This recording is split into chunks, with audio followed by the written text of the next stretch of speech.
You are now tuned into Then Radio. If you enjoy our videos, we ask that you consider joining our Patreon to support our channel. Don't forget to like and subscribe so that you never miss a new video. We hope you enjoyed today's episode, and as always, thank you for watching.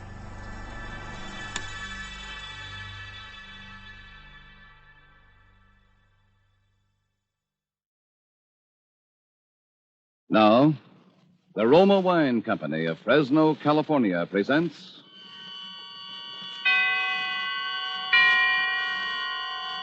Suspense.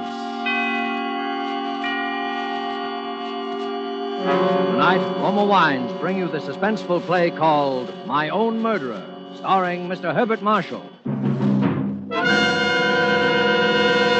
Suspense is presented for your enjoyment by Roma Wines. That's R-O-M-A, Roma Wines. Those excellent California wines that can add so much pleasantness to the way you live, to your happiness in entertaining guests, to your enjoyment of everyday meals. Yes, right now a glassful would be very pleasant, as Roma Wines bring you a remarkable tale of suspense. And with the drama called My Own Murderer, and with the performance of Mr. Herbert Marshall, Roma Wines hope indeed to keep you in suspense.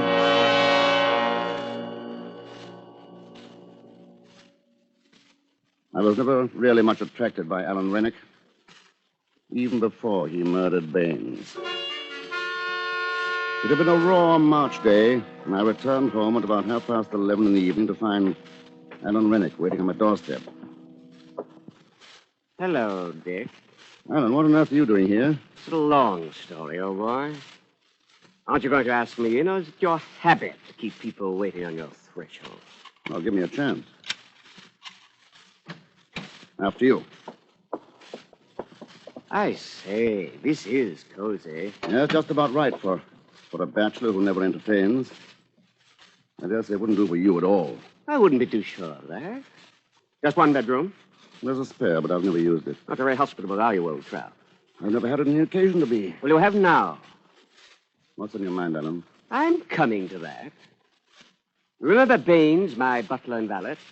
Vaguely. Well, Baines turned out a bad penny. Tried to blackmail me, as a matter of fact. Blackmail? Yes, he got hold of some letters written to me by a lady. A married lady. You guessed it. Since you're my legal advisor, you may as well know the whole story. They were from Anita Kilner. So you bolted, warned her, and put the police on him. The police? No, I couldn't afford to do that. One couldn't very well produce Anita's letter. And you paid Baines the blackmail he wanted, huh? Certainly not. Then what? I'm afraid I lost my temper. Oh, good Lord, you don't mean to say there was violence? Of course there was. You don't think I could let a reptile like that go on living? Let me get this straight. You trying to tell me that you... I beat his brains out with a poker. You murdered him? I suppose that's what the police will call it. It happened this afternoon, around 3 o'clock, I think. If I'd only known sooner. It's probably too late now to fix up an alibi for you. You'll think up something, won't you, Dick?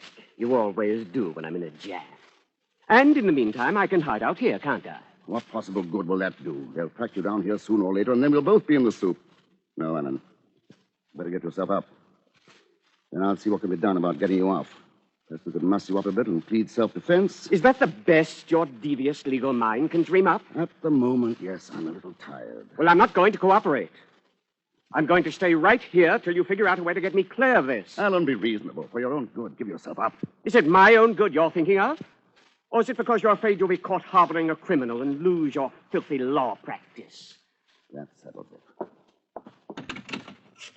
What are you doing? Telephoning the police. Put that phone down. It's best this way. Believe me, Alan. I've already committed one murder this evening. I've nothing to lose by committing another. Sorry, wrong number. You're really afraid of me, aren't you? Now, perhaps. Tomorrow I could turn you in with no risk whatsoever. But I don't think I will. There's a good fellow. I'll let you stay here, Alan. I'll save your neck for you, too. Why this sudden change of heart? You've always thought me rather a worm, haven't you, Alan? Oh, I say, Dicko. You were the dashing man about town, with your escapades and your lordly extravagance and your women running after you. I was just a dull fellow trapped in a musty law office. Now your very life depends on me. I suppose that's why the situation appeals to me. It's an adventure, if you like. Well, I don't. I dare say not. It won't be pleasant for you, cooped up in this little flat, with no one but me to talk to. Well, after all, it's only temporary. You may not like some aspects of it, even for a little while. You'll have to do your own laundry, of course. I see. Checking laundry is a favorite police trick. And no lights will be turned on in the flat when I'm not at home. You mean I've got to sit here in the dark? You can go into the kitchen or the bathroom. There are no outside windows in those rooms. Oh, and talking of the kitchen, I think you ought to have your meals there, even when I'm in. You'll serve me in the dining room. Look here, do you think I'm your servant or what? As a matter of fact, it's only fair you should be, since I can't hire any help so long as you're here. Wouldn't it be simpler and more matey if we both dined in the kitchen? I'm not used to dining in the kitchen. Neither am I. Then the sooner you practice, the better. The future's not going to be so simple for you as the past has been, Alan. But after all, you're very lucky to have a future at all. Eh? Well, Dick, whatever it is, one thing is certain. I'll have you to thank for it. But I warn you, Dick, if I do hang, it won't be only for Bain's murder, but for yours as well.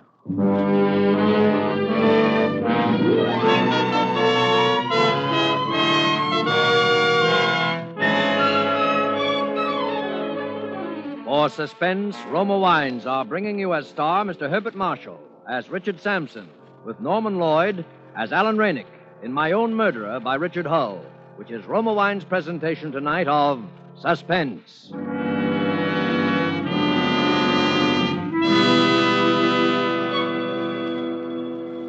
Between the acts of Suspense, this is Truman Bradley for Roma Wines. Mention the name Elsa Maxwell, and you picture a famous hostess. Mention a meal featuring fish or fowl, and Elsa Maxwell pictures, but let's hear it in her own words. The thought of a piping hot fish or chicken dinner naturally calls up for me the picture of glasses of chilled Roma California Sauterne at each plate. Roma Sauterne is delicate, pale gold in color, delightful in bouquet, and even more important, exquisite in taste. However, you need not wait for a chicken or fish dinner to serve good Roma Sauterne. It goes perfectly with any food. The one important thing to remember is the name, Roma. Each glassful of golden Roma Sauterne reflects the heritage of all Roma wines. Flavorful grapes from California's choicest vineyards, gently pressed, then carefully guided with all the ancient skill of Roma wineries to the full goodness you enjoy in every Roma wine. Roma wines do not vary, are always high in quality, yet they cost only pennies a glass. No wonder more Americans enjoy Roma than any other wine. R-O-M-A, Roma wines. And now it is with pleasure that we welcome back to our Hollywood soundstage Mr. Herbert Marshall, who, as Richard Sampson in My Own Murderer, continues a narrative well calculated to keep you in suspense.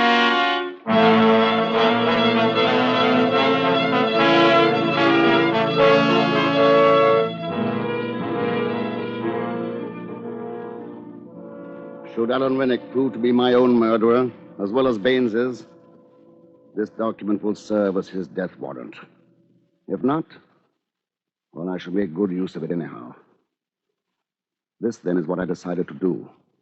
I was to keep Alan Rennick and hide him where he was in my flat. I had a plan for effecting his escape. But it was more than a month before I had an opportunity to start it in motion. It came quite unexpectedly in the course of my almost daily visits to the Old Bailey. An insurance case preceded mine on the court docket, and I was forced to wait while a revolting red-headed doctor rambled on with his testimony.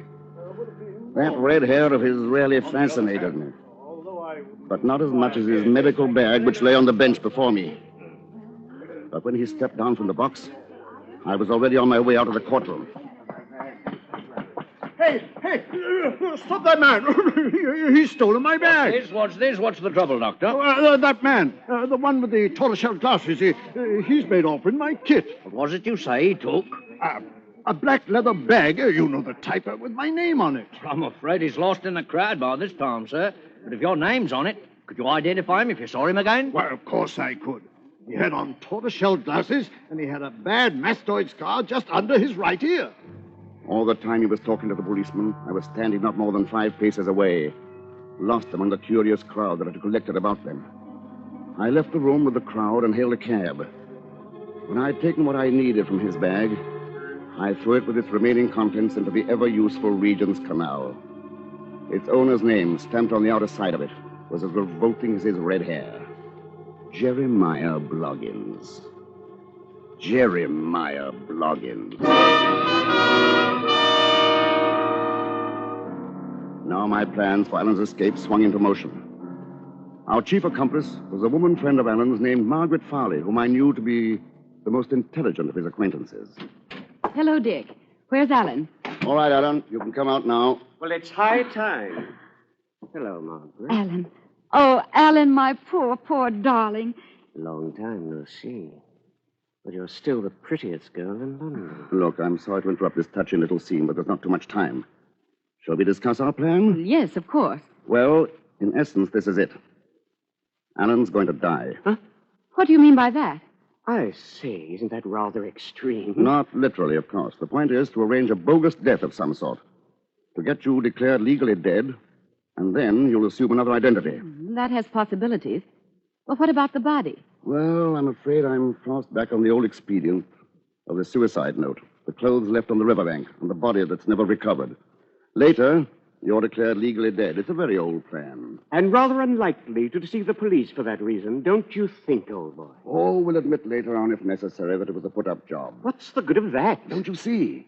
If the police ask too many questions, Miss Farley here will admit being a party to a bogus suicide. But stick to her story that you were really drowned by misadventure while trying to carry out your plan. I think it has possibilities, Alan. Where is this Hellespont that I'm supposed to swim? Well, I've been studying maps of the English coastline. We should choose the mouth of a river where the tidal currents are strong enough to sweep the body out to sea. Not too broad a channel, so that it can be easily swum when the tide's at low ebb. And not too near to town or village, so there'll be no unwanted witnesses. So I grow a beard, swim the river, put on different clothes, and become Jeremiah Bloggins or somebody for the rest of my life. Huh? How did you happen to mention that name? Jeremiah Bloggins? Why not? Good a name as any. Don't you think so, Margaret? I don't think this is quite the time for facetiousness, Alan. Well, all right. So I become Jeremiah Bloggins. That's better than hanging. But what will Jeremiah Bloggins do for money? Well, you could make out a will in favor of Margaret here, or whomever you have. Oh, I suppose I can depend on you to make things stick legally. Well, I'm putting myself in a position where you could easily blackmail me if I didn't. He has a point there, Alan. Now, we'll need another confederate. Somebody to look after you when you get to the other shore. We could leave a car there, of course, but the effect of the cold water... Well, I think it's safer to have somebody waiting for you on the other side. Well, who'll it be? That actress friend of Alan's, Anita Kilner. That woman? Well, how can you suggest such a thing? Oh, come now, Margaret. It's true that Anita's a fool and rather a tiresome one. I don't know whether Dick told you, but her letters got me into this mess. Baines was trying to blackmail me for them, and that's why I killed him. But Dick's right. I need someone, and I can trust Anita because of those letters, if for no other reason. Heavens, what a scheme. Everybody's in a position to blackmail everybody else. Yes, that had already occurred to me. That's exactly why this plan can't possibly fail.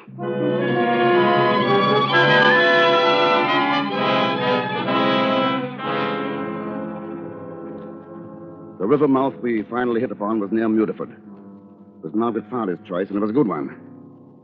Still, I was afraid to trust everything to her. So I decided to drive Alan down there and to leave him as soon as I saw him safely in the water. Margaret Farley was to meet us there. Anita would be waiting on the other bank. It was at times a revolting journey down to Mudeford that night. The trouble with you, Dick, is that you like managing people. Mark my words, one day I shall be a free man again, and then I shall try and repay you for some of the things you've made me put up with.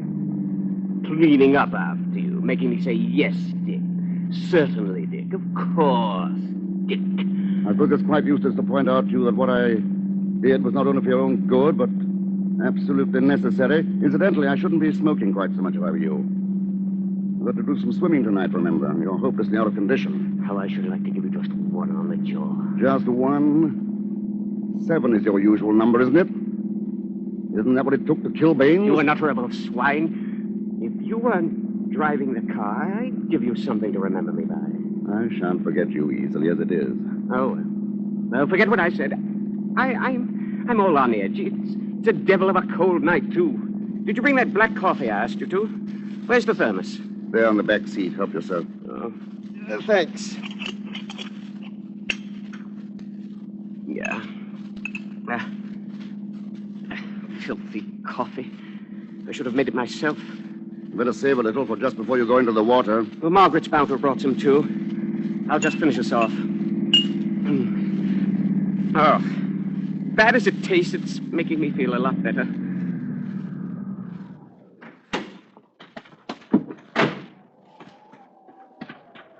I thought you'd never come. Oh, Alan, you poor boy. We would pick the coldest night in the year. Nonsense. I feel marvelous, marvelous. Well, I brought you some hot coffee. It's here in this thermos. Better save it for just before I dive in. Well, come along. Let's get going. Oh, I wish he wouldn't rush things so. He'll wear himself out before he gets in the water. If I know Alan, he's whistling past the cemetery. Hope he doesn't lose his nerve at the last moment. If he does... You mustn't imply things like that about Alan. Besides, I don't know that I could bring myself actually to push him. You must. You know what he is, and tonight he's especially difficult. All right. I'll do whatever seems necessary. I don't know what's come over me. I feel positively numb. Really, it's much too cold. Hadn't we better try another night? Now, Alan... I can't, Margaret. I'm afraid it's too cold. Here's the thermos. Here, drink this, darling. It'll warm you up. Oh, filthy stuff. Go on, drink it up. There. Oh, I feel terrible. I've never been so cold in my life. Now, go on, Alan. Be brave. You were always that. Now, look, darling. No, really. No, don't. No, don't. Please, don't. Ah!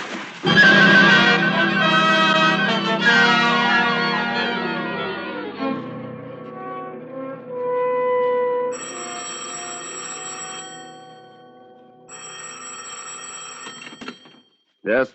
Mr. Sampson, Yes? it's Anita. Oh, yes? I'm calling from the inn near Mutford. I waited all night, but Alan never showed up. Are you sure you waited at the right spot? Of course I did. Do you think he didn't get across? I don't see why not. It was even narrower than I expected. I could have swum it myself. Now, look, you better go on home and act as if you hadn't been away. And don't telephone me again. I'll let you know the moment I hear from him.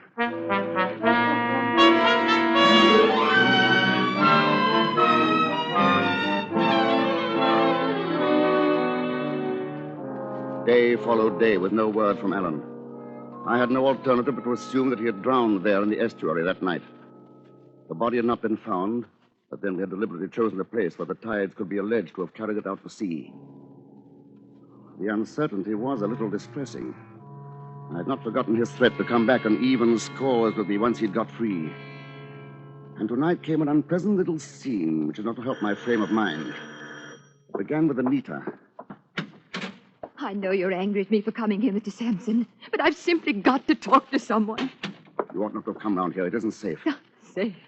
You're a nice one to talk about safety. Do you think Alan's safe now? I don't know. I don't believe you care. He trusted you, and you've let him down. Oh, why did he ever trust himself to a brute like you?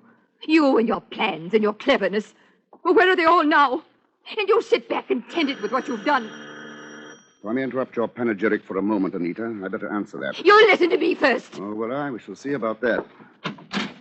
Well, seems to be a gathering of the clan. Oh, it's you, Mrs. Farley. Well, I want to talk to you, too. So you missed him? He didn't come. I did my part. Did you do yours? Well, I did my best. But I don't know. I ought never to have let him go, considering how cold and miserable he was. I ought to have stopped him. Then why didn't you? Because you had a preconceived idea put into your head by this conniving brute of an attorney. He planned it all. And now he isn't going to turn a hand to find Alan and help him if he needs it, because it might jeopardize his filthy little law practice.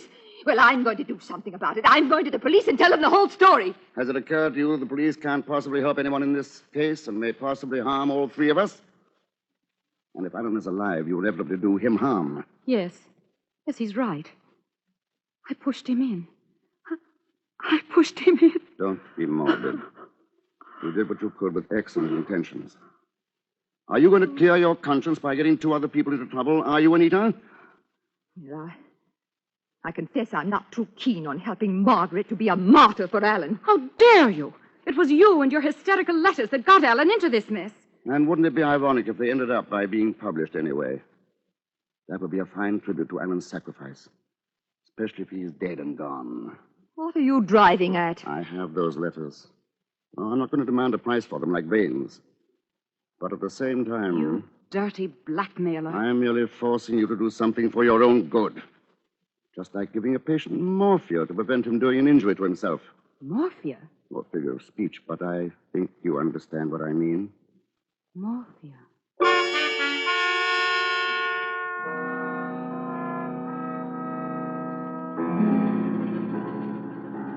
After the women had gone, I thought over the conversation, particularly that part of it in which Margaret Farley repeated the word morphia. I think she knows. But even if Alan's body is recovered and they find what he really died of, they can never make an accusation. They have to prove possession of the morphia. And no one in the world can do that. I meant to call Anita Kilner and sound her out, but I find that I don't even know her married name. Not that it matters, considering what went on and with Alan behind her husband's back. In any case, I can depend on her letters to keep her mouth shut. On reading this over, I find that in my marshalling of the facts in this case, I have omitted one possibility. Far-fetched, it's true, but there is one person whom I should set about finding if I were acting for the Crown in this case. I refer to that abominable, truculent, red-headed doctor with the ridiculous name.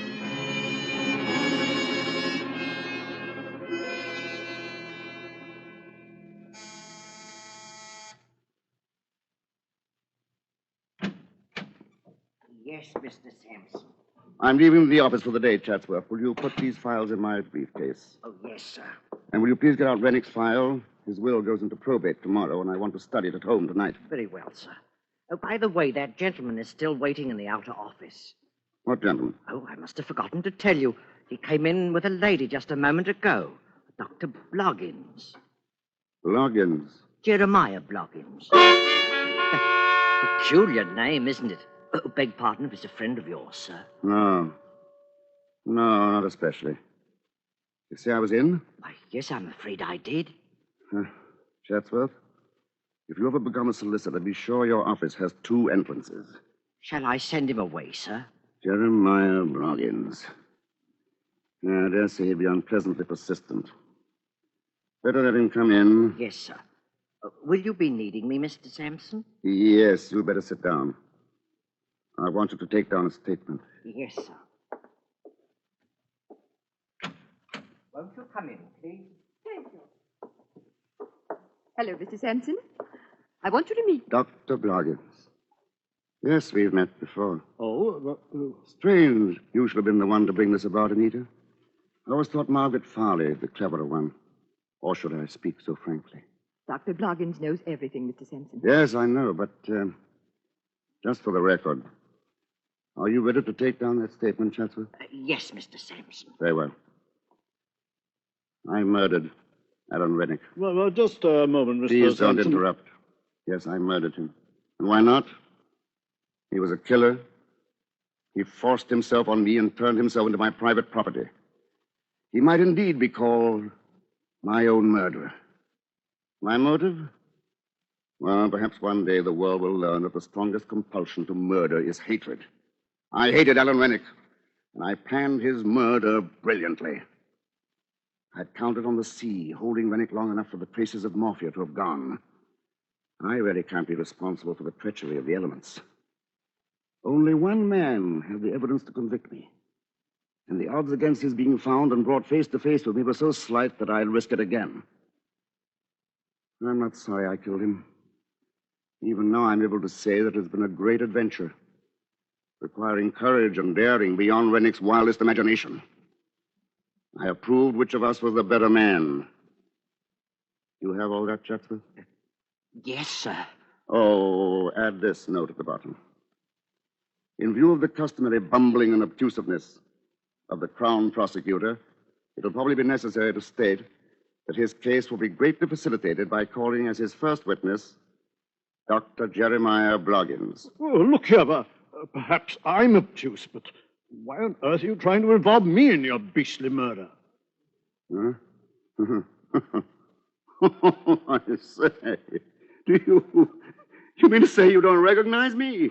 Why, no, why should I? Anita, why did you bring this man here? I thought you knew. He's my husband.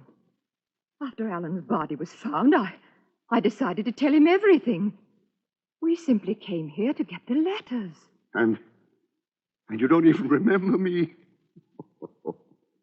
When your bag was stolen while you were testifying at the Old Bailey. Well, so you're the blighter who did that. Good heavens. That's where you got the morphia. Out of my bag. Yes. I suppose I could get you as accessory after the fact. But that would only confuse the Crown prosecutor. Well, on the whole, I'm rather glad it worked out this way. After all, as Nanky Poo says in the Mikado, there's much to be said for the advantage of having it done by the public executioner.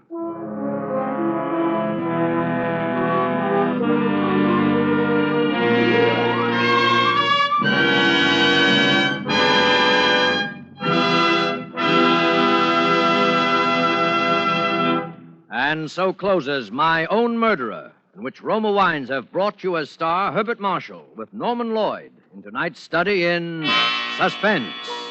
Suspense is produced, edited, and directed by William Spear. Before Mr. Marshall returns to the microphone, let me say a word for Roma Wines, the sponsor of Suspense. Few hostesses have entertained as extensively, as often, as the world-renowned hostess, Miss Elsa Maxwell. And that's why her words are significant. Back in the horse and buggy days, wine serving was surrounded by all manner of do's and don'ts. Today, it's fashionable to serve delicious Roma wines whenever and however you choose. For example, delicious, versatile Roma California Tokay is a light, moderately sweet, flame-colored wine that goes well before or after meals, during cocktail hour, actually delightful at any time. Serve your Roma Tokay cool. While Roma Tokay differs in flavor from other Roma wines, it is like them in these respects. Always delicious, never varying in fine quality. And since Roma wines cost only pennies a glass, you can serve them often.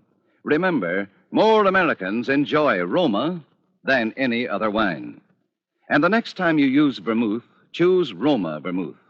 Zestful, full-flavored Roma vermouth is blended and developed with all the traditional winemaking skill of the Roma wineries. It is made and bottled in the heart of California's famous vineyards, yet surprisingly low-priced. Try Roma vermouth soon, won't you? This is Herbert Marshall. It's been a great pleasure, as always, to make an appearance on Suspense, a show which is such a very great favorite with all of us. Mr. Spear has just been telling me about next Thursday's broadcast, and it sounds like one of the very finest of the year. It's a perfectly wonderful story by W.F. Harvey, August Heat. And in it as your star will be Ronald Colman. Now, if you'll permit me a most important word. War news from the Pacific is encouraging. We're on our way to Tokyo. But until Japan is beaten to her knees, the war goes on. It takes dollars to buy the equipment our men need. Your dollars. And by investing those dollars in war bonds now, during the 7th War Loan Drive, you help your country and help yourself to greater post-war purchasing power. Get extra bonds, big ones, during the mighty 7th. Next Thursday, same time, Mr. Ronald Colman will be your star of Suspense. Presented by Roma Wines, R-O-M-A, made in California for enjoyment throughout the world.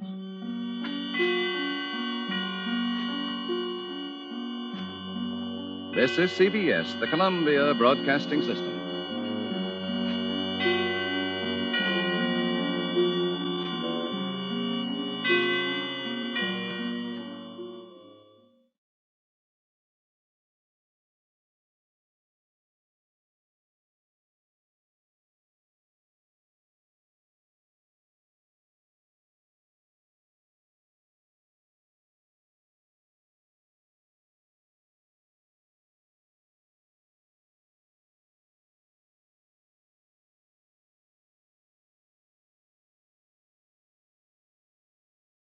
Now, the Roma Wine Company of Fresno, California presents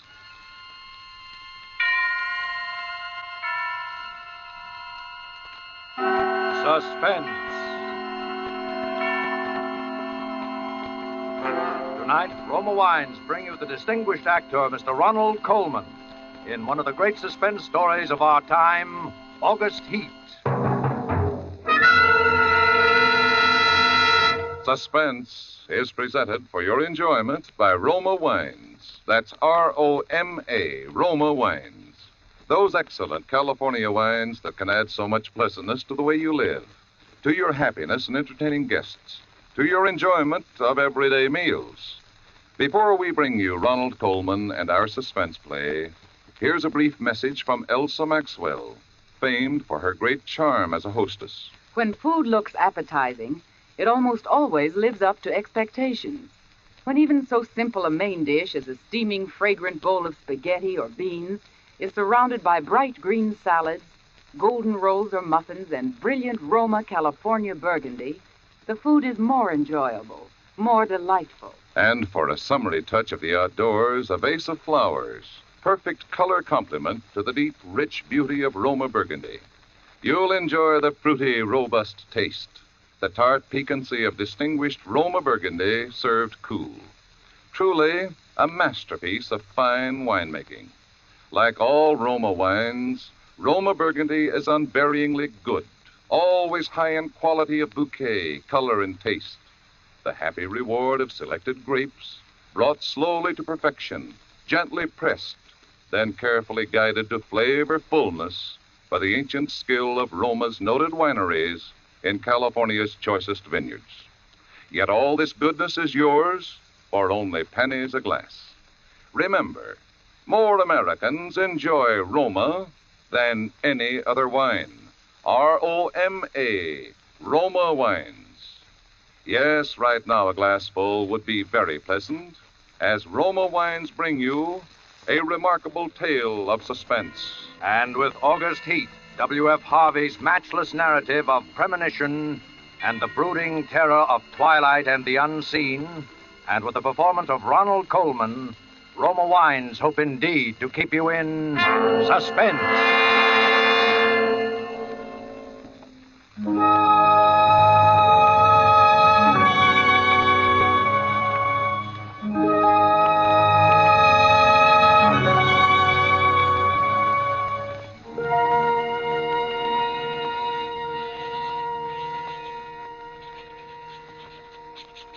Penniston Road, Clapham, August the 20th, 1945. I have had what I believe to be the most remarkable day in my life. And while the events are still fresh in my mind, I wish to put them down on paper as clearly as possible.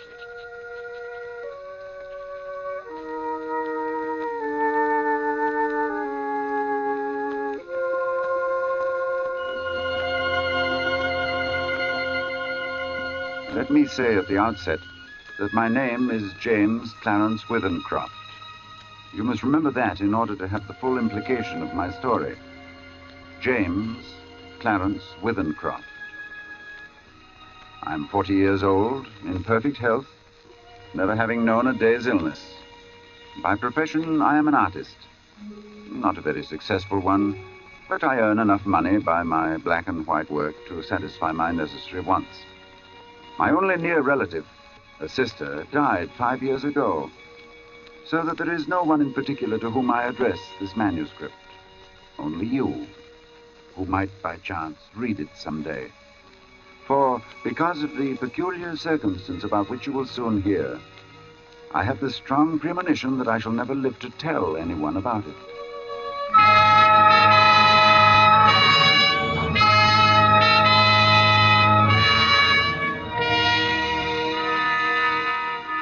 I breakfasted this morning at 9 at the usual time. It was no different from any other morning. And after glancing through the morning paper, I lighted my pipe and I proceeded to let my mind wander, in the hope that I might chance upon some subject for my pencil. The room, though door and window were open, was oppressively hot. And I had just made up my mind that the coolest and most comfortable place in the neighborhood would be the deep end of the public swimming bath, when I was suddenly shaken. A feeling swept over me such as I'd never experienced before. I attempted to rise to my feet, but somehow it seemed as though I had suddenly been fastened to my chair. My hand went out in an effort to brace myself. And then, before I knew what I was doing, my pencil was in my hand, and I began to draw. It was as though someone had taken my hand and was moving it across the paper, swiftly, in bold strokes. And then I seemed to take over. My hand, under its own power, began to draw. I soon forgot the oppressive heat. Everything was forgotten in this frantic feeling that the sketch must be finished as soon as possible.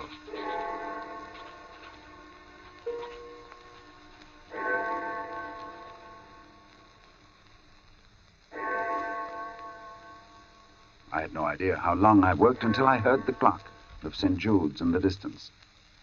It was 4 o'clock, and I had started just after breakfast. Now, for the first time since I'd begun, I actually seemed to see what I had been sketching. I was surprised. The final result was, I felt sure, the best thing I'd ever done.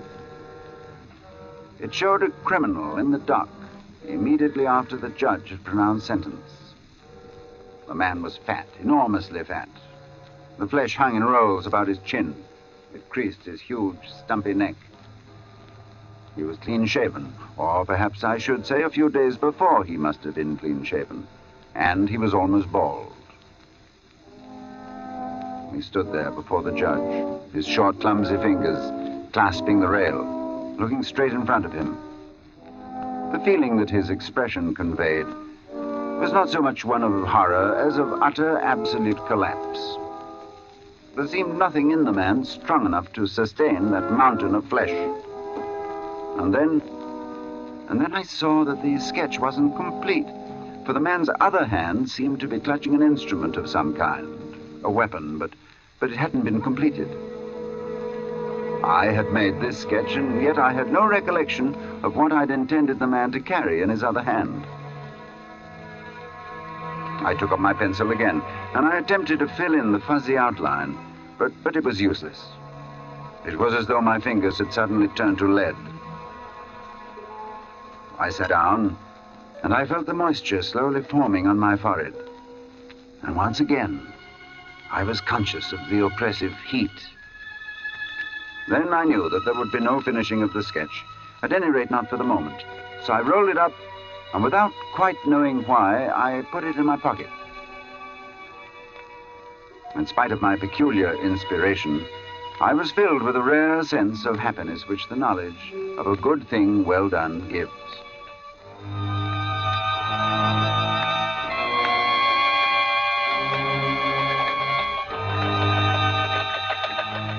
I believe that I set out with the idea of calling upon Trenton, for I remember walking along Lytton Street and turning to the right along Gilchrist Road, at the bottom of the hill where the men are at work on the new tram line.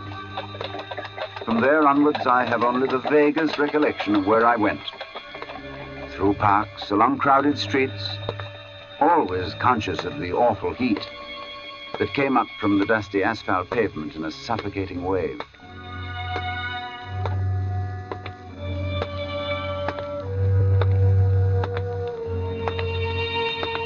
I remember, too, the hollow sound of my footsteps as I moved along. Although walking aimlessly, I somehow knew that there was a goal, a something to which I was drawn. I longed for the thunder promised by the great banks of copper-colored clouds that hung low over the western sky. I've really no idea how far I walked when a small boy roused me from my abstraction. You got the time, mister? 20 minutes to 7. Thanks. Hot enough for you, sir? Yes. When he left me, I began to take stock of my bearings. I found myself standing before a gate that led into a yard bordered by a strip of thirsty earth. There were flowers, purple stock and scarlet geranium, and great numbers of bees droned over them. I stood looking down at them for a moment, and then, for some reason, I looked up. Over the entrance to the place, there was a board with the inscription, Charles Atkinson, Monumental Mason, worker in English and Italian marbles.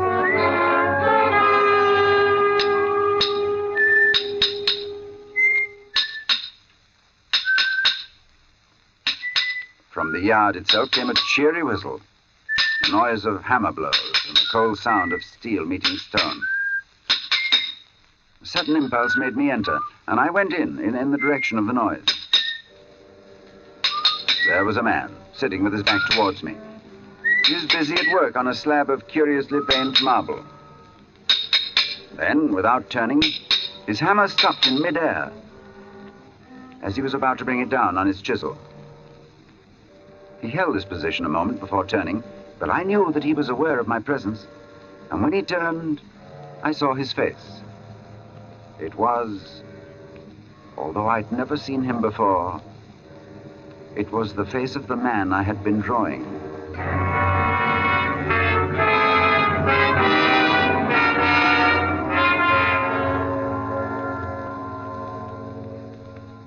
Yes, it was the face of the man whose sketch was in my pocket. He sat there on his low stool, huge and elephantine, the sweat pouring from his scalp, not speaking. Then he took a red silk handkerchief and he mopped his brow. Although this face that looked up at me was the same as my sketch, the expression was absolutely different. Suddenly the puzzled expression left his face, and he smiled, as if we were old friends. And he walked over and he took my hand. Good day, sir. Good day. I'm sorry to intrude. Not at all. Everything is so hot and glary outside. This is like an oasis in the wilderness. I don't know about an oasis, but it certainly is hot. Whew. Take a seat, sir. He pointed to the end of the gravestone on which he was at work, and I sat down. Whew. Very hot. That's a beautiful piece of stone you've got hold of. In a way it is. The surface here is as fine as anything you could wish. But there's a big flaw at the back. Oh, I don't expect you'd notice it. Oh, I shouldn't think so. I could never really do a good job on a bit of marble like that. It would be all right in the summer like this. Wouldn't mind the blasted heat. But wait until the winter comes. Winter? There's nothing quite like frost to find out the weak points in stone. Oh. A gravestone, you see. Oh, I see. Then what's this one for? You'd hardly believe if I was to tell you, but it's for exhibition. It's the truth. Artists have exhibitions, so do grocers and butchers. Oh, we have them too. All the latest little things in headstones, you know. He went on to talk of marbles, which sort of marble best withstood wind and rain, and which were easiest to work. Then of his garden and some new sort of carnation he had bought. At the end of every other minute, he would drop his tools, wipe his shining head. This heat's bad. A man's not responsible for what he does. This heat. I said little, for I felt uneasy. There was something unnatural, uncanny in all of this, the feeling that I'd experienced it all before. The oppressive heat, the fragrance of the stocks in the air, the conversation about the marble, the flowers, everything as though I had experienced it before. And yet I knew that I'd never ever been in this section of town before. I tried to persuade myself that at least I'd seen him before, that his face, unknown to me, had found a place in some out-of-the-way corner of my memory. But I knew that I was practicing little more than a plausible piece of self-deception. As I sat there quietly, watching him, he looked up at me and he said, There. What do you think of that? He said it with an air of evident pride, of a job well done. I could sense that he was experiencing the same feeling I had experienced when I'd finished my sketch. Then he got up with a sigh of relief. Hot. Hot, ain't it? I was seated in such a position that I was unable to see his work. And for some reason, I didn't move. Suddenly, he began to read what he'd carved on the tombstone. He spoke deliberately and with a flat voice. In the midst of life, we are in death. Born January 18th, 1905. I looked up with a start. This man had read my exact birthday.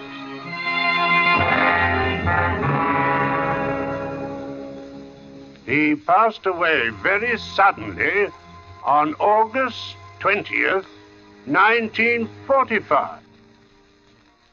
That's today. We usually use the present date on these exhibition stones. Do you usually put a name on them, too? Yes. Sacred to the memory of James Clarence Withencroft.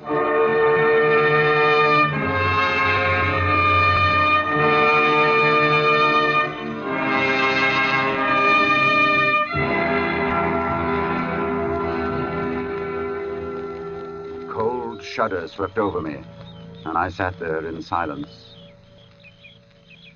The sound of birds and crickets seemed loud in my ears as we stood there, looking at each other, saying nothing. And then he mopped his brow again. Hot. I was finally able to speak. Where did you see that name? Oh, I didn't see it anywhere. I wanted some name, and I put down the first that came into my head. It's a strange coincidence, but it happens to be mine. Huh? That's your name? You're James Clarence... Withencroft, yes. Well... And the dates? I can only answer for the birth date. It's correct. Oh. That's a rum go. I made a sketch this morning of you. Of me? But you've never seen me before. No. Oh. I took my sketch from my pocket and I showed it to him. As he looked, the expression on his face altered until it became more and more like that of the man I had drawn. And it was only the other day before that I told Myra there were no such things as ghosts. Neither of us had seen a ghost, but I knew what he meant. Then I spoke to him. You probably heard my name someplace. Yes. You must have seen me somewhere and forgotten it. Yes. Were you at Clacton-on-Sea last July? No, I've never been to Clacton in my life. Oh. And we were silent for some time again. And we stood there looking at one another and at the two dates on the gravestone. And the birth one was right, and the other was today. Well, come inside and have some supper.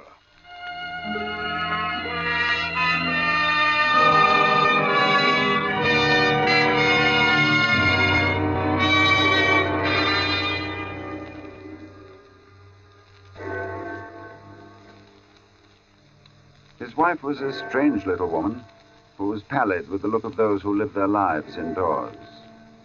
Her husband introduced me as a friend of his who was an artist, and he informed her that I was staying to supper. I spoke, making some comment that I hoped I wouldn't be an intrusion, and she looked up at me and she said, "You have a pleasing voice, Mr. Withencroft, and you're welcome in my home. I'm sorry Charles has not brought you here before."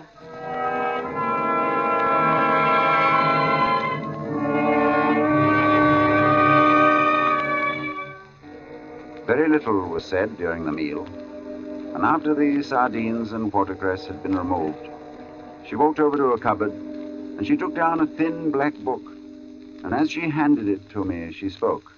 Would you read aloud, Mr. Withenscroft?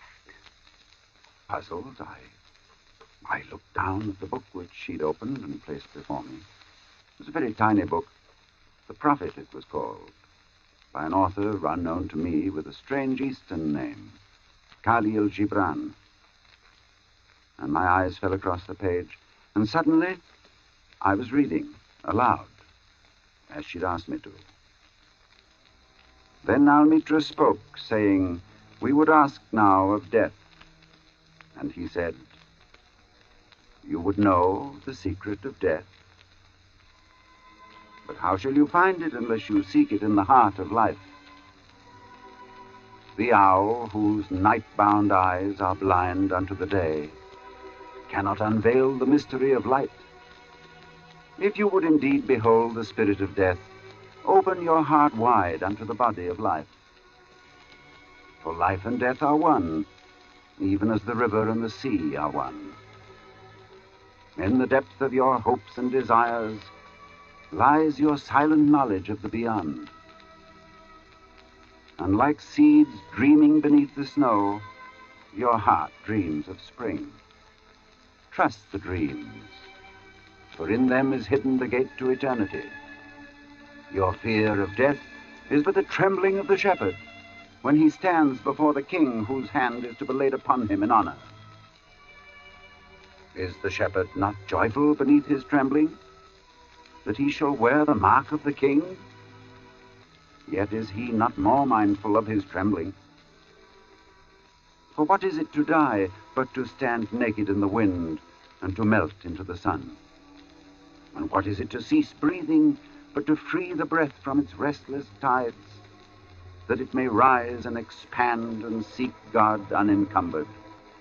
Only when you drink from the river of silence shall you indeed sing. And when you have reached the mountain top, then you shall begin to climb. And when the earth shall claim your limbs, then shall you truly dance.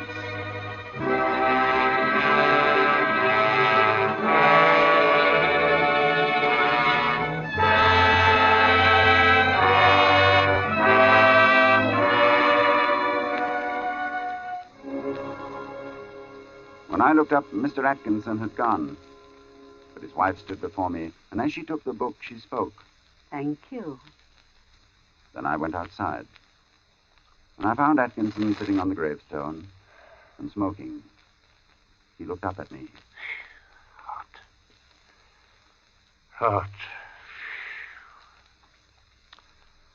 Man's not responsible for what he might do in this heat. She never asked anyone to read aloud before. And then we talked about the sketch again. He looked at it. Likeness is me, all right. On trial. You must excuse my asking, but do you know of anything you've done for which you could be put on trial? No, I've done nothing. Not yet. He got up, fetched a can from the porch, and he began to water the flowers. Twice a day regular in the hot weather. And then the heat sometimes gets the better of the delicate ones, and ferns. Good Lord, they could never stand it. Where do you live? I told him my address. It would take an hour's quick walk to get back home. And he stopped watering, and he faced me squarely. It's like this. We'll look at the matter straight. If you'll both go back home tonight, you take your chance of accidents. A cart may run over you. There's always banana skins and orange peels, to say nothing of falling ladders. He spoke of the improbable with an intense seriousness that would have been laughable 6 hours before. But I did not laugh. The best thing we can do is for you to stay here till 12 o'clock. Then it'll be tomorrow, do you see? Yes. We'll go upstairs and smoke. Maybe cooler inside. And to my surprise, I agreed.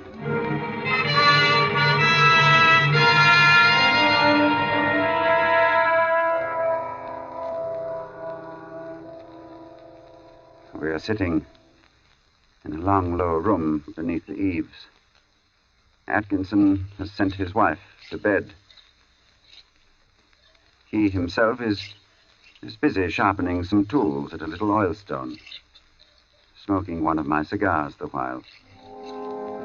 And as I look at my sketch before me, I suddenly see the fuzzy outline of what the man in the picture holds in his hands. But while I had not been able to sketch it before, I am able to do so now.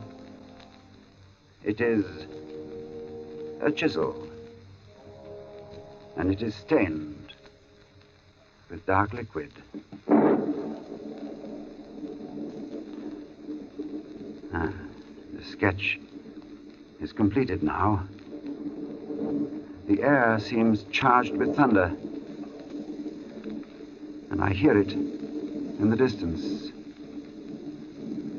It is ominous, but it carries the hope of rain. Perhaps this damnable heat will be broken soon, and the day will soon be over. It is close to 12. I'm writing this at a shaky table before the open window. The leg is cracked, and Atkinson, who seems a handy man with his tools, is going to mend it as soon as he has finished putting an edge on his chisel. There. It is 12. The day is over, and I shall be going home. But the heat is stifling.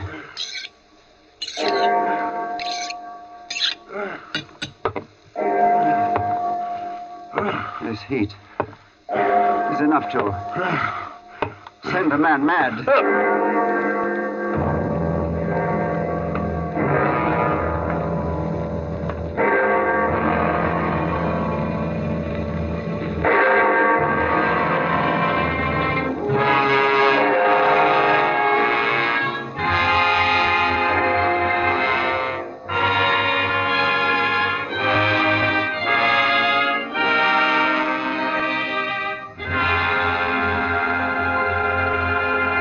And so closes August Heat, in which Roma Wines have brought you Ronald Colman as star of tonight's study in Suspense.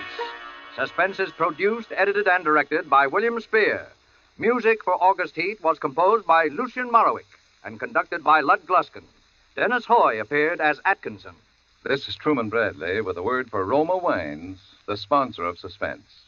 America's famed authority on hospitality, Elsa Maxwell, recently made this suggestion for gracious entertainment. Your friends will respect your good taste when you serve delightful Roma California Tokay, enjoyable at any time, with coffee or dessert, with nuts and fruit.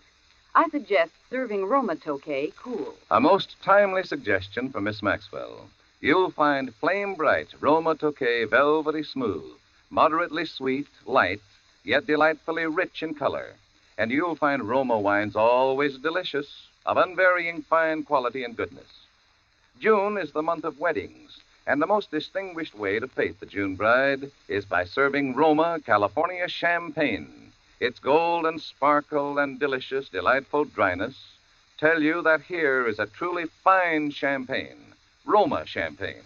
Next time you plan for a special occasion, add this sparkling touch of perfection, good Roma champagne. Next Thursday, you will hear John Payne and Frank McHugh as stars of Suspense. Presented by Roma Wines, R-O-M-A, made in California for enjoyment throughout the world. This is CBS, the Columbia Broadcasting System.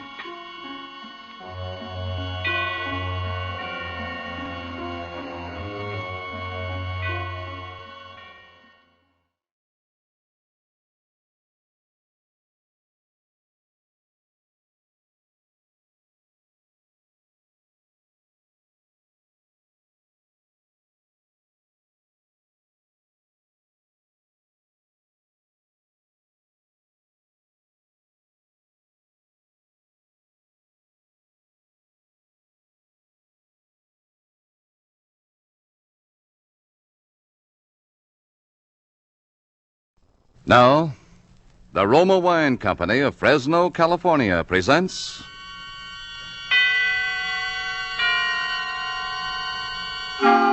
Suspense.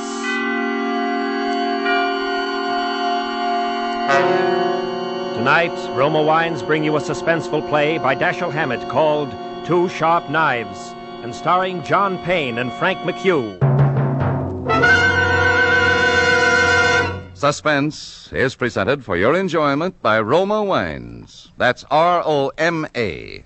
Roma Wines. Those excellent California wines that can add so much pleasantness to the way you live, to your happiness in entertaining guests, to your enjoyment of everyday meals.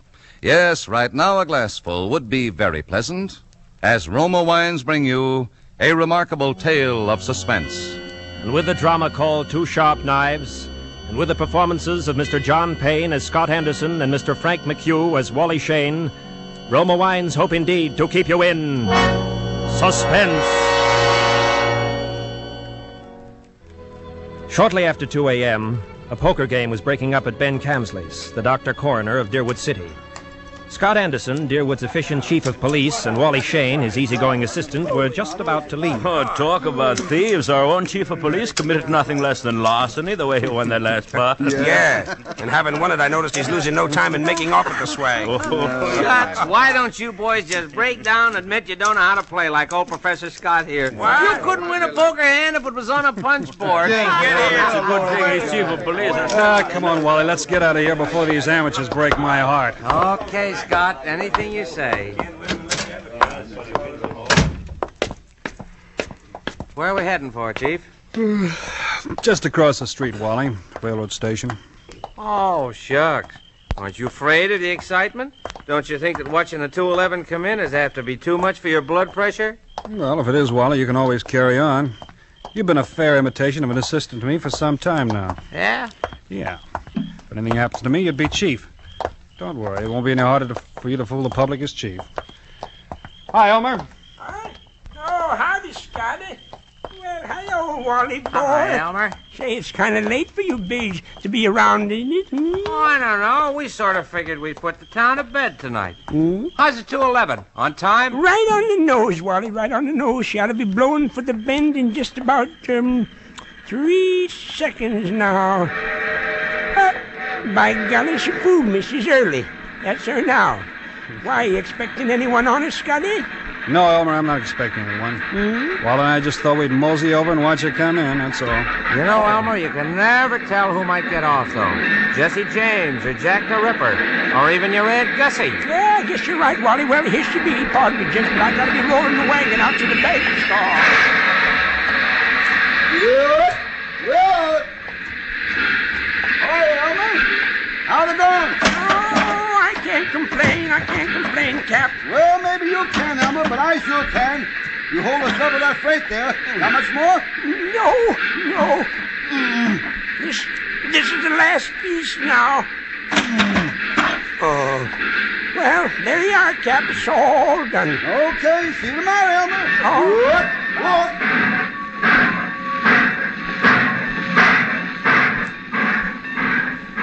Hey, Scott, do you see what I see? If you mean do I see the man who just got off that train, the answer's yes. Well, he's a ringer for the guy we got that circler about.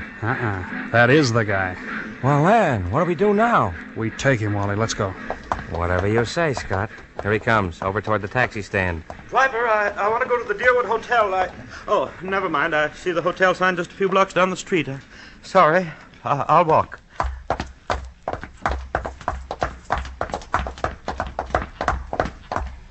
Hello, Furman. Oh, I don't believe I've... You're Lester Furman, aren't you? Yes, I am. Philadelphia? Yes. I'm Scott Anderson, chief of police here in Deerwood. What's happened to her? Happened to who? Oh, no, you don't. If you think you can pull that sort of stuff with me, you're very much mistaken. Look. Okay, Scott. You silly... Let me get a crack at that mug. Wait a minute, gentlemen. Hold it, Wally. Hold it up. Well, Furman. I'm sorry for a moment there. I thought that you weren't really a policeman. Thanks. Guess I look almost human in civvies. Until I saw the other gentleman's uniform, I thought you were a hold-up man, Mr. Scott. Then never mind the thanks. It was silly of me. I'm sorry. Well, let's get going before anything else happens. Are you taking me to police headquarters? Mm-hmm. What for? Philadelphia. I don't think I understand you. You understand you're wanted in Philadelphia, don't you? I'm wanted in Philadelphia? Yeah. Got a cigarette? Huh? Oh, yes, of course. Here you are. What am I wanted for? Murder.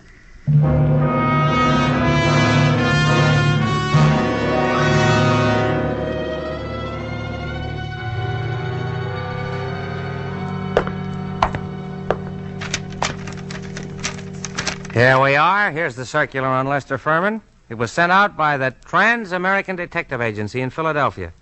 $1,500 reward for the arrest and conviction of Lester Furman, alias Lloyd Fields, alias J.D. Carpenter, for the murder of Paul Frank Dunlap in Philadelphia on December the 8th, 1942. Oh, no. Take a look at it. Well? It's a lie. You're Furman, aren't you? Yes. The photograph reproduced in the circular is a picture of you, isn't it? Yes, it is, but I can't understand. Here, you better sit down. Well, what we got here? We got Lester Furman. Oh, that Philadelphia. You lucky stiffs. Now you and Wally spent $1.50 reward, though. Jeez, I've never seen nothing like it. If it ain't vacations in New York at the city's expense, it's reward, Moolah. George, someday, if you don't remember you're the jailer around here and not the DA, you're going to be wearing your teeth on the outside of your lip, and I'll be the guy who arranged it that way. You understand? Oh, just 'cause you caught a guy who's hot in Philadelphia. It's a lie. I never killed anybody. I won't be framed. I won't be framed. Oh, shucks. Take it easy, Furman. Save it for the Philadelphia police. We're just holding you for them. If anything wrong, it's there, not here. But it's not the police. It's the Trans-American Detective... Mr. Anderson, I suppose you're sure there's nothing I can do. There's nothing anyone can do till morning. All right, George, you take Furman now and lock him up. Come along, darling. We ain't had nobody in our little hoosh-car for 3 days running. You'll have it all to yourself, just like a suite at the Ritz. Well, good night, and thank you. Make him as comfortable as you can, George. If he wants anything sent in, okay. He's valuable, huh? Now, if some bum didn't mean a nickel to you, maybe I ought to take a pillar off my own bed for him. And nuts. He's just like the rest of them to me. Shut up! Perhaps you forgot my remark about your teeth a while back, George. Any day now I'm going to forget your uncle's county chairman and throw you back in the gutter just to see how high you'll bounce. Remember that. Do all the talking you want, but do what I tell you. Oh, shucks, Scott. George don't mean nothing. He's just money mad. Okay, I'm going home now. If it's anything urgent, I can be reached there. But I don't want to be disturbed unless it's urgent.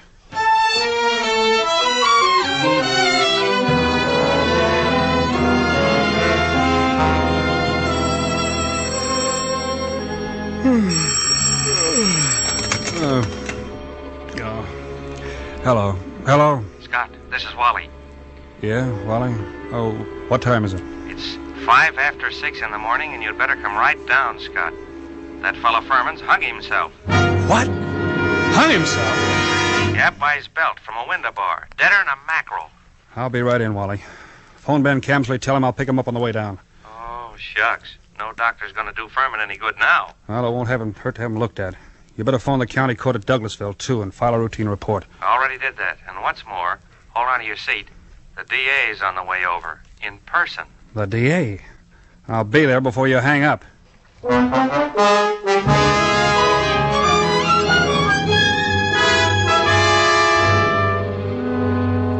For Suspense, Roma Wines are bringing you as stars Mr. John Payne and Mr. Frank McHugh, whom you've heard in the first act of Two Sharp Knives by Dashiell Hammett, which is Roma Wines' presentation tonight of Suspense.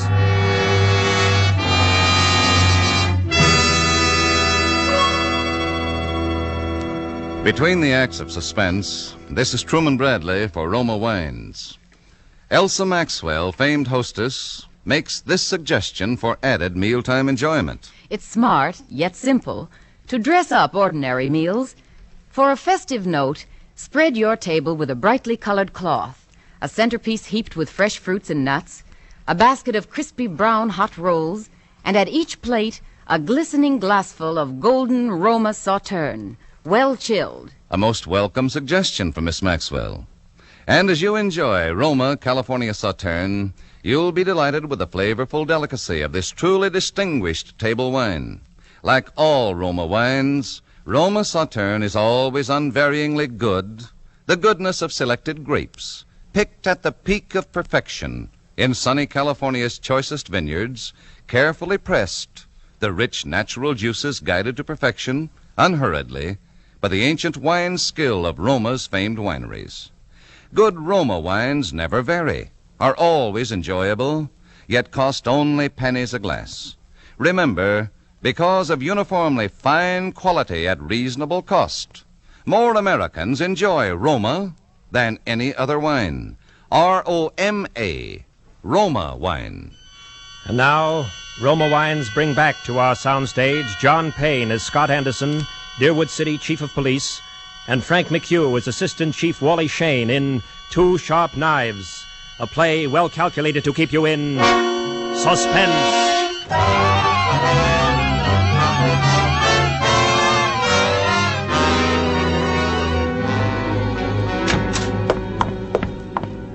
Come on in, Chief.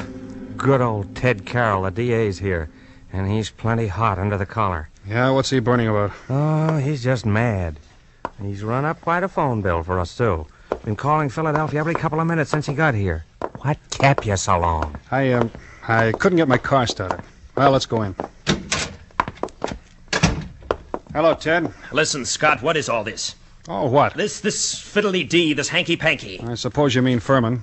Wasn't it suicide? Sure, it was suicide. I just telephoned Trans-American, dug a guy out of bed there. They phoned me just a few minutes ago and said they'd never sent out any circulars on Furman. Oh? They didn't want him for murder or anything else. All they knew about him was he used to be a client of theirs. I don't know what to say, Ted. I don't either. What on earth kept you so long, Scott? Car stall. Came as quick as I could. Well, what makes you so edgy, Ted? Oh, nothing. I guess it's just the district attorney in me. Oh, shucks. Gents, if you're not careful, you're liable to give the impression that you two don't like each other. Okay, Wally. I'll quit if he will. Tell me what's wrong, Ted. Well, that's plenty wrong, Scott. Everything's wrong. First, that Trans-American thing. They never sent out any circulars about Furman. And now get this. I talked to the Philly police just before you came in.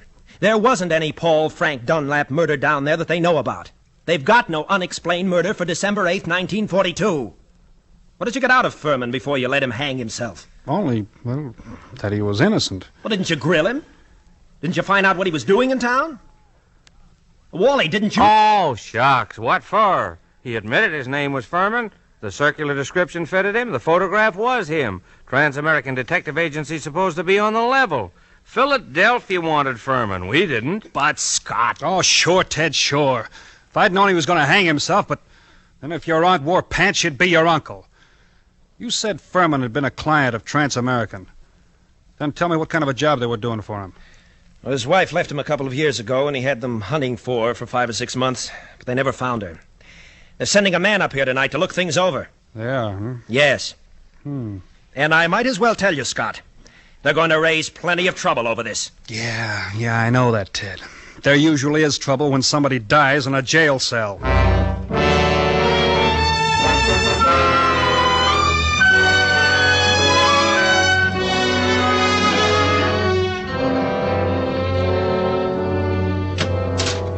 Chief Anderson?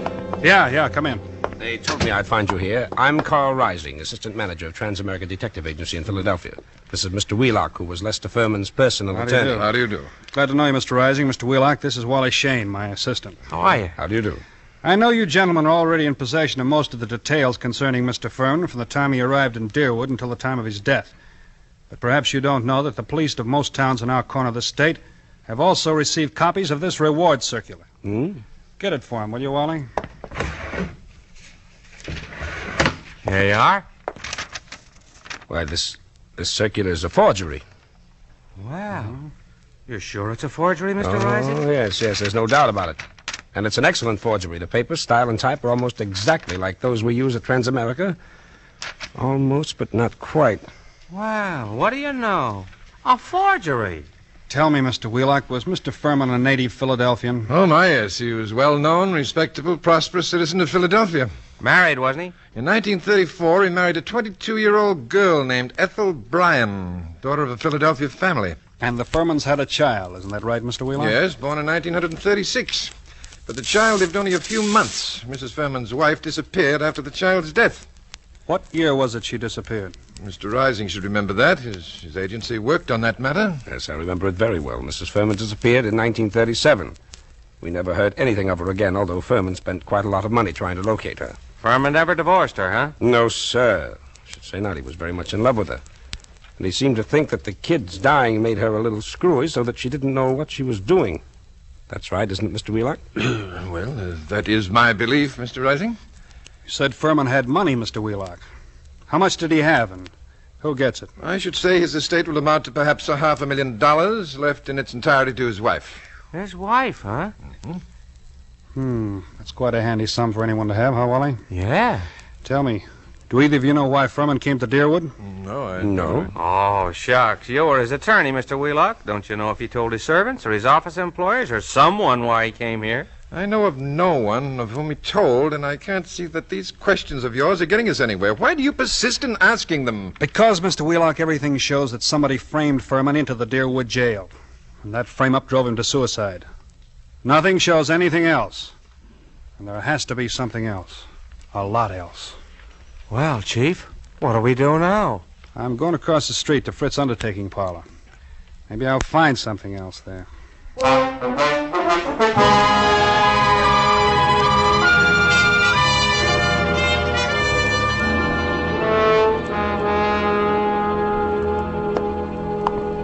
You find anything at the undertaking parlor, Scott? No, not much. Well, I was over there myself just after you left, and I did. You did? What? Well, I saw it. Save it, Wally. Come in. Hello. Am I butting into anything here? Oh, shucks, no. You know the coroner's report is always welcome at a time like this, Doc? What's on your mind, Doc? Well, is it all right to talk here? I mean, can anyone hear us? No, go ahead, talk. Listen, Scott, 2 of those bruises showed. What bruises? Furman, up under the hair, there were 2 bruises. But why didn't you tell me? I am telling you, Scott. You weren't here when I made my examination. You were off chasing some stick-up hoodlums. This is the first time I've seen you since then. But why didn't you spill the stuff about Furman's bruises when you were testifying at the inquest, Ben? I'm a friend of yours. Do I want to put you in a spot where people say you drove this fellow to suicide by third-degreeing him too rough? Oh, shucks, Doc. You're nuts. How bad was Furman's head? Well, that didn't kill him, if that's what you mean. There's nothing the matter with his skull, just a couple of bruises that nobody would notice unless they parted the hair. It killed him just the same. You and your friendship that... Hello. Yeah, Fritz. A couple of ladies? Who are they? Oh, okay, I'll wait. I've got to run along now, Scott. Okay, I'll see you later. Right. It's Fritz at the undertaking parlor. A couple of ladies want to see Furman's body. He's going to ask why. That's what I was going to tell you, Scott. When I was over there, I saw... Hello. Oh, are you one of the ladies who wants to see... You're Furman's wife. Mrs. Furman, Oh, then by all means, Miss Furman. Only when you're through over there, I want you to come over to my office. I've got some things I want to ask you. Right. Well, what do you know about that? Furman's wife. That's what I've been trying to tell you. I saw him. And one of them's Hotshot Randall, a babe with a record as long as your arm. She's one of that mob you had me working on in New York last summer. She know you? Sure, but not by my right name. She thinks I'm a Detroit rum runner. No, I mean, does she recognize you just now? I don't think she saw me. Anyway, she didn't give me a tumble. Okay, Wally, stick around a while, but stay out of sight. Maybe I'll be bringing these dolls back with me. Whatever you say, Chief.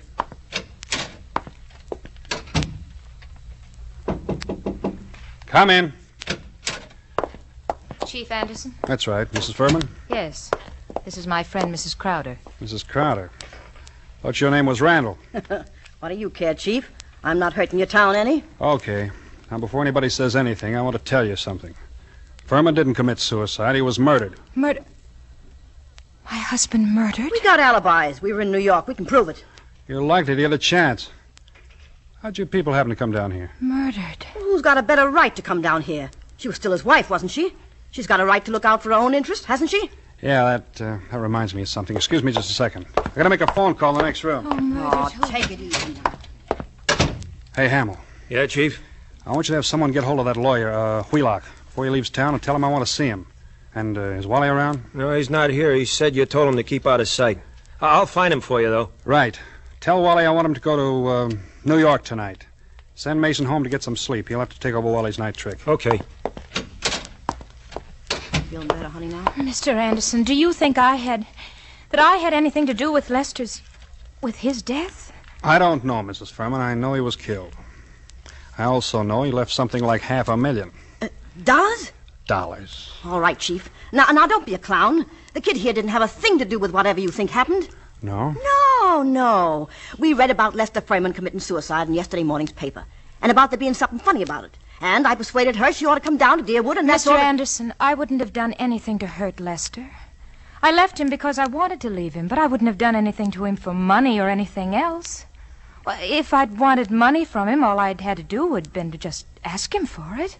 That's so. Well, he used to put ads in the paper telling me if I wanted anything to let him know, but I never did. You can ask his lawyer, Mr. Wheelock. Anybody who knew anything about it can tell you that. Yeah, that's the truth, Chief. For years I've been telling Ethel she was a chump not to tap him, but she never would. I had a hard enough time getting her to come for her share, now that he's dead and got nobody else to leave it to. I wouldn't have hurt him. Why did you leave him, then? Well, after the baby died, I just... Hey, excuse me. Oh, yeah, Hamill. You gave Wally the message. Yeah, I want him to go to New York tonight. Okay, where is he, home? He is home, Okay, thanks. This circular's what got your husband in the jug, Mr. Furman. Did you ever see that picture before?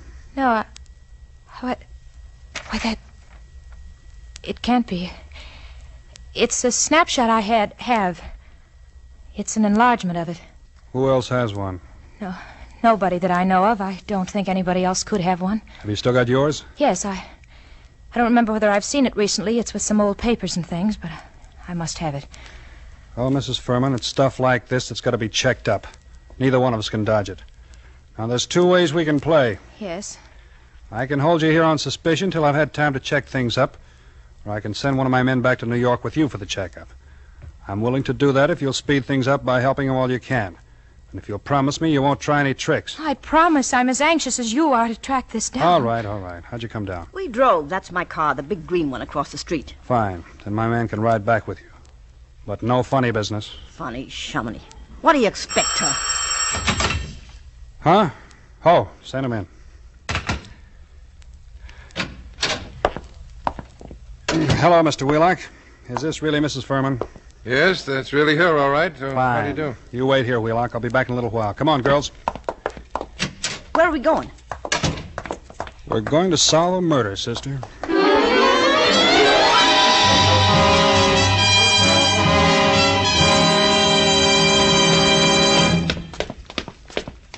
Who lives here?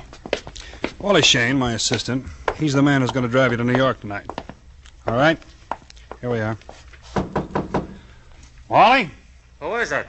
Scott, Wally. Oh, come in. Ladies first. Harry! Hello, Ethel. You two know each other, huh? Well, shucks. We just sort of... Don't reach for that gun, Wally. I've got you covered. I guess you win, Scott. I guess I do. Why didn't you get out of town, Wally? No, it's Harry. You must have known when you saw these two women. I did. But when Hamill phoned and said you were going to send me to New York, I figured I was getting a break. You fooled me plenty on that one, Scott. Yeah. You going to come along nice and quiet, Wally? Oh, shucks. Why not? Okay. And I'm afraid I've got to say it. Wally Shane, I arrest you for the murder of Lester Furman.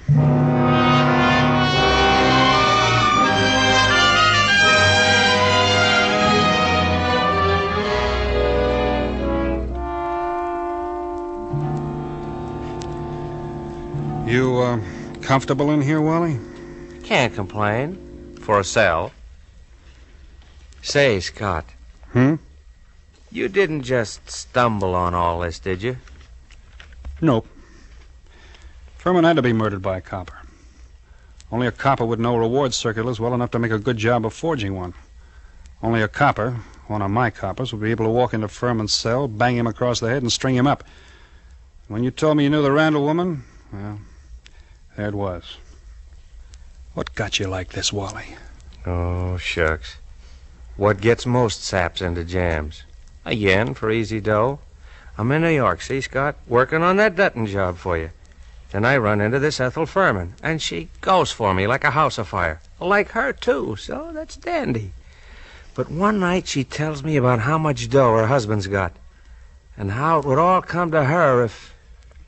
Well, I got to thinking. Thinking what? I think she's nuts enough about me to marry me. I still think she'd marry me if she didn't know I killed him. So anyway, I did it. I swiped that snapshot. I sent those circulars out to a lot of places, you know, not wanting to point too much to this one. And when I was ready, I phoned Furman and I told him to come to the Deerwood Hotel that night, and sometime before the next night he'd hear from his wife, Ethel. I knew he'd fall for any trap that was baited with her. Oh, shucks. I guess I'm not as sharp as I thought I was. Maybe you are, Wally, but that doesn't always help. Old man Camsley's, Ben's father, used to have a saying. To a sharp knife comes a tough steak. I'm sorry you did it, Wally. I always liked you. I know you did. I was counting on that too, Scott. But... oh, shucks.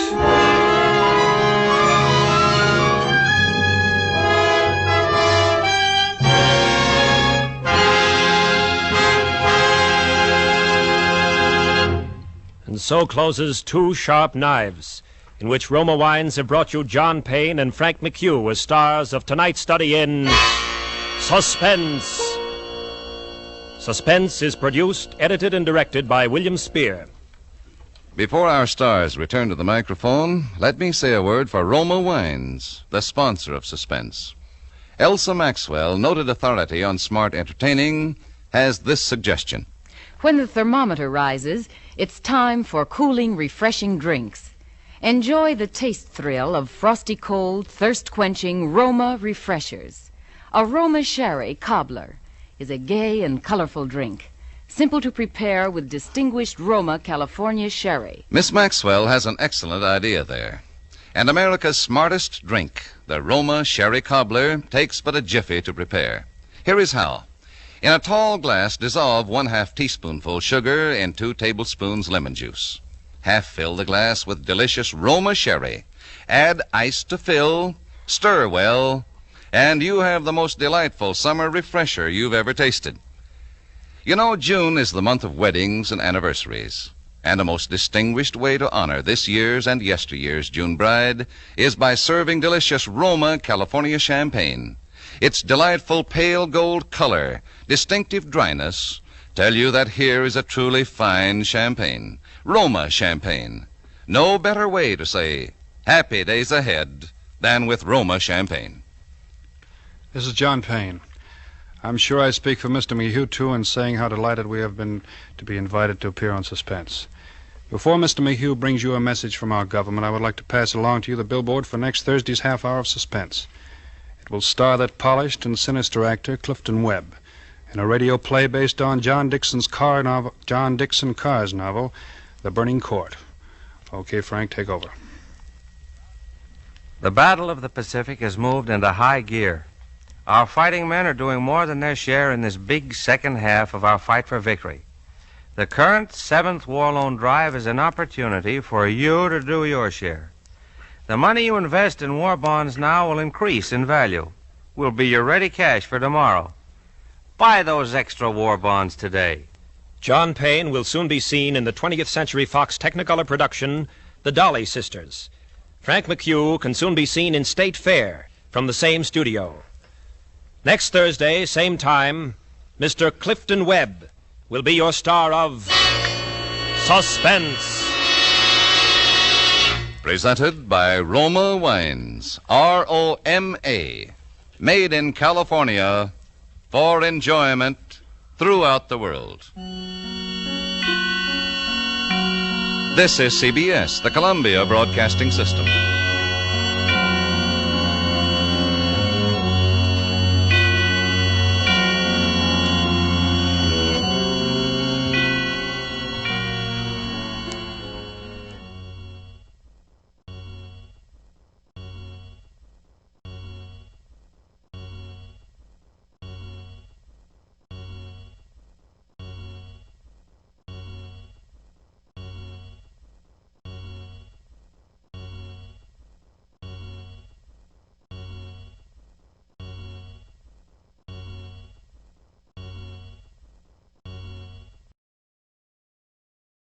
Now, the Roma Wine Company of Fresno, California presents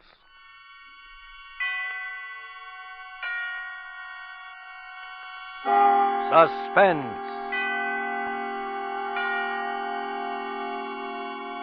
Tonight, Roma Wines bring you the suspenseful play called The Burning Court, starring the distinguished actor whose current performance you have admired in the picture Laura, Clifton Webb. Suspense is presented for your enjoyment by Roma Wines. That's Roma, Roma Wines. Those excellent California wines that can add so much pleasantness to the way you live, to your happiness in entertaining guests, to your enjoyment of everyday meals. Yes, right now a glassful would be very pleasant, as Roma Wines bring you a remarkable tale of suspense. And with the strange events detailed in John Dixon Carr's novel, The Burning Court, and with the performance of Mr. Clifton Webb as its urbane narrator, Godin Cross, Roma Wines hope indeed to keep you in suspense.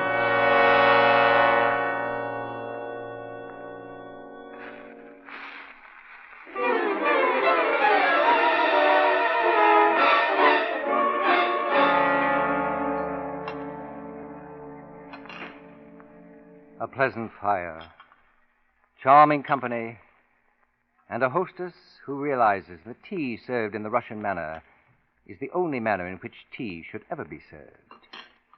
Yes, a heartwarming evening, Mr. Covington, in an extremely gracious setting.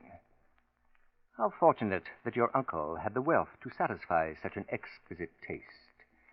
And what a pity I have so little time to tell you which one here murdered him just last week.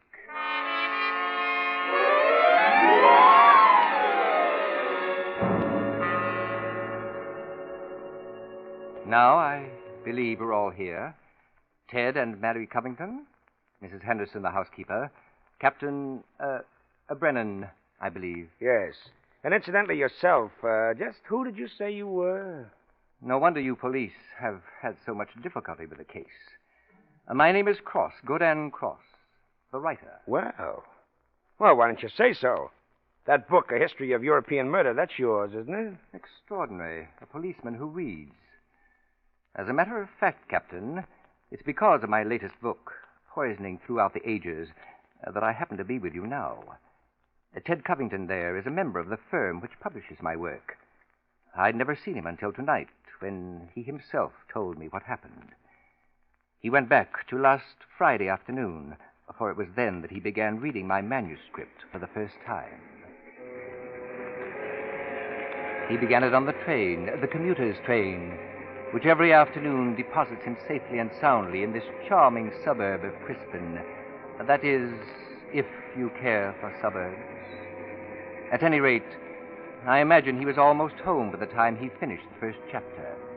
Then he turned the page. Attached to the following leaf was a picture, and looking at it, the young man stiffened suddenly and all but cried out his shock. It was a picture of a woman. Under it was printed, Marie Dubranich, convicted of arsenic poisoning, St. Petersburg, Russia, 1731.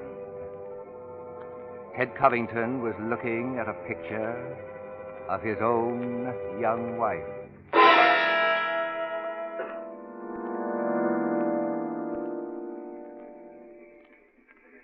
His 25-year-old wife in an early 18th century costume. The face, the features were identical. Even the name. Dubranich is his wife, or was his wife's maiden name. No, it was ridiculous. This woman in the picture was one of his wife's ancestors. Simply an amazing family resemblance. He wondered why Marie had never told him about. Ted Covington glanced down at the chapter to which the picture had been attached. It was entitled, The Affair of the Non-Dead Woman.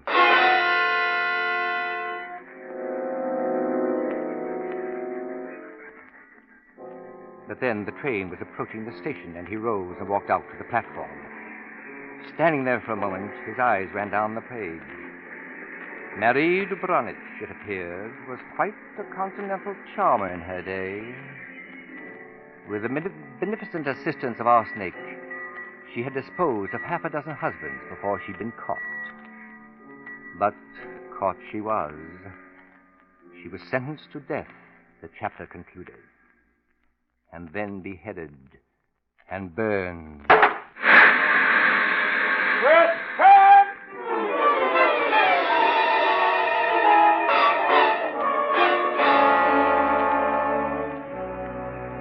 And there, waiting for him at the curb by the suburban station, was the wife he knew so well. Ted! She was leaning toward him now to open the door, smiling in that way he knew so well. Ted, what on earth are you staring at? There's soft fire in your eyes. Oh, it's the street light, I guess. Oh, darling, you're silly and overworked. Come on, get in the car.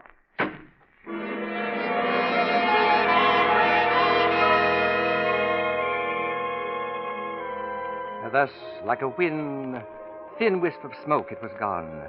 The unspeakably foolish concept. Laughable? That's what it really was. All right, let's hear it. What's so funny? Oh, nothing at all, darling. I guess I just feel good. Oh, a fine mood for dancing tonight. Dancing? Now, Ted, you promised. You said if Uncle Miles showed a noticeable improvement, we could go to the club. You mean he's really better? Oh, there's no comparison. The doctor agreed with me.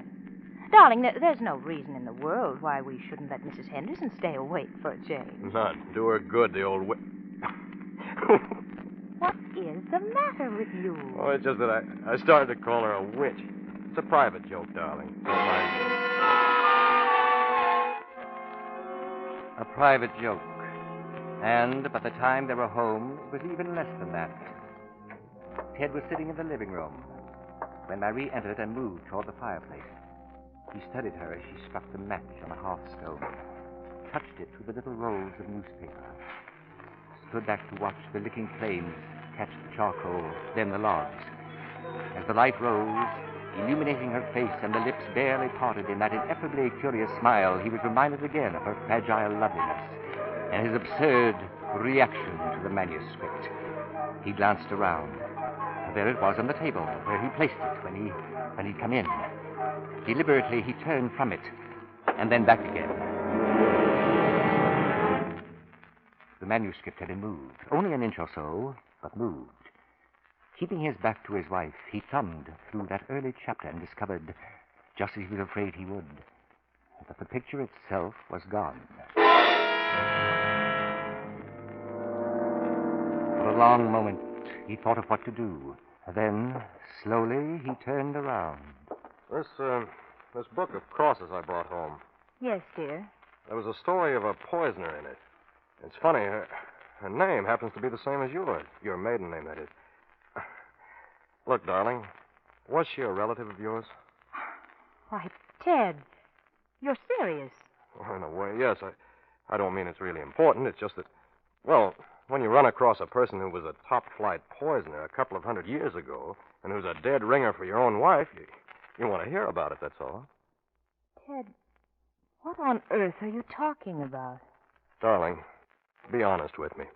Didn't you look at this manuscript when I was out of the room? No. You didn't take out a picture of a poisoner named Marie Dubronich? I most certainly did not. Somebody took that picture out of the manuscript. Oh, but who could it be? Mrs. Henderson has been in the back ever since we came in.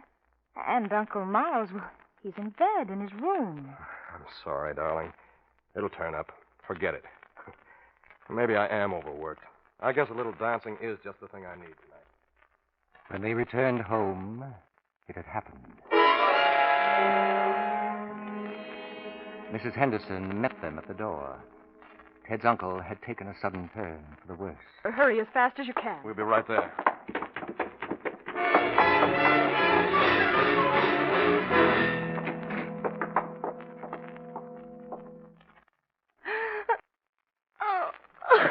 Marie, if you don't mind, Yes.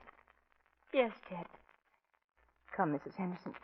Let's go into the living room.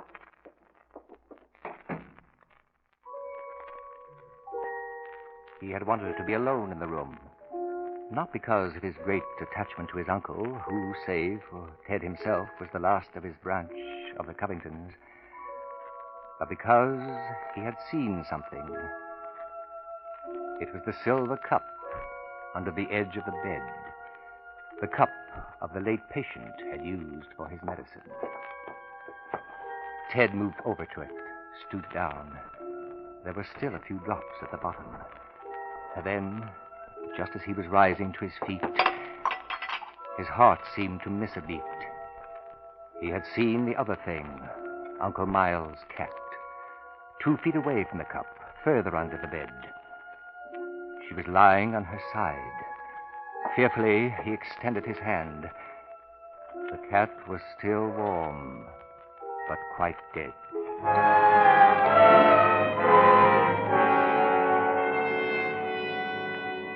No one must know, not yet. There would be a funeral, a normal, official interment in the family crypt on the grounds. Meanwhile, the cat must be buried, disposed of, and the contents of the cup. The next day, at the chemist's, he was told it contained arsenic.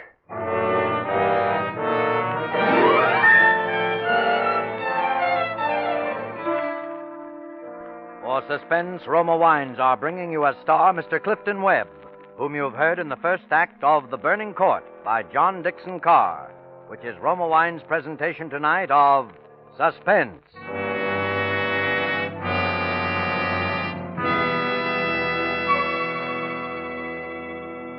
Between the acts of Suspense, this is Truman Bradley for Roma Wines. We now quote a brief word from the renowned hostess, Elsa Maxwell. I've found that one of the smartest ways to entertain during warm weather is to serve tall, iced, thirst-quenching Roma refreshers, made with distinguished Roma California wines. And it's so easy to enjoy frosty, satisfying Roma wine and soda. Simply half-fill tall glasses with Roma Burgundy or Sauterne. Add ice cubes and sparkling water, and sugar if you wish. For a decorative touch, garnish with cherries and slices of fruit. And be sure to use Roma, for Roma wine is always uniformly good, the happy result of selected grapes, carefully picked at the very peak of character in California's choicest vineyards, gently pressed, then guided unhurriedly to perfection by the ancient skill of Roma's famed wineries. Yet, good as it is, Roma wine costs only pennies a glass. Remember, because of uniformly fine quality at reasonable cost, more Americans enjoy Roma than any other wine. R-O-M-A, Roma Wines. And now Roma Wines bring back to our Hollywood soundstage Clifton Webb as Godin Cross, writer and authority on Murder Through the Ages in The Burning Court, a play well calculated to keep you in suspense. Now, let me understand one thing, Mr. Cross. You're simply relating what Mr. Covington here told you? Yes, less than 15 minutes ago, Captain. Then why not have Mr. Covington tell it himself? Primarily because I can tell it more beautifully. Mrs. Covington. More tea. I'll get it for him, madam. You're very kind, Mrs. Henderson, but I'd rather you didn't miss even one facet of the story. Oh, well, I'm not leaving, sir. The samovar's right over here. Excellent. I think that you should know that earlier tonight, just 3 days after his uncle's burial, Ted Covington sat alone in this room, contemplating some astonishing plan. This very night, long after Marie would retire, he himself would open the vault and exhume his uncle's body. A chemist had been engaged for a private autopsy. He was to look for traces of poison, yet Ted Covington wasn't so sure he could go through with such a plan. The door opened, and Marie came into the room, walking now quite softly across to the great fireplace. He studied her closely as she struck the match, then touched it to the crumpled scraps of paper. Oh, I thought you might be a little chilled.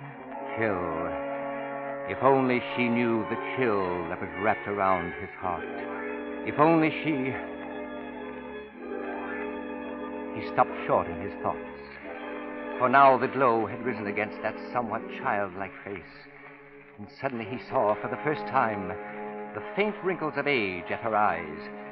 Now the light was higher, and there it was, the thin light crease, like an almost invisible star that encircled about her neck. Marie Dubronich, beheaded and burned in 1731. Yes, he was sure of it now. He had to go through with his plan.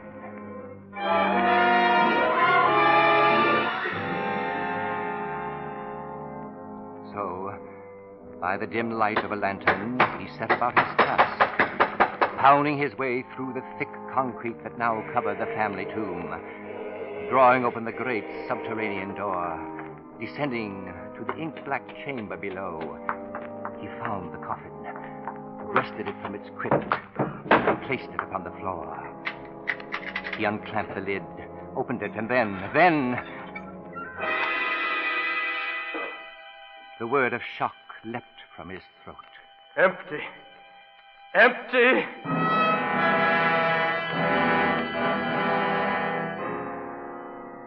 Empty? Empty, you say? Huh? Who's that? Who said that? I did, Mr. Covington. Appear. Who are you? I'm Captain Brennan from the Office of the Commissioner of Police. Police? How did you... Who sent you here? Who told you about this? Why, your housekeeper, of course. You didn't think Mrs. Henderson saw the dead cat, did you? But she did. She also saw you bury it. That, as you know, was 3 days ago. So I've had a chance to do some delving. I must admit, Mr. Covington, that when I learned your wife's maiden name was Dubronich, Marie Dubronich, I was really quite intrigued. Why? What difference does that make? Well, perhaps you don't know it, but that's a rather important name in crime history. Oh, but the same name, that's all. It's a coincidence, Captain. Yeah, isn't it? The case is full of them. Learned most of her poison tricks, for example, from a lover of long standing, a fellow by the name of Krositov. Godan Krositov. Cross? Godan Cross, let's say. Hasn't your firm published books by a man by that name? Cross?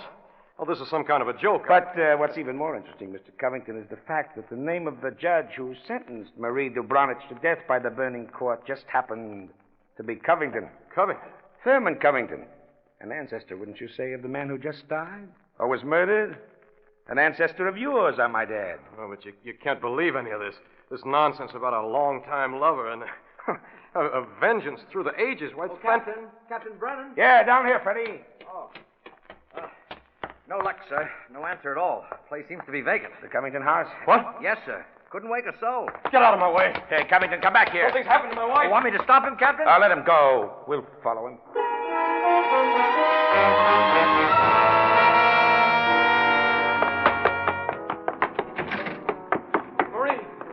Marie! Where are you? It's me, Ted. Marie, what have you done? What? Good evening, Mr. Covington. Who are you? My name is Cross, Godan Cross, the writer. Cross? My wife. What have you done to her? You fiend. What have you done to my wife? Stop it! Listen to me. Why are you here? Why am I here? Because your wife, reading my chapter on Marie Dubronich, realized I knew more about the family than even she did. Because she found my phone number on the front cover of the manuscript. And because I know an exceptional case when I hear one.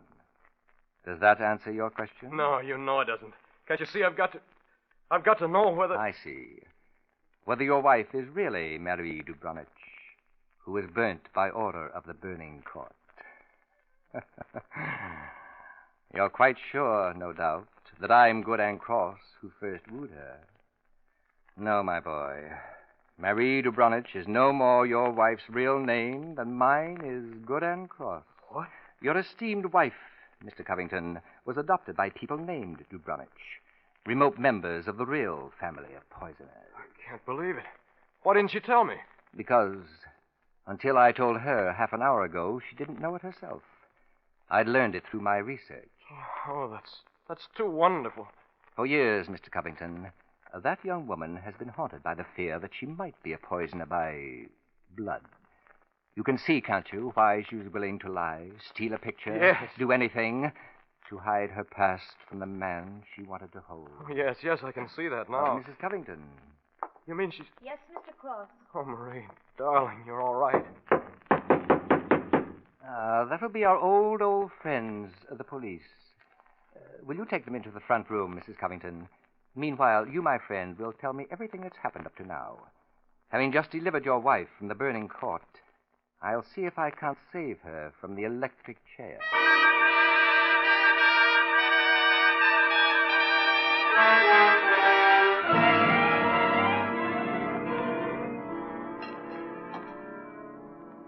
Sugar? Just pass it, please, Mr. Covington. There. Thank you. Yes. Truly excellent tea. Don't you agree, Mrs. Henderson? What? Oh, yes, it's very nice. Yes. Well, that, Captain Brennan, completes Ted Covington's personal account of the events leading up to the present. Let us now consider that supernatural hocus-pocus of the body that walked out of the sealed-in tomb.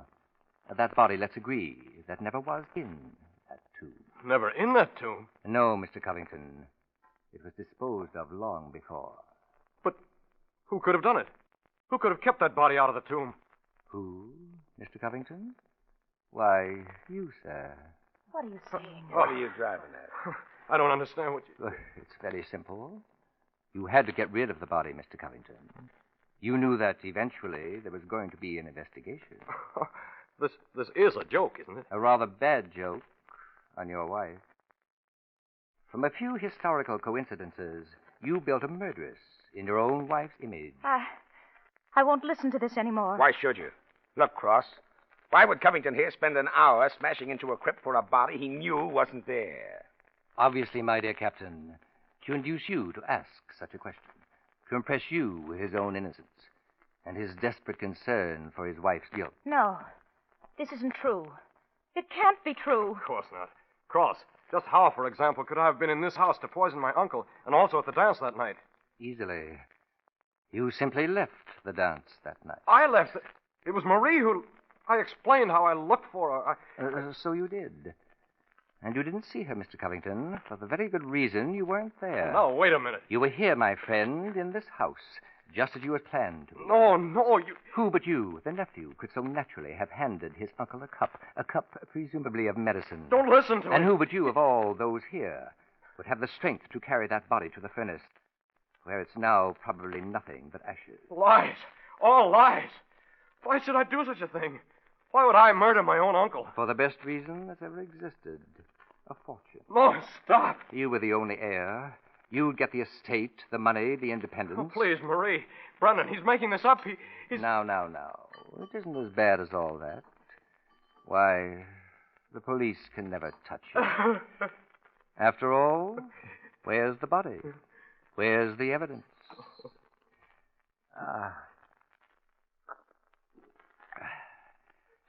A truly delightful beverage. Yes, Mr. Covington.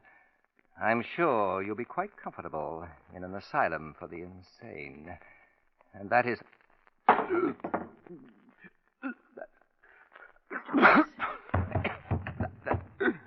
Cross. What is it? Here, stand back. Stand back, let me get you. Mr. Cross. What's the matter, Captain? This man's dead. And from poison, if I know anything. Poison from that glass of tea. Ted! You! That glass Ted! was right beside you, Covington, and nobody else. Nobody else was No, near. No.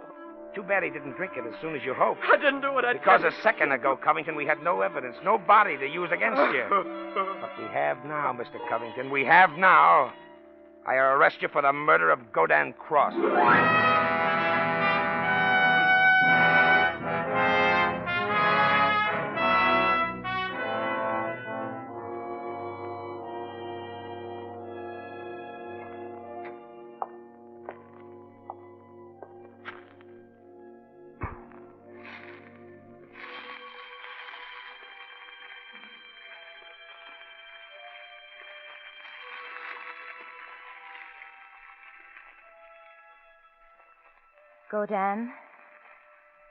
Godin.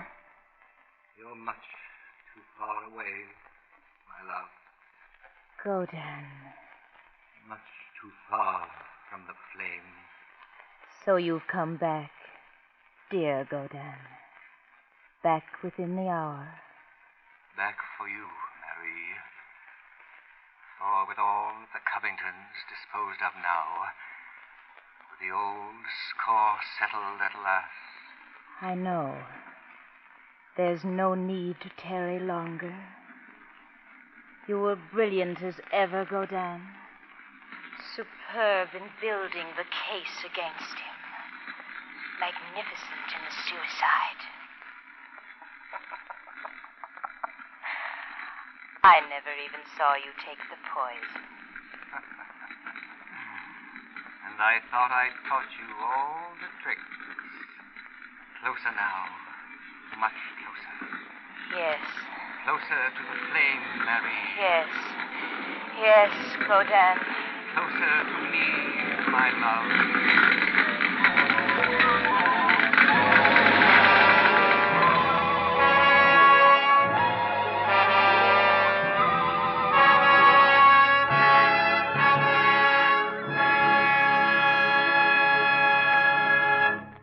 That night, the Covington house burned to the ground. The body of Marie de Branich Covington was never recovered. And so closes The Burning Court, in which Roma Wines have brought you Clifton Webb as star of tonight's study in Suspense. Suspense is produced, edited, and directed by William Spear. Before Mr. Webb returns to the microphone, let me say a word for Roma Wines, the sponsor of Suspense. Elsa Maxwell makes this timely suggestion for Father's Day next Sunday. Show Dad how much you really appreciate him by making next Sunday's dinner a festive occasion. Serve glorious golden amber Roma California sherry as first call for dinner. Dad will enjoy the light nut-like flavor of this distinguished Roma wine. Serve cool. Miss Maxwell has made a grand suggestion. And why not further delight Father with a gift package of delicious Roma wine? Good Roma wines, always delightful, always uniformly delicious, are reasonably priced. And the next time you use vermouth, choose Roma vermouth. Zestful, full-flavored Roma vermouth, blended and developed with all the traditional winemaking skill of Roma wineries, is made and bottled in the heart of California's famous vineyards, yet surprisingly low-priced. Try Roma vermouth soon, won't you? This is Clifton Webb. And now a serious word. This great Seventh War loan drive must be a success if our war against Japan is to be a success. Our fighting men are depending upon you to put your job over. It's up to you to buy bigger bonds, and more of them than ever before. So please do it now. Ladies and gentlemen, next Thursday, same time, Ann Richards will be your star of Suspense. Presented by Roma Wines, R-O-M-A, made in California for enjoyment throughout the world.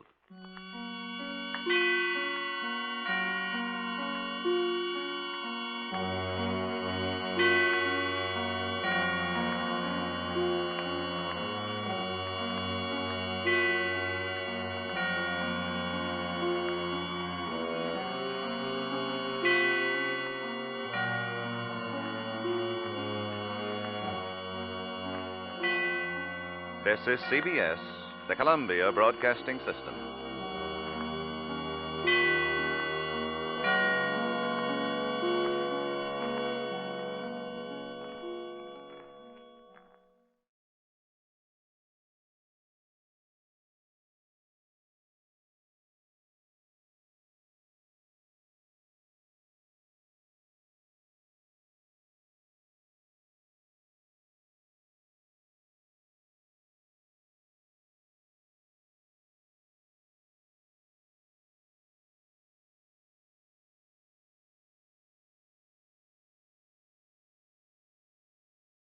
Now, the Roma Wine Company of Fresno, California presents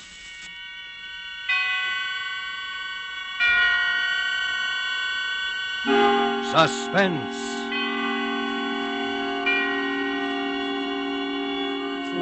Tonight, Roma Wines bring you The Story of Ivy by that high priestess of the art of suspense, Mary Belloc Lowndes, and starring the young actress whose performance you admired in the picture An American Romance, Miss Ann Richards. Suspense is presented for your enjoyment by Roma Wines. That's R-O-M-A, Roma Wines.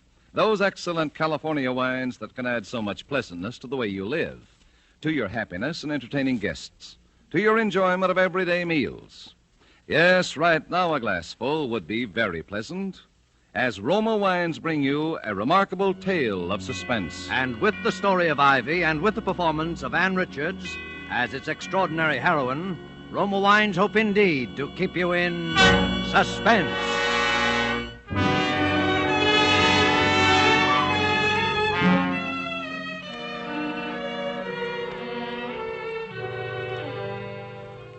The Story of Ivy. Ivy Lexton's own story as told to Victoria Matthews, an exclusive feature of the Morning Herald. I wrote it in the first person, Mrs. Lexton. I hope you don't mind. Oh, it doesn't matter, so long as the story is accurate. You can understand my anxiety, Miss Matthews. After all, I owe it to my public. Yes, of course. Perhaps you'd like to read it through and make suggestions before signing the release? Oh, if it's not too much bother. On the contrary, hearing it in your own words would be a decided help to me. Very well, Miss Matthews. I'll read it out then. Are you comfortable? Would you like anything? A cigarette, perhaps? Oh, it's unfortunate that I have no maid here with me at present. Thank you. I'm quite comfortable. Please go ahead, Mrs. Lexton. Very well. Chapter 1. I was born in Hobbs Court, Soho, and I was christened Ivy Gudge. I hated my name, and I hated the sordid surroundings into which I had been born. And while yet a child, I made up my mind that wealth and position should be mine at whatever cost. As a child, my favorite book was the story of Nell Gwynn, the commoner who became the favorite of a king. And one sentence of Nell's, in the face of all her success, made an indelible impression on me. It was this: in life, I have never sought anything that did not seem to have been placed in my hands by Providence itself. At the close of my first season as an actress, our show was bankrupted by an embezzling manager, and I was left stranded in the provinces and stone broke. Many great gentlemen had shown me attentions and showered me with presents, but I sought assistance from none of them. And it was Jarvis Lexton, a young man whom I'd scarcely noticed, who came to me in my hour of need. Ivy, I know there are hundreds of men who adore you. Men with titles, wealth, social position, much more than I can offer. But there's not one who loves you more than I do. Will you marry me, Ivy? And I said yes, because it was offered. We were frightfully happy that first year of our marriage, and Jarvis was so generous, humoring all my little whims, spending much more money on me than he could afford. It always gave him a thrill of boyish pleasure to see my portraits in the newspapers and magazines, with captions such as, "The beautiful Mrs. Ivy Lexton, wearing Vionette's latest creation," or "Mrs. Jarvis Lexton at Ascot, with Lady Hampton and Lord Rushworth." He kept a scrapbook of them, and really seemed quite pleased about everything, until one day... I say, Ivy, don't you think you're being seen and photographed a bit too much with this fellow Rushworth? Oh, but darling, I thought you liked having me hobnob with the peers of the realm. What about this other chap, Roger Gresham? You know, it does seem a bit thick for me to work my head off 12 hours a day, figuring out ways to finance your clothes and jewels so you can be photographed with other men. It's got to stop in any case, Ivy. We're broke. Oh, you mean our money is all spent up? We're wiped out. The bailiffs attached my office furniture. We can't even pay the rental on this flat. What are we going to do, Jarvis? I'll let you figure that one out. You're so good at spending money, perhaps you can think of a way to make some.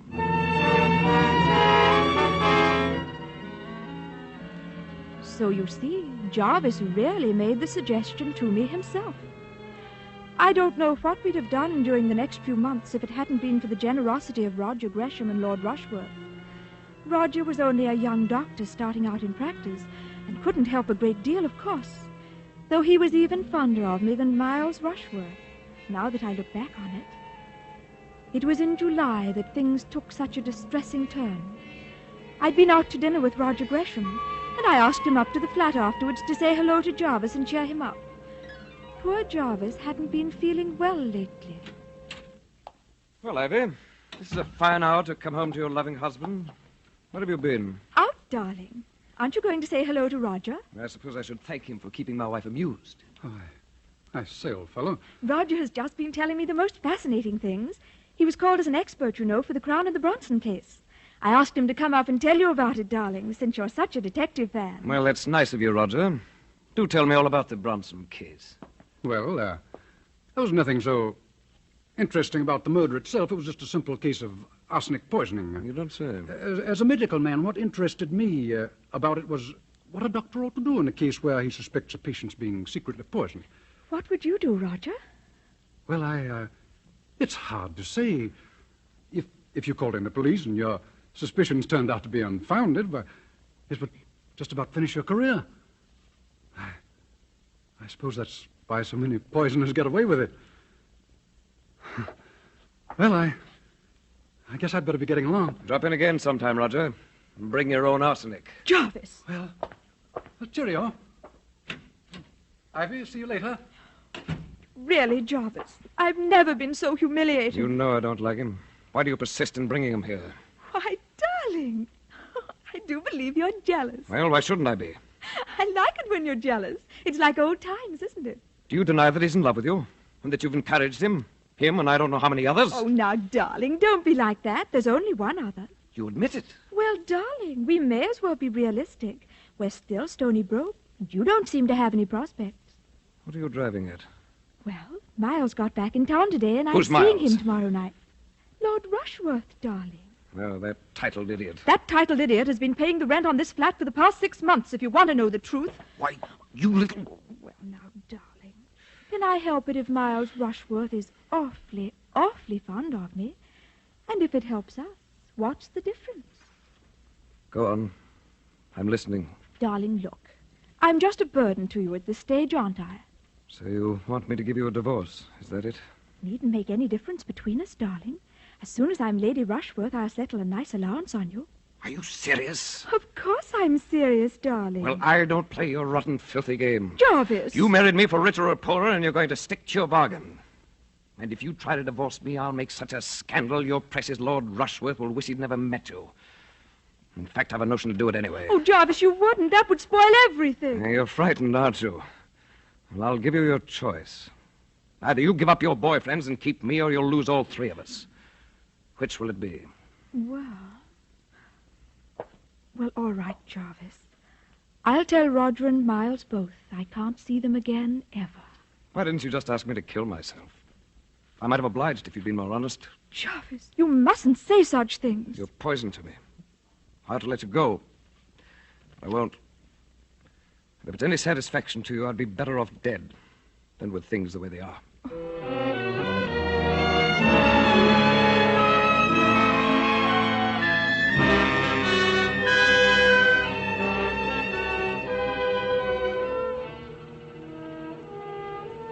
So you see, Miles, I simply can't go on seeing you. It isn't fair to Jarvis. Is he being fair to you? You don't understand. I'm all he has left now. You're so good, so innocent. Can't you see he's just holding on to you out of spite? Has he done one thing? Has he even tried to get a job so that he could support you? I married him for richer or poorer, until death do us part. Then I pray death be merciful to us both, Ivy. Oh, you mustn't say such things. It's wicked. I'm sorry, my dear. Ivy, I wanted to give you this little remembrance. I had hoped to give it you under happier circumstances, but please accept it now as a farewell present. Oh, Lord Rushworth, you shouldn't have. It's only a little thing, the little handbag you admired so much. We saw it in Cartier's window. Oh, remember? the one with the emerald clasp. Oh, you shouldn't have. Oh, it must have cost a fortune. Look in the mirror. The emerald matches your eyes. You will accept it, won't you? Oh, Miles, I'll carry it with me always.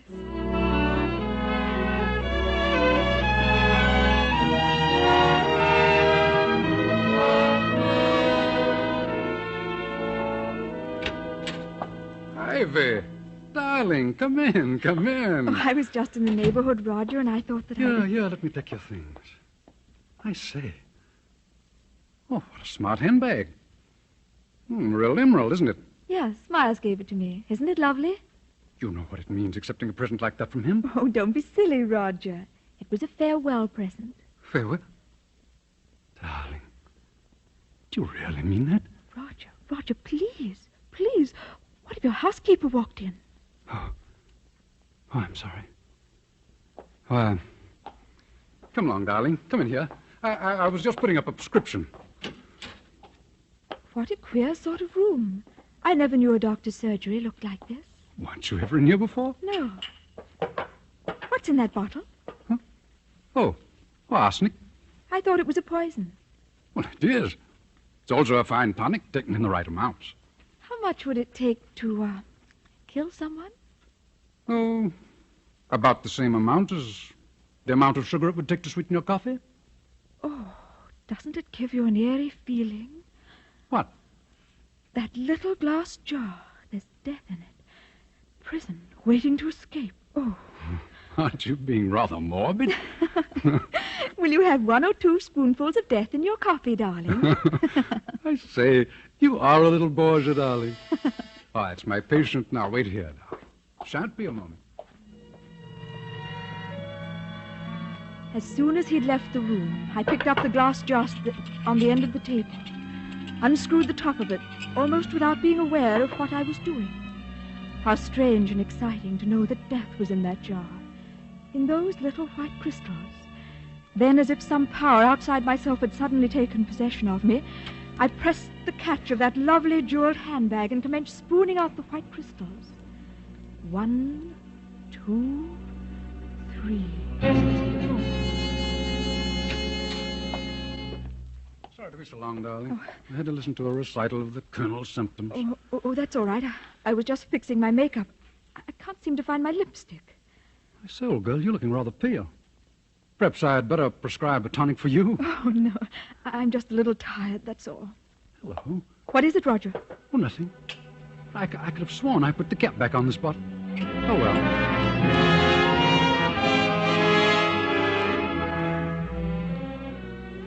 On the bus, all the way back to Kensington, I kept wondering why I had done that funny thing.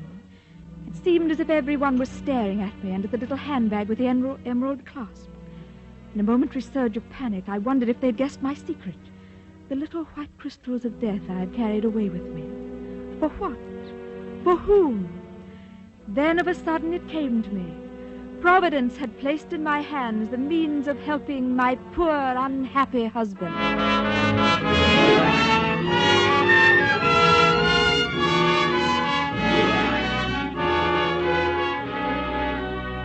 For Suspense, Roma Wines are bringing you as star Miss Ann Richards, whom you have heard in the first act of The Story of Ivy by Mrs. Belloc Lowndes, which is Roma Wines' presentation tonight of Suspense.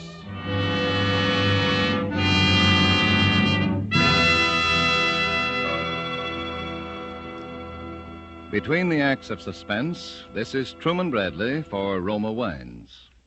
Gracious hostess, Elsa Maxwell makes this timely suggestion. During the warm weather, I'd suggest you try America's smartest, coolest drink, refreshing Roma wine and soda. So simple, and yet so charming. When the temperature soars, enjoy iced, thirst-quenching Roma wine and soda. Simply half-fill tall glasses with good Roma California Burgundy or Roma California Sauterne.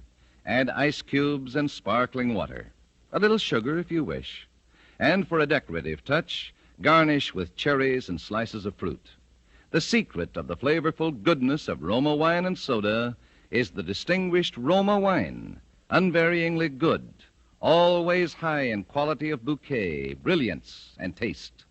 The result of selected grapes, slowly brought to perfection in California's choicest vineyards, carefully, unhurriedly, guided to flavor fullness by the ancient skill of Roma's famed wineries. Yet all this goodness is yours for only pennies a glass.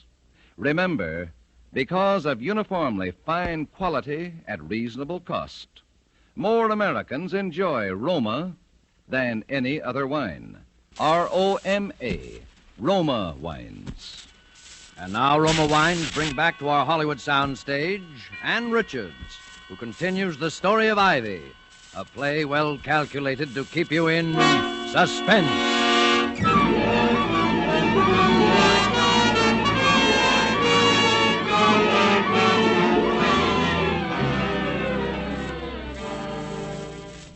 My husband's illness lasted only a little more than a week, but to me it seemed an intolerably long time. Thanks to the generosity of Lord Rushworth, I was able to have a nurse in to look after him. But I couldn't help wishing there was something more I could do for him. I'd used up nearly all of the poison I'd carried away that night from Roger's dispensary. But instead of the merciful death I had hoped it would bring, it seemed only to cause poor Jarvis to suffer more pain. There were only a few grains of the white crystals left in the bottom of the little handbag with the emerald clasp, and I hadn't the heart to go on with it. Besides, Jarvis' doctor was commencing to ask too many questions. I decided to consult another physician, and under the circumstances, Roger Gresham seemed the wisest choice. Ivy, I came the moment I received your message. He's suffering so dreadfully, Roger. I hadn't any idea it would be so painful. You hadn't any idea what? Oh, I mean, he complained of a stomachache, and suddenly in the night... Where is he? I'll have a look at him. In here. This is Dr. Gresham, nurse. How do you do, Doctor? Jarvis, I've asked Roger to look at you. You don't mind, do you, dear? Get him out of here. I've been poisoned. He's the one who poisoned me. Get him out of here. Poor boy. He's been that distracted, he has. I'll just prescribe a little sedative for him, nurse. I'll go and order up some tea, Roger. You will stay, won't you? Why, yes, thanks. Oh, Mrs. Lexton, I was just looking for you. Dr. Berwick is waiting in the drawing room with another gentleman, Mum. I'll see what they want. Order up some tea, will you, dear? Oh, there you are, Mrs. Lexton. This is Inspector Orpington. Inspector? Of Scotland Yard, ma'am. Oh. Dr. Berwick tells me he has reason to suspect that your husband is suffering from arsenic poisoning, Miss Lexton. Why, I don't understand. Your husband keeps speaking of someone named Roger Gresham. Is that the name, Dr. Berwick? Yes. Why, that's Dr. Gresham. He's in there now with my husband. Good Lord. Come along, Inspector. You'd better wait here, Mrs. Lexton. Never until that moment had I realized how foolish my actions had been. Surely now they would suspect poor Roger. If there had only been someone to confide in. I felt so alone. I'll have your license for this, Gresham. Do you hear me? But look here, Berwick. Mrs. Lexton never told me there was another doctor on the case. Oh, is that true, Mrs. Lexton? Why, yes. Dr. Gresham is an old friend of mine, and I saw no harm in his looking in. Well, nevertheless, I shan't sign the death certificate, not till there's a post-mortem. Death certificate? I'm sorry, Mrs. Lexton. It's our painful duty to inform you that your husband has just passed away. Oh, poor Jarvis.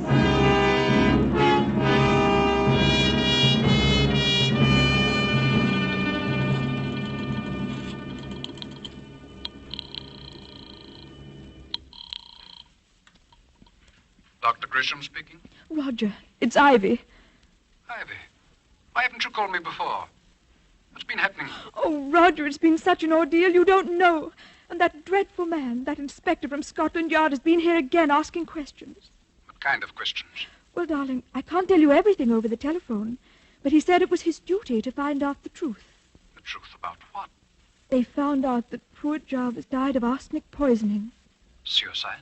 The inspector says they know it was murder. What possible motive could I have? None, of course, darling. But I was silly enough to let out to the inspector that you had been, well, fond of me in a sort of way. Are you there, Roger? Yes, go on, Ivy. Well, the moment I said it, I saw what a mistake I'd made. But he spoke as if he already knew such a lot, or at any rate, some part of it. What part of it? Well, that even if I didn't care for you, you had been very, very fond of me. Are you there, Roger? Yes. Yes, Ivy. Go on. What else? Well, he's certain to ask if I've ever been to see you at your house, I mean. Well, of course, I said no. Are you still on the line, Roger? Yes, Ivy. Well, you won't give me away, will you, Roger, darling?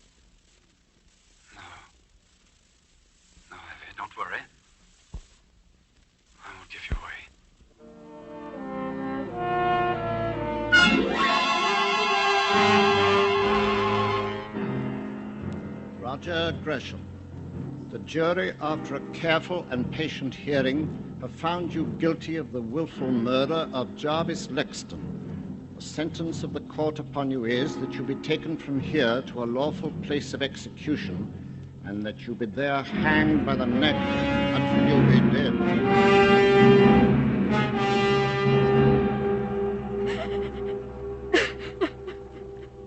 There, my dear. You mustn't give way like this. I can't help it, Miles. It's been such a shock.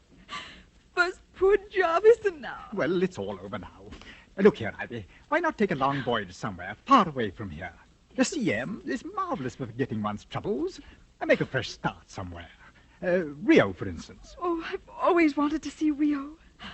Perhaps we can go there for our honeymoon. Honeymoon? Are you thinking of remarrying? Why, Miles, darling, of course. Don't you remember what you said? If I were only free. Well, I'm free now. Ivy, I don't quite know what to say. I'm very fond of you, of course, and I'll gladly lend you any financial assistance, but as for marriage, particularly under the circumstances, you must know there's been a great deal of talk about you and Gresham. Oh, surely you don't believe those stories. There's never been anyone but you, Miles. If I'd met you before I met Jarvis... We could never have been in any case, Ivy. Surely you realize that? I'm not good enough to be Lady Rushworth. Is that what you're trying to say? Too good, if you like. It's not my choice in any case. I was born with this name, and I have certain responsibilities. You stuffy snob! Well, I wish I could make you understand. There's my mother, for instance. She's an invalid, heart, you know. And if I were to marry, well, you, I believe the shock would kill her. But the things you said, the present you gave me, what was I to think? Well, I'm sorry if you thought I was leading you on. The night that I gave you the bag... The emerald bag. You were saving it for the kiss-off, was that it? Oh, that's rather a crude way of putting it. It matches the color of your eyes, you said. And I said I'll carry it with me always. Funny, isn't it? Oh, Ivy, please, the servants. Don't you Ivy please me. I want them to hear. Perhaps the whole world will hear one day that Ivy Lexton poisoned her husband for Lord Rushworth. Ivy, what are you saying? 2 lives weren't too much for Ivy to sacrifice, and the risk of her own life meant nothing. She wasn't good enough for the Lord. You, dear, sweet little Ivy Lexton. Why, I can't believe it. Well, let me tell you something you can believe. I never loved you. I loved your money and the title. I wanted to be a lady. Oh, what a joke. Well, I'm not sorry. I've always hated your kind deep down inside of me. Cowards. Cowards, all of you. Anything to save face, anything. Roger Gresham going to the gallows because he's too much of a gentleman to tell the truth. That I was in his flat the night Jarvis was poisoned. You let an innocent man be hanged? If he'd loved me as he pretended to, he would have killed Jarvis. If he'd been a man instead of a gentleman. If any of your kind were real men. Well, I've had enough of it. Take your foul present. Pretty little thing, isn't it? A little handbag, and so expensive, too. The emerald matches my eyes, does it? Get out of here and take it with you. No, thank you. I'm not in the market for emeralds this season, my lord. They cost too dear.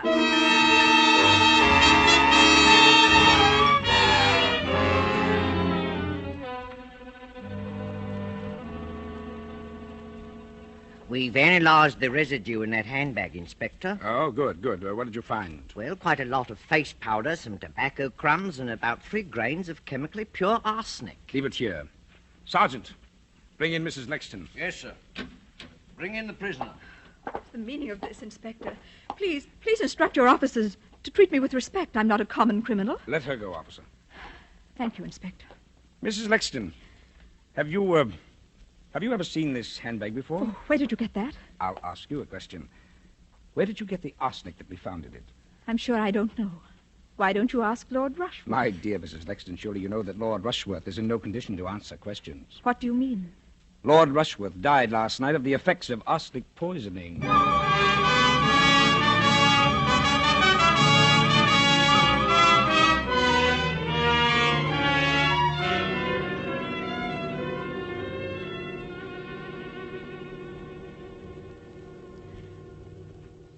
And so my story draws to a close. It's a comfort to me as I sit here in the condemned cell to know that so many loyal friends still believe in my innocence, in spite of all the ungentlemanly things the Crown Prosecutor said about me during my trial. I was especially gratified at the tribute paid to the costumes I wore in the witness box. One admirer has written to compliment me on my delivery and the poise I exhibited under cross-examination. I'm told that my remarks were clearly audible in the very back row of the spectator seats, in spite of the overcrowding. And on the final day of testimony, I received that greatest of all the tributes an actress can command. My audience was moved to tears. And so, in spite of all the misfortunes that have befallen me and my loved ones, I have at last realized my life's ambition. The end. Well, Mrs. Lexton, does it meet with your approval? Well, I think you might point out that I killed Lord Rushworth, too. Of course, between you and me, my dear, I didn't. It must have been suicide. But you know, it makes a better story. And please print the photograph that was taken of me outside St. Paul's after my husband's funeral. That was the smartest frock I ever owned. I think that can be arranged, Mrs. Lexton. And how much did you say your paper's going to pay for my story? £200. We thought that was quite generous. Well, it's not much, but it'll come in handy. They're hanging me next week, you know, and I haven't a thing to wear.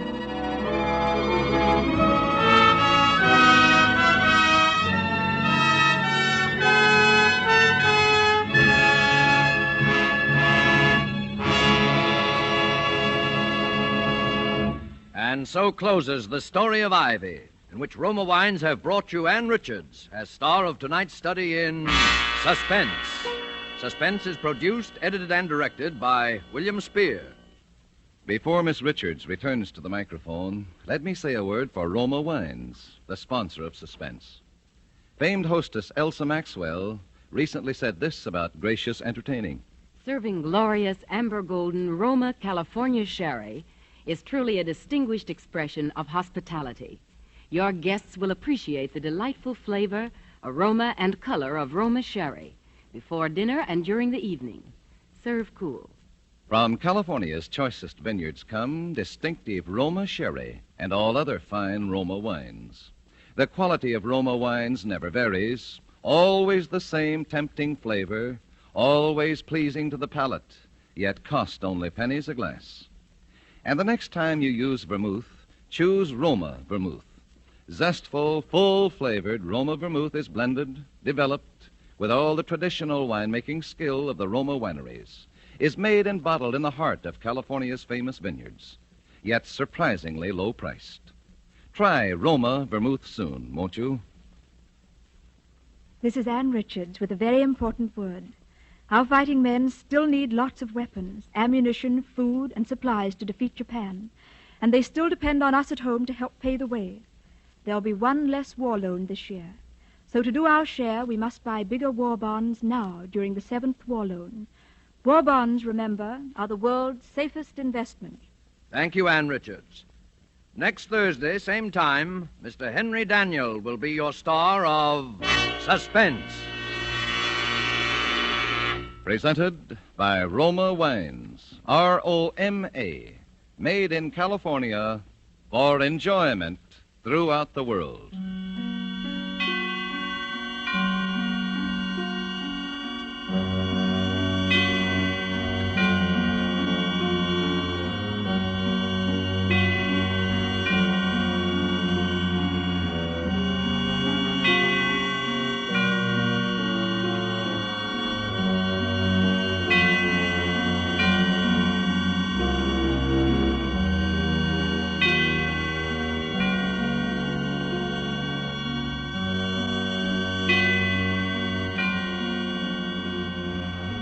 This is CBS, the Columbia Broadcasting System.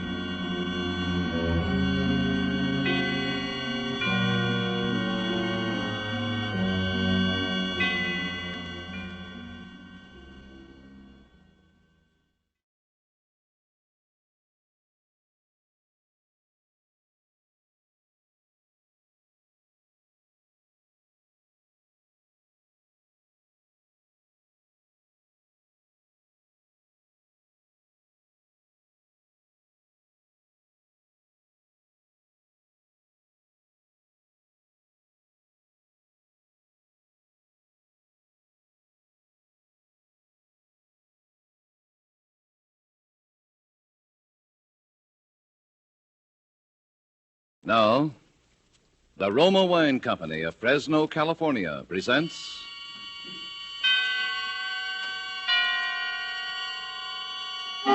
Suspense.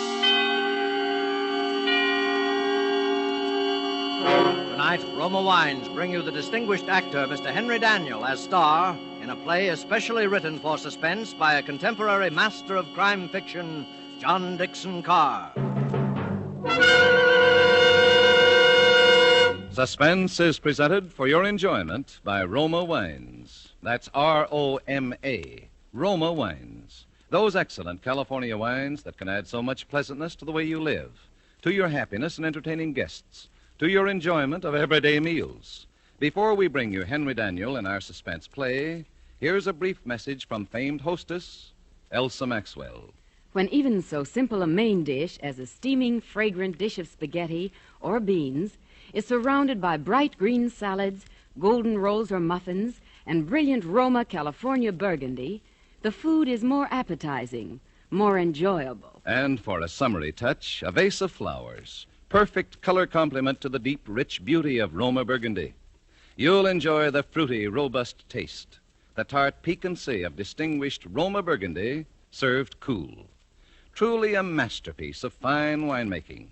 Like all Roma wines, Roma burgundy is unvaryingly good, always high in quality of bouquet, rich in color and taste. The happy reward of selected grapes, brought slowly to perfection, gently pressed, then carefully guided to flavor fullness by the ancient skill of Roma's noted wineries in California's choicest vineyards. Yet all this goodness is yours for only pennies a glass. Remember, because of uniformly fine quality at reasonable cost, more Americans enjoy Roma than any other wine. R-O-M-A, Roma Wines. Yes, right now a glassful would be very pleasant, as Roma Wines bring you a remarkable tale of suspense. And with the dealings of Mr. Markham, and with the performances of Mr. Henry Daniel in the title role, and of Joan Loring as Judith, and Gavin Gordon as Ronald, Roma Wines hope indeed to keep you in suspense. This is the story of a man who commits murder and gets away with it. Does the idea shock you? Do you believe that justice must always be done? But let's be honest with ourselves.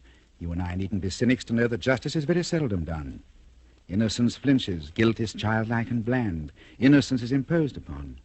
Guilt can compass all things, even a successful murder. And I know this. Because I was the murderer, you say? Oh, no. Inquire at Scotland Yard. I was the victim.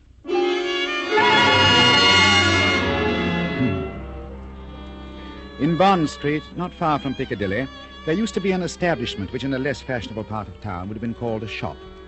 On the windows, in letters as discreet as a visiting card, were the words, Charles Markham, antique dealer. Such a delightful fellow, Markham. Such a character. 30 years ago, yes, as long as that, this antique shop was a dingy place, despite deep carpets and crystal chandeliers. It rustled with the ticking of 100 clocks. It was shadowed by damascened armor and the loom of tall tapestries. And late, one summer night, when the shutters were long closed on those windows, a four-wheeler drew up before that door in the gaslit street.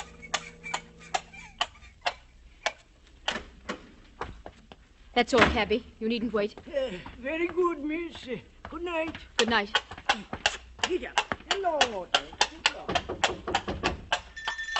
He must be there. He must be. I won't go back to that place. I'll kill myself first. Look here, I say, old man, look here. Oh, I beg your pardon. And I beg yours. I'm not the person you were expecting, am I? No, madam. As a matter of fact, I was expecting a police officer. A police officer? Merely an old friend who often drops in for a talk and a drink. Oh. You are Mr. Markham, aren't you? Yes, my name is Markham. Can I be of any service to you? I want to come in. I want to buy a present for somebody. Oh, really, madam? It's nearly 1 o'clock. Surely tomorrow morning. That'll be too late. This is a special occasion, you see. It's a birthday present. That's it, a birthday present. I've got to deliver it at breakfast, and Sir Charles Lytell says that this is the only place in London to buy antiques. Sir George flatters me. One moment, while I put some lights on. Oh, no, please. That little light will be enough. But you won't be able to see anything. That doesn't matter. I'll trust your judgment. And just as you like. This way, madam.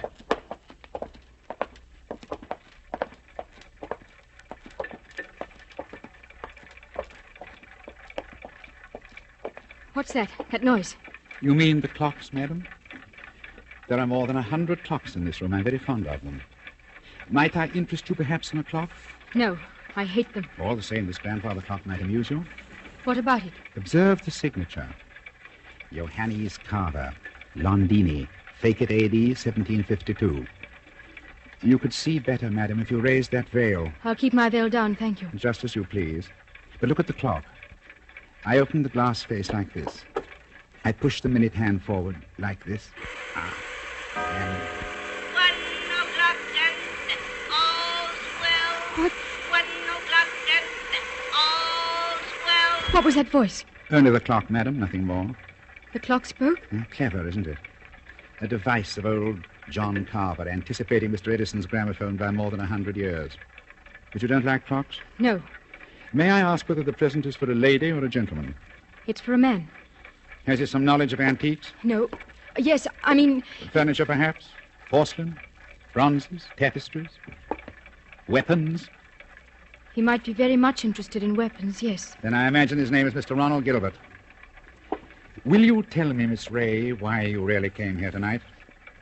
So you know who I am? Naturally. You're Miss Judith Ray. Why did you come here? I wanted to see what sort of man you actually were. And have you found out? No. But I won't go back to prison. I won't. As you will. But since this is to be a business conference, Miss Ray, and I imagine it is... Yes. Then suppose we go into my office here at the back of the shop.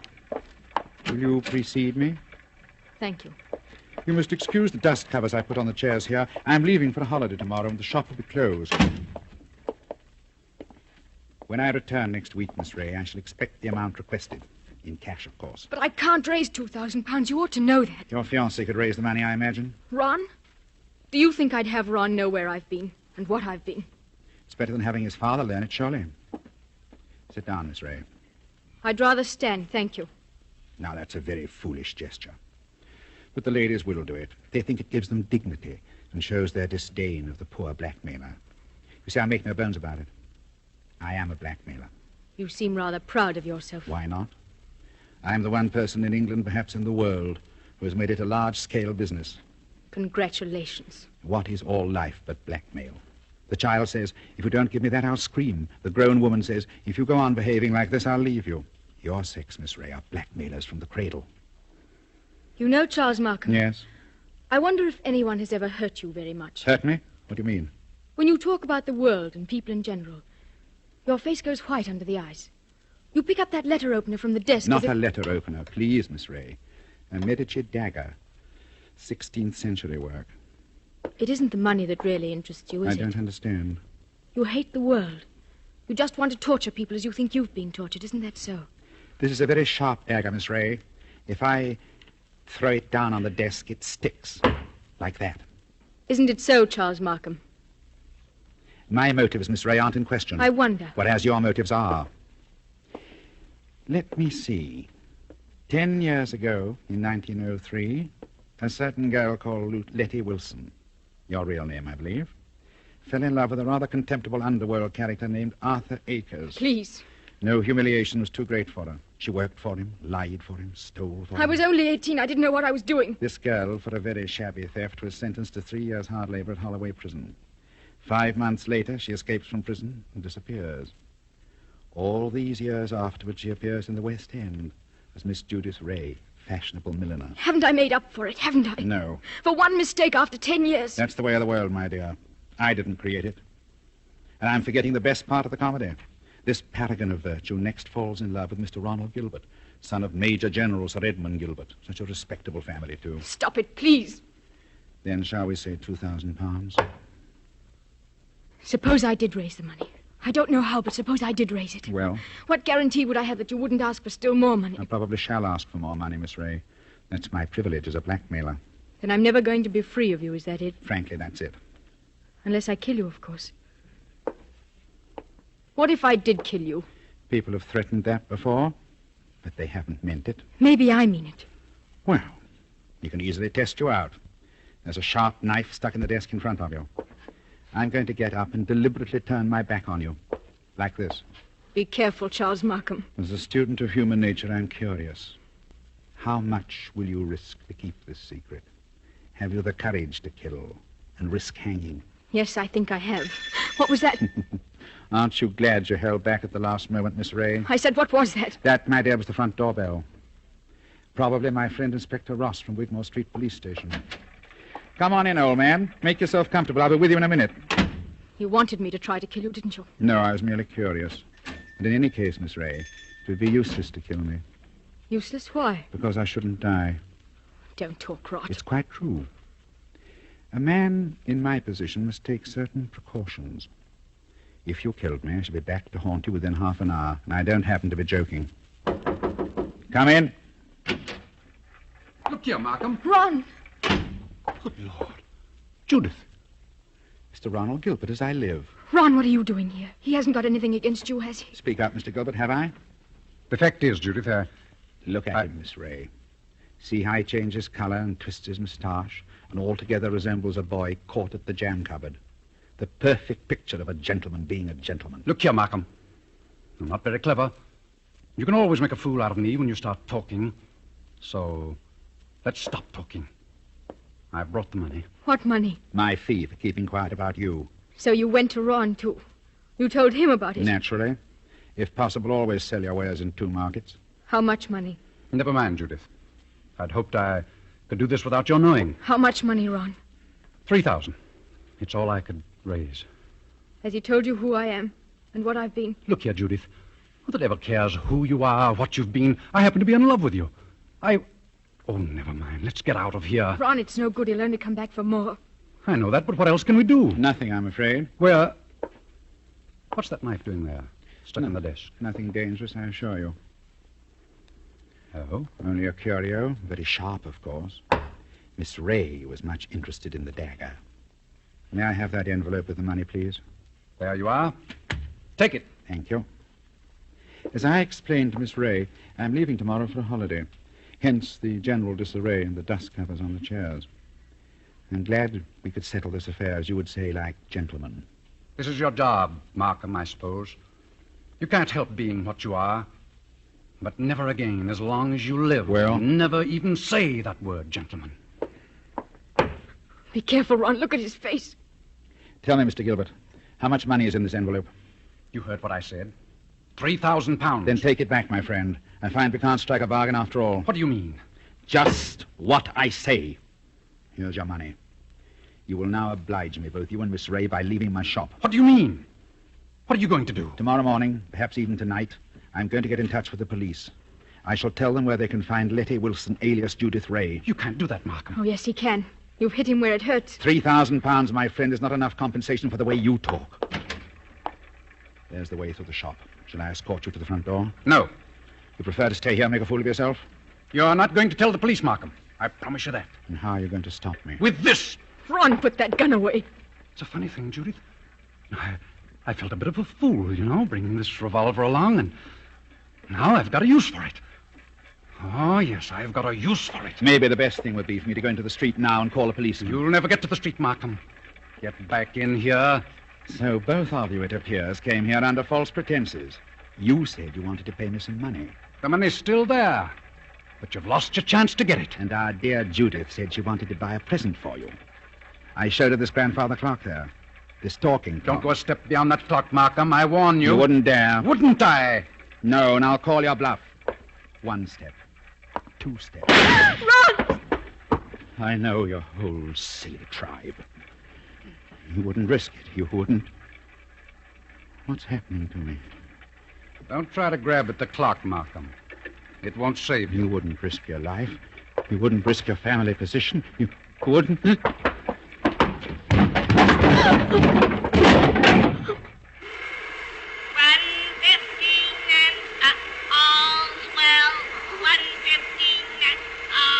I had to do it, Judith. Don't you say I had to do it? Oh, Ron. Ron. Steady. We'll find a way out. Maybe he's not dead, Ron. Go and look at him. He's dead, all right. Please, Ron, go and look at him. Well? Shot through the heart. Well, it went clean through him and smashed the face of the grandfather clock. It's all I can see in this dim light. This isn't happening to us. It can't be happening. I've got to think. I'm scared. You're not going to give yourself up. Have this whole thing made public? No fear. Wait a minute. There may be a way out. What way? He said he was going for a holiday. It means his absence won't be noticed. The shop will be closed. Nobody will come here for days, and certainly nobody will come here tonight. The police officer. I forgot the police officer. What police officer? A friend of Markham's, Inspector somebody from Wigmore Street. He's expected here tonight. Then we're finished. Ron, could you pick Markham up and carry him? Yes. Yes, I could manage that. Why? There must be a back way out of this shop. Probably in the office. Hurry, Ron. Why, I don't like to touch him. Hurry, Ron, please. He's as heavy as a sack of meal. He seems to be looking straight at me. I know. Everything here seems to have eyes and to move a little in the shadow. Did you see the expression in Markham's eyes just before you... No, I didn't notice. He seemed to be looking behind us or beyond us. I don't know how to describe it. And he said something, too, that scared me. He said he couldn't die. He said that... Close the door, quick. The back door. Wait. Oh, there it is. Locked. It's locked. Isn't there a key? No. Maybe in his pockets. Look in his pockets on the key ring. There isn't time, Ron. I think I heard the front door open. The police... I've got it. The dust covers. What? Those white cloth covers that fit over the chairs. Look at them. What on earth are you talking about? Like the game we played when we were kids. Somebody sits in a big chair. You fit the dust cover over him, and nobody can tell he's sitting there. Oh. Don't you see, Judith? That's how we can hide Markham's body. It might work if there's time. There's got to be time. Take the cover off that big wing chair. All right. Maybe there's a chance. I'll fit him into it. There. Now, put that cover back again. Pull it down around his feet. Don't let it touch his chest. The blood will show through. There, that's got it. Now, you can't see anything now, can you? No, but... Ron. Well? What did you do with the gun? Gun? The revolver, the gun you shot Markham with. Oh, I put it down on the floor when I picked up his body. Out in that other room? Yes, I'm afraid so. Oh. It's too late now, Judith. The police are here. What are we going to say? I don't know. Trust your wits and try to brazen it out. Yes? Come in.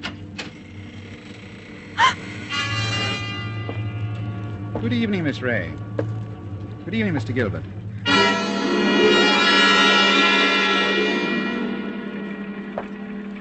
Charles Markham. You're Charles Markham. Correct, Miss Ray. But why should that surprise you? Why do you look as though you were seeing a ghost? Because we are seeing a ghost. If you're Charles Markham, whose body is it? Judith, be careful. Body, Miss Ray? Did you say body? Miss Ray's upset. She doesn't know what she's talking about. If you killed me, I should be back to haunt you within half an hour. That's what you said. Indeed? My dear young people, you're very welcome. But the situation is surely a little odd. I come in here and find you two looking as guilty as a pair of murderers in my private office in the middle of the night. There's nothing odd about it. I wanted to buy Judith something and... At 1 o'clock in the morning? Yes, why not? May I ask how you managed to get in? The front door was open. We just walked in. And you say there was nobody else here? There's nobody here, Mr. Markham, not a living soul. Then you didn't by any chance meet my brother? Your brother? Brother? Yes, my brother Robert. You couldn't have mistaken him if you had seen him. He looks so much like me that few people can tell us apart. And that's it. Poor Robert often deputizes for me. He's learned to act like me, think like me, talk like me. But he doesn't like the work much. Of course, you know what my work really is. Your brother? Yes, my brother Robert is an idealist. He thinks, poor fellow, that my profession is beneath contempt. But he acts the part and acts it well because I pay him. And it's convenient. I have a double who'll run risks for me. What have you done with his body? We haven't done anything with him. My friend, if you've killed Robert, you've committed a totally useless murder. You don't see him here, do you? No. But I see his handiwork. Meaning what? I've warned him many times about throwing a knife down on a polished desktop. Those scratches on the desk are fresh scratches. Oh. Of course, if you give me your word of honor, he's not here. Of course he's not here. Oh, well, then, in that case, all we can do is sit down and make ourselves comfortable. Will you sit there, Mr. Gilbert? And you, Miss Ray, how about the wing chair by the window? What's wrong, Miss Ray? Why don't you sit down? Because I prefer to stand, thank you. Then perhaps you won't mind if I sit in the wing chair. It's a very comfortable one. My brother always says... Don't sit down there. No, don't sit down there. So that's it. Yes, that's it. What's the use of going on like this? I killed him. You admit that? Yes, I admit it. But Judith had nothing to do with this, I swear she hadn't. My telephone, you notice, is against the wall. I shall have to turn my back to you when I ring. Ring where? Wigmore Street Police Station. Give him a chance. Please give him a chance. Hello? Operator? I want Regent 0586. I won't let them take you, Ron. I won't. No good, Judith. I killed a man. I meant to kill him. That's all there is to it. A very sensible attitude, my friend. And if the lady has any idea of flying at me with that knife, just notice what I've got here. A .32 revolver, one chamber fired, picked up off the floor in that other room where... Oh, hello. Wigmore Street Police Station? For the last time, Mr. Markham, won't you give him a chance? Be quiet, Miss Ray. May I speak to Inspector Ross? Please, Mr. Markham. Hello, Inspector. Charles Markham. I understood you were going to drop in and see me tonight. Oh, I see. Well, naturally, business before pleasure. As a matter of fact, I rang you up to make sure you wouldn't come here tonight. I've got a lot of work to do, and I'm leaving for Eastbourne early tomorrow morning. Let's make it some other time, shall we? No, Inspector. No. It's as quiet as the grave hereabouts. I've never known a more peaceful night. Goodbye.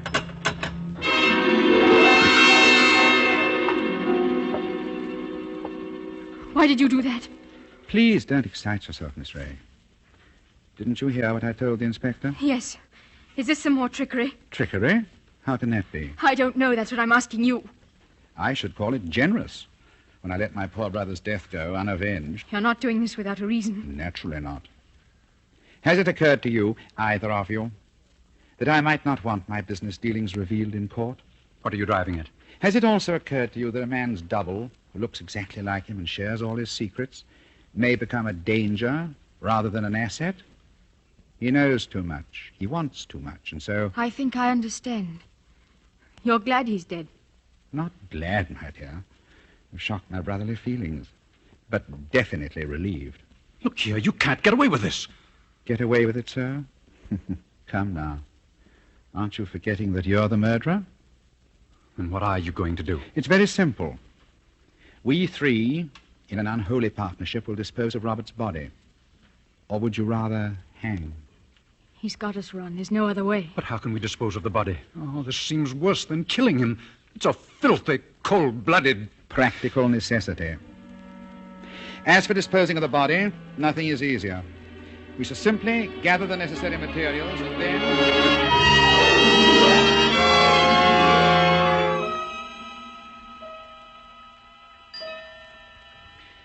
And so, as I said before, this is the story of a man who commits murder and gets away with it. Ronald Gilbert looks back across the years and is still firmly convinced of his own guilt. But of course, Gilbert never shot anybody. I was the man who committed the murder. 1 o'clock and all's well. 1 o'clock and all's well. Don't you remember? The bullet that killed my brother is supposed to have passed through his body and smashed the face of the grandfather clock. But that's an impossibility. The face of a grandfather clock is much higher than the heart of a man. You see, 2 shots were fired at the very same instant. Gilbert missed and smashed the clock face. I fired from the door of the office and did not miss. That was why my brother looked past those 2. I went out by the back door locked it, and reappeared at the front afterwards. It was not Robert Markham who died. I am Robert Markham. It was Charles who died that night, and I killed him to stop forever the wholesale blackmail that was poisoning the lives and blasting the hearts of 1,000 half-crazed people. His records I destroyed. His correspondence I burnt. He's dead and gone. I have assumed his name and identity ever since. Yes, I committed a murder. And yet, if you were on a jury, dare you say that you would condemn me? Oh, come now. Would you?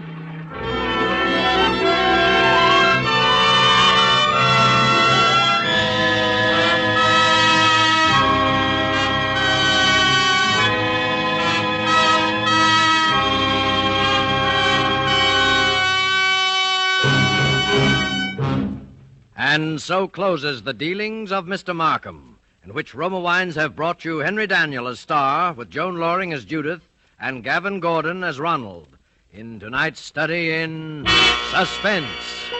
Suspense is produced, edited, and directed by William Spear. Before Mr. Daniel returns to the microphone, this is Truman Bradley with a word for Roma Wines, the sponsor of Suspense. America's famed authority on hospitality, Elsa Maxwell, recently made this suggestion for gracious entertaining. Your friends will compliment your good taste when you serve delightful Roma California Tokay, with coffee or dessert, with nuts and fruit, enjoyable at any time, served cool. A most timely suggestion from Miss Maxwell. You'll find flame bright Roma Tokay velvety smooth, moderately sweet, light, yet delightfully rich. And you'll find Roma wines always delicious, of unvarying fine quality and goodness. And the next time you use vermouth, choose Roma vermouth.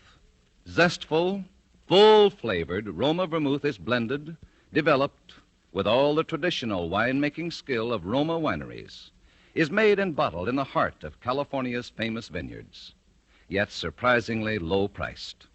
Try Roma vermouth soon, won't you? This is Henry Daniel. For a long time, I've looked forward to making an appearance on Suspense, and I hope that I shall be invited for a return engagement. Now, here's something important. Every dollar invested now in the 7th War Loan, which ends this Saturday, is a fighting dollar that paves the way to victory over Japan. It's an invested dollar stored for your future security. Buy an extra war bond or two by Saturday, and do your share in bringing the 7th War Loan to a successful close. Henry Daniel is currently being seen in RKO's production, The Body Snatcher. Joan Loring is currently being seen in the Warner Brothers production, The Corn is Green, and will be starred on Suspense at a later date. Next Thursday, you will hear Mr. George Coulouris as star of Suspense. Presented by Roma Wines, R-O-M-A, made in California for enjoyment throughout the world.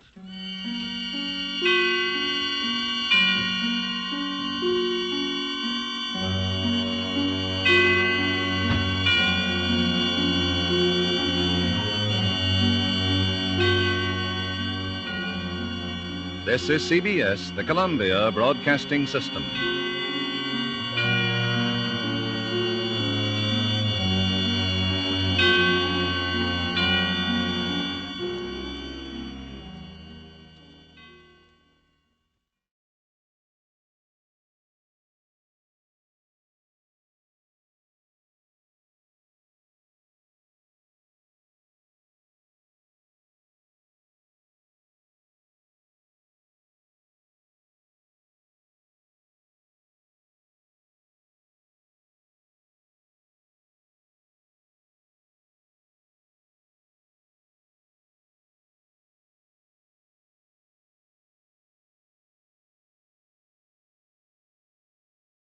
Now, the Roma Wine Company of Fresno, California presents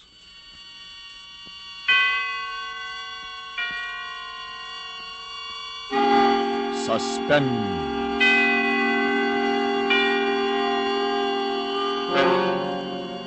Tonight, Roma Wines bring you the distinguished actor, Mr. George Coulouris, as star in The Last Detail, a suspense play produced, edited, and directed by William Spear. Suspense is presented for your enjoyment by Roma Wines. That's R-O-M-A, Roma Wines. Those excellent California wines that can add so much pleasantness to the way you live, to your happiness in entertaining guests, to your enjoyment of everyday meals. Yes, right now a glassful would be very pleasant as Roma Wines bring you a remarkable tale of suspense. And with The Last Detail, and with the performance of Mr. George Coulouris as Professor Moffat, Roma Wines hope indeed to keep you in suspense. Something escapes me. One small detail in all the incredible events of these last weeks. And without it, the pattern is incomplete. I think I dream about it. Yes, I'm sure I do. But I've lost the ability to reconstruct my dreams. I wake up with only a fragment, a ridiculous shred of my unconscious mind. I dream that in my laboratory, standing before a rather large cage. An assistant is beside me. What are you doing, Professor? Oh, hello, Pete. I'm recording the behavior of this great ape. Oh, everything he does, huh? Yes. And at times I almost believe he's able to reason, but of course that's impossible. This the one you call Carlotti? He calls himself Carlotti.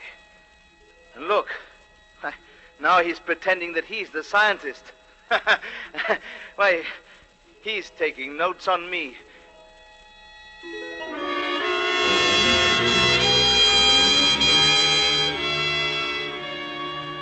That's all I remember of the dream.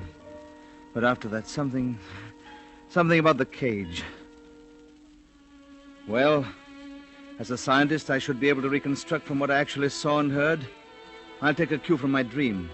I'll set down all that happened as dispassionately as Dr. Kohler recorded the behavior of his renowned chimpanzees at Tenerife. Yes, I'll be completely objective. In the first place, I must remember that much of what happened was accidental, happened through blind chance. It was purely fortuitous that I should be living in that house on Van Ness Avenue in San Francisco, and no one could foresee that I would be there alone. I was sitting in my study working on a paper for the university, a paper on an instinctual behavior of the spider crab, when the doorbell rang. As I say, I was alone, as I'd been ever since Janet went away. So I opened the door myself. Yes? We're taking a census. A census? Yeah, it's about housing. Special survey. What's your name? Huh? Oh, Leland Jennings Moffat, Ph.D. Leland Moffat. Occupation? Professor of Comparative Psychology, Golden Gate University. Professor... Professors do. How many people in this house? I'm the only resident. Only one, huh? No wife? No, my wife has been away for about 6 months. Roomers? Boarders? No one. I live alone. Yeah, old house, ain't it? Yes, I'm told that it was built before the fire. Yeah, looks it. Well, okay. Thanks, Professor. Thanks very much.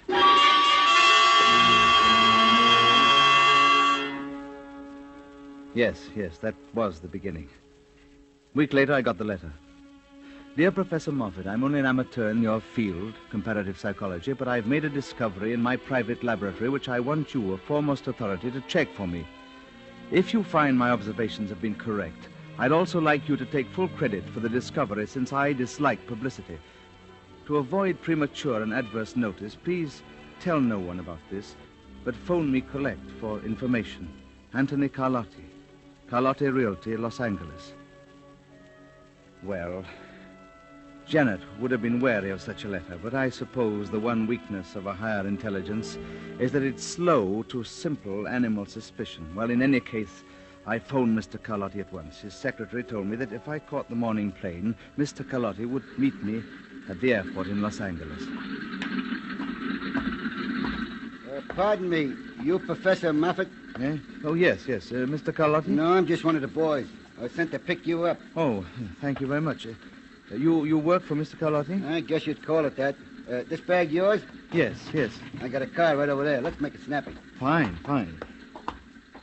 I wonder... Have I met you somewhere before, Mr. Just call me Pete. You might have. I've been here and there. Well, I don't suppose it's likely, but you look very familiar. There's a million mugs like mine, Professor. Here. You ride in the back. Very well. Oh, my, this is luxury. For the boss, nothing but the best. All set? Yes, all set. Tell me, do we have far to go? Huh? Oh, no, not far. The boss is in Bel Air. Bel Air? He lives there? Sure.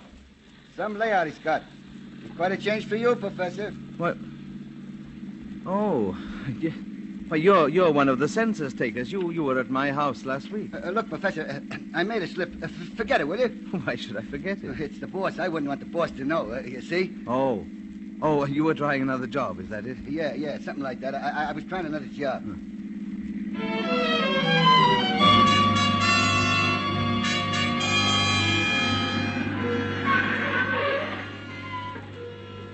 What? Mr. Carlotti lives here? Yeah, some shack, huh? Slip me that bag, Professor, and I'll take you to meet the boss. Yes, thank you. Well, is his laboratory here in the house? His which? Well, his laboratory, where he conducts his experiments. Oh, no, he doesn't do an experiment here. Come on. Some layout, huh? Swimming pool, all them flowers. Yes, in the house, we must have 20 or more rooms. Oh, closer to 30, I bet. After you, Professor. Oh, thank you. Oh, you nosy. Where's Papa? He's waiting for you. Inside. Oh, this way, Professor. He calls this the study. Hey, boss. Close the door, Pete. As you leave. Sure, boss. This is the professor, Professor Moffat. I'll be outside. So, Professor Moffat. Well, come in, sit down. You have no idea how happy this makes me. Oh, thank you, Mr. Carlotti. I'm glad to be here. You touched on my one weakness. I bet I did. Yes, when you said on the phone you have something on conditioned reflexes, well, that's rather my specialty. It's my hobby. Your hobby? Oh, you're too modest, Professor. Oh, just the other day I was rereading this. The report of your experiments with frogs. Oh. There's nothing to compare with it. Oh, well, frankly, I do consider that a contribution to the field. Well, why do you suppose I called on you to check on my experiments? But you mean because of that pamphlet? Exactly. I wouldn't trust anyone else. Oh, well, I confess that I'm extremely curious to see what you're doing. You only hinted I on... can't tell you any more until we get to the laboratory. I'll take you there after dinner. Oh, I hoped that sooner, but... Well, Professor, since I'm only an amateur scientist, my business comes first. I have 2 or 3 appointments. Oh, yes, of course. So if you don't mind waiting here, I'll come back and get you. There are books and radio, drinks in the cabinet. If you want anything else, you just punch the button, okay? Oh, yes, I'll be very comfortable. Fine. I won't be long. An hour or so. And then, Professor, you'll really learn something about reflexes. I guarantee it.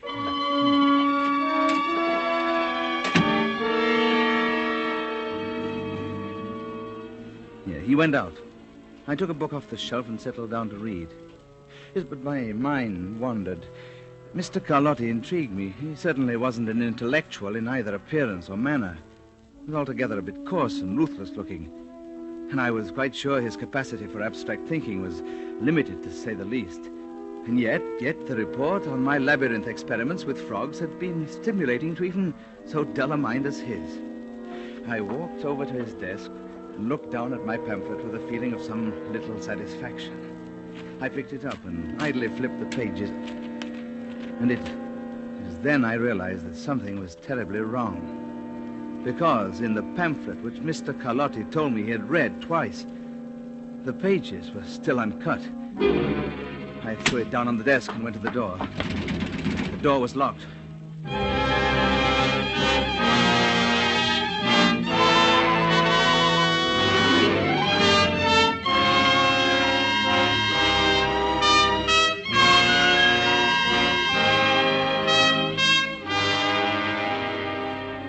For Suspense, Roma Wines are bringing you a star, Mr. George Coulouris, in The Last Detail, by Eleanor Beeson and Harriet Krause, which is Roma Wines' presentation tonight of Suspense.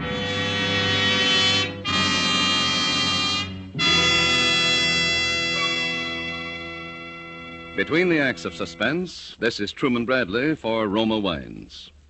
Elsa Maxwell is famous not only as a hostess, but also for her helpful suggestions on how to entertain more graciously. Recently, she said, "Next time you have friends for dinner, add to their enjoyment of the food and give the occasion a gracious, festive touch by serving distinguished Roma California Burgundy. Even when ration points are low, your simple menus take on added glamour, added flavor goodness with Roma Burgundy. Serve well cooled." Yes, Elsa Maxwell's suggestion is one that lends enchantment to dining. You'll enjoy Roma Burgundy. Its tart piquancy, its fruity, robust taste, the happy result of selecting and gently pressing luscious grapes from California's choicest vineyards, guided to flavor perfection unhurriedly by Roma's ancient wine skill. Good Roma wines never vary, are always enjoyable, yet cost only pennies a glass. Remember, because of uniformly fine quality at reasonable cost, more Americans enjoy Roma than any other wine. R-O-M-A, Roma wines. And now Roma Wines bring back to a Hollywood soundstage George Coulouris, who in the character of Professor Moffat in The Last Detail continues a narrative well calculated to keep you in suspense.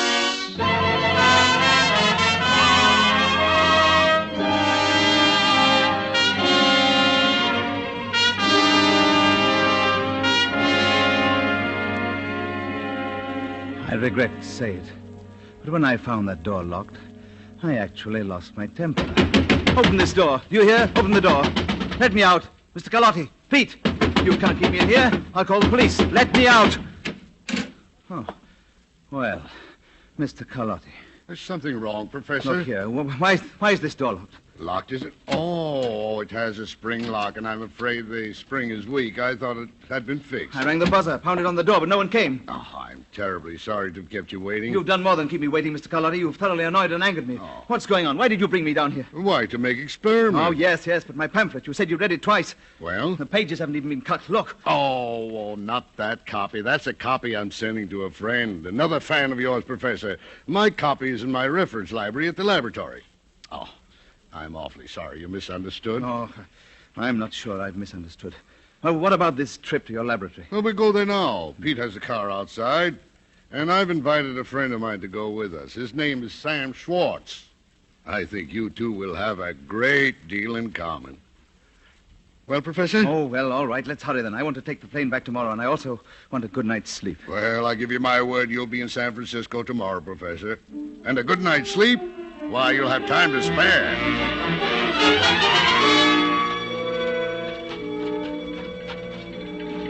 I see Pete knows you're in a hurry. He's got the motor started. Here, you're riding back with me, Professor. This is Sam Schwartz, the friend I told you about. Oh, how do you do, Mr. Schwartz? Hello, sucker. That's right. Professor, climb in. I forgot to say that Sam tries to be funny. Well, we're ready, Pete. Let's roll. Okay, boys. And, the boy up there with Pete is Nosy. I don't think you know him, Professor. Why, I believe I've seen him somewhere. What's the matter, Sam? Cat got your tongue? Why don't you make yama-yama with the Professor? Ah, nuts. Sam isn't feeling too well tonight, Professor. I feel as good as you're going to, Carlotti. You see, Professor, Sam is from San Francisco, too, but he isn't as optimistic as you are about my experiments. Is that so? You came down too, Mr. Schwartz? Can it, you old goat. I came down here because I was tricked. Shut up, Sam. Yes, I was tricked. You conned me all along, Carlotti. You got me on the griddle. My boys will give you a payoff. I said shut up. They'll get you for this, Carlotti. You hit it, boy. Shut up. Okay, Look, Mr. okay, Pete. Sam's all right. He just wants to brag about his punks and how they're going to get Carlotti. He's loyal to the home team. Mr. Carlotti. Yes. What's wrong? I want to know what's going on. There's some mistake. Oh, no mistake, Professor. Well, what has all this got to do with your experiments, with your laboratory? Professor, wait and see. No, I insist there's some mistake. I don't think I belong here. Don't belong here? Pete, Nosy, listen to the Professor. Why, you're absolutely essential, Professor. You're going to be the star in this production.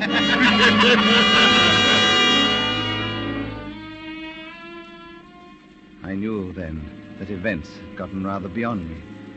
So I sat back and began to think, to sort out the facts of my situation in order to be able to deal with them rationally, scientifically.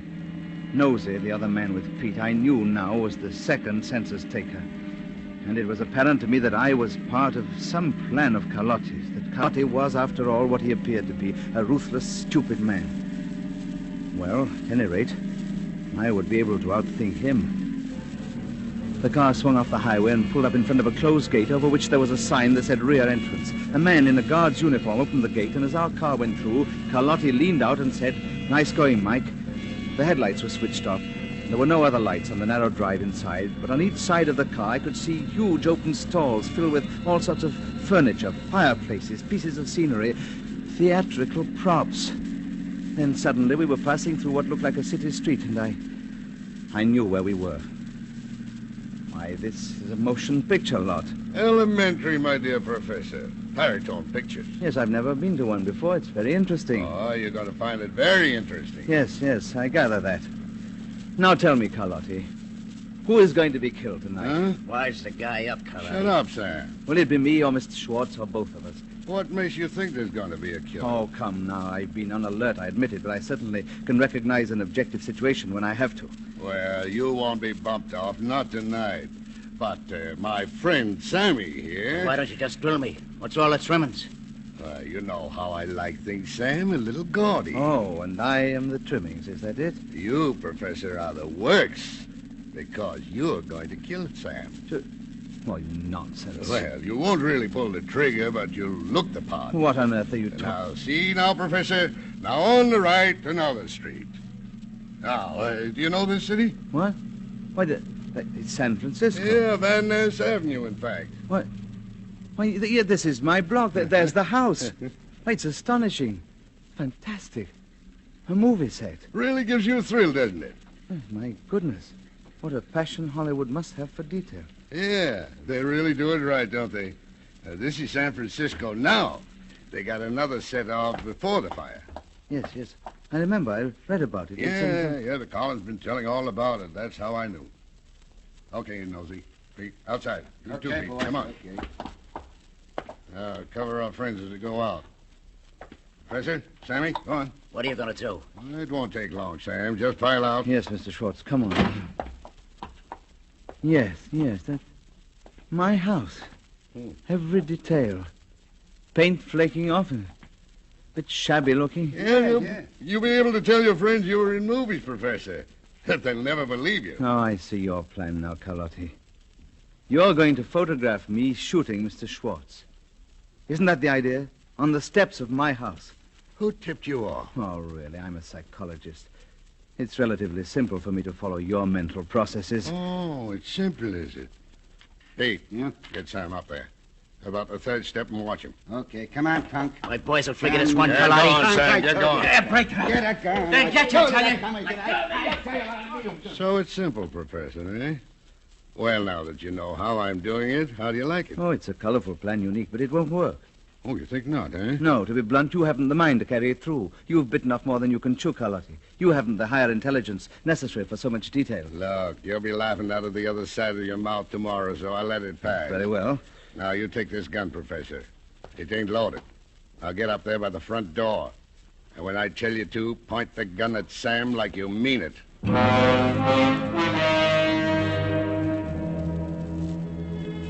As I climbed the steps of the set, I was filled with an enormous, valid amusement.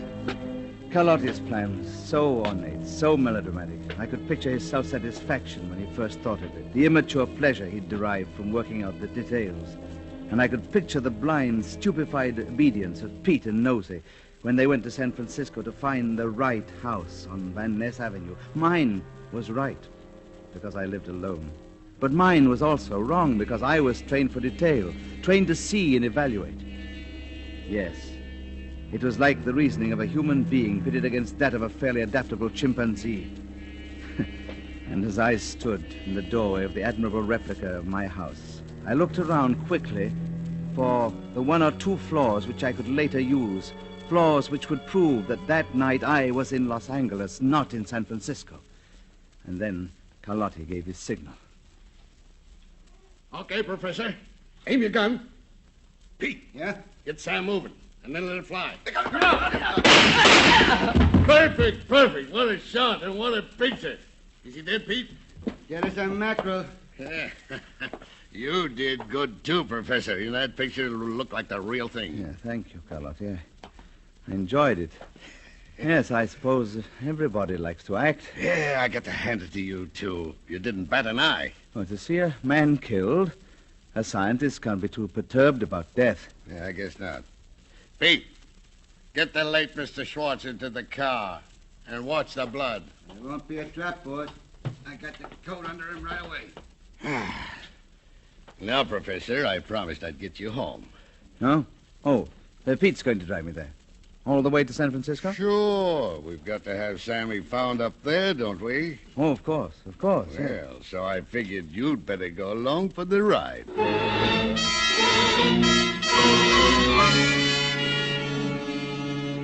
It was a strange trip. I sat in the back with my feet on Mr. Schwartz. Nosey sat beside me and covered me with his gun. We drove slowly through the sleeping towns in order not to arouse suspicion. But on the long stretches of open road, Pete drove at a terrific speed. And all the way, I was completely calm and at ease. Yes, the corpse would be found somewhere in San Francisco, with something on it to send the police after me. And then they would have the picture of me shooting Sam Schwartz on my own front steps. And Carlotti would be safe with alibis in Los Angeles, 420 miles away. Yes, that was the way it was planned. Well, I felt a little sorry for Carlotti. It was going to be so easy to block him. After a while, I fell asleep. I woke up as the car stopped at the curb in front of my house. You're an excellent driver, Pete. Thanks. Yeah, we make good time. Okay, Professor. Out. No, you don't have to wave that gun at me, Nosey. After all, I'm home. I live here. Yeah, and I'm going in with you until Pete has time to attend to a couple of other arrangements. Yes, of course. He has to dispose of the body, and he has to tell the police and give them the picture, and... Yeah, you know everything, don't you? Okay, Pete, get going. I'll meet you later. Sure thing, Nosey. Same time, same place. Yeah, we just made it in time. Another hour, it'd be daylight. Got your key, Professor? Key? Oh, certainly. I'm a very methodical man. Yes, that movie set is a clever copy. Very clever. Yeah. Everything just the same as here. Oh, no. There are one or two minor differences, thank goodness. What do you mean by that? Come in, Nosey. Well, the doorbell was quite different. It was like the old one I had replaced last year. I didn't see that. Another thing, Nosey, the porch light wasn't there. What porch light? Well, my landlord put one in for me because I'm rather short-sighted and often stumble going down the steps. And a house in L.A. didn't have that? Did you see one there? Well, no, I thought not, and it won't be in the picture. Well, maybe the picture doesn't show that part of the house. Oh, I think Carlotti got it all in. Carlotti's plan doesn't look so good now, does it, Nosey? The boss said to bring you here and stay here till I hear the cops coming. And that's what I'm going to do, and that's all. Even now that you know Carlotti's plan won't work? I don't know nothing about that. The boss has made all right so far, and he... Uh-oh, listen. The cops. Yes, that would be the police. Pete worked very fast. Where was he dumping the body, Nosey? You'll find out, Professor. I'm leaving. But if you try to leave the front way, I'll plug you.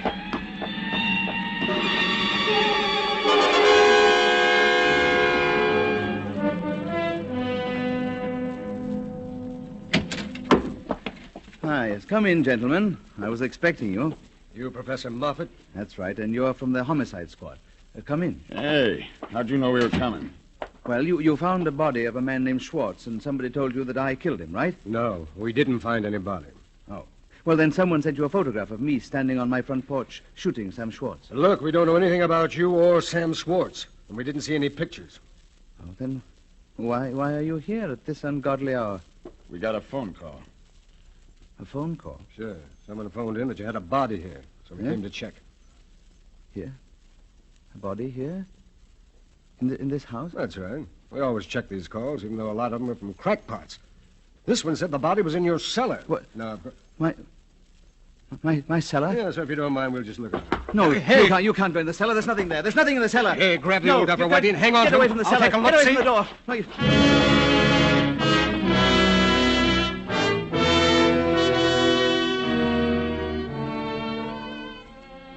Then I knew it was no use.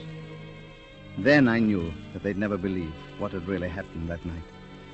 Then I knew that Carlotti had thought of everything, down to the last detail. Yes, except one I'd thought of, because in the cellar there were two bodies. The body of Sam Schwartz that Pete had put there that night, and the body of Janet, my wife, whom I'd murdered 6 months before. Yes, now I remember my dream, the rest of it. I'm standing in my laboratory beside a cage, only I'm in the cage, and I'm watching Carlotti. And Pete is there, and Carlotti is talking. Okay, Pete, lock him up. I've seen all I want to for today. Gives me the willies. Funny to watch these apes, boss. Sometimes they're almost human. Yeah. Look at him now. He's pretending he's taking notes on us. He's pretending he's a professor.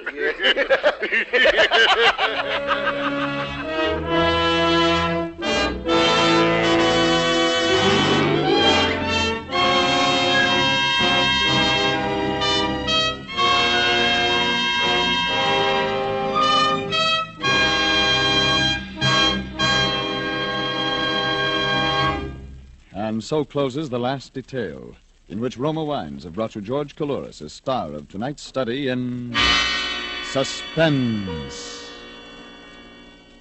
Before Mr. Coulouris returns to the microphone, this is Truman Bradley with a word for Roma Wines, the sponsor of Suspense. Warm weather and iced drinks just naturally go together.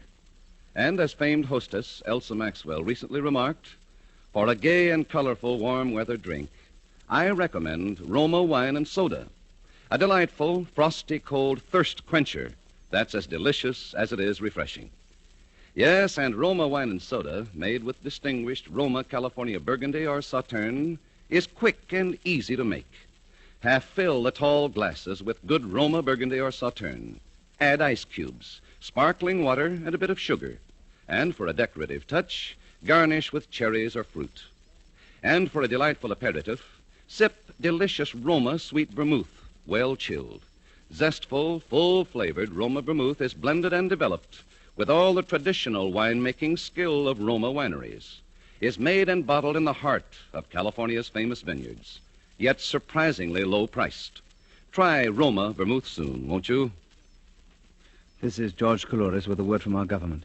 Large numbers of troops are being redeployed from Europe to the Pacific, many by way of the United States.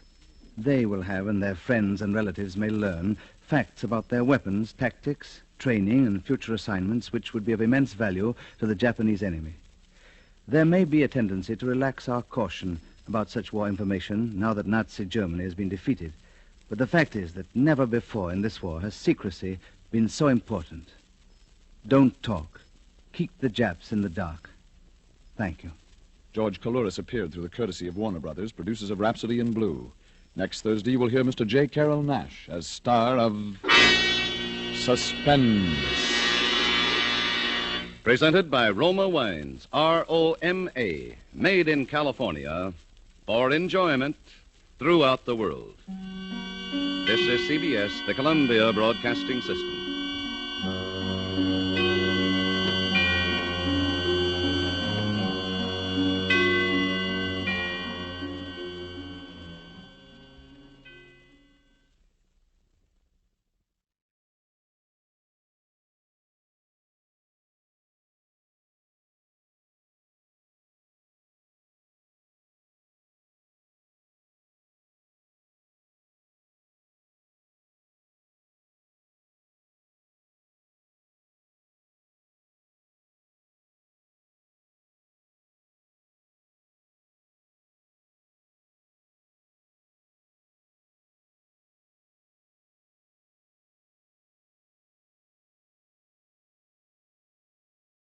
Now, the Roma Wine Company of Fresno, California presents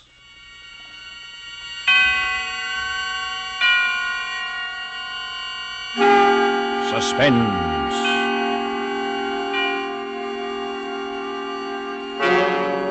Tonight, Roma Wines bring you the distinguished actor Mr. J. Carroll Nash, a star in Footfalls, a suspense play produced, edited, and directed by William Spear. Suspense is presented for your enjoyment by Roma Wines. That's R-O-M-A. Roma Wines. Those excellent California wines that can add so much pleasantness to the way you live, to your happiness in entertaining guests, to your enjoyment of everyday meals. Yes, right now a glassful would be very pleasant as Roma Wines bring you a remarkable tale of suspense. And with the drama called Footfalls and with the performance of Mr. J. Carroll Nash, Roma Wines hope indeed to keep you in suspense.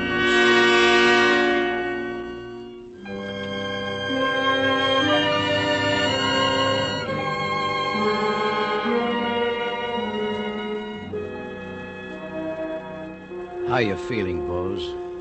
Good, Charlie.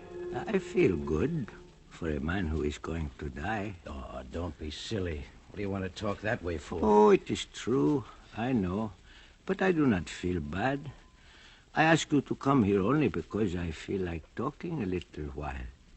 You mind if I talk a little while, Charlie? Sure. You talk as much as you want to. Charlie Rugg. All these years a cop, but a good cop and a good friend. You know I'm your friend, Bose. Yes, I know it. All these years I knew it. All those years when I keep silent, waiting to kill a man. There are not many people now who still remember my Manuel. But you remember, even when he was a little boy. Yes, perhaps it was true. I was too fond, too easy on him after his mother died. But it was only because he was not so strong. And he was a good boy. Always Manuel was a good boy. You were like the others too, Charlie, the way you thought of him. But you, I know it was because you were afraid he would bring sorrow to all boys. I even remember the first time you were afraid, when he was just a little fellow. Papa, Yes, Manuel. what are you doing? What am I doing? Well, what I always do. I work. I mend shoes. How do you? What kind of questions do you ask me? How do I? You see, ever since you were a little baby, how I do. With my knife, my hammer, with the little nails. But how can you work when you can't see? Well, why do I have need to see when I have my hands and my ears? Papa, what is it like to be blind? Oh, it is not like anything. What I touch with my hands, what I hear with my ears, those things I see with my mind as well as you do with your eyes. Oh, it is nothing to be blind. Good morning, Miss Evans. Good morning, Boaz. Hello, Manuel. Hello. Papa, is it really true that you can tell everybody by their footsteps? Well, of course. Didn't you see just then? And you really can't see them at all? Not even a little bit? Not even a little bit. To me, a footstep is as to you a face or a voice. Each one is different. That is how I know people and remember them, even for many years. All right. Tell me who's coming down the street now. But you mustn't look. Oh, somebody is coming now. Well. That is the easiest of all, Manuel. That is our policeman, Mr. Rugg. Now, am I right?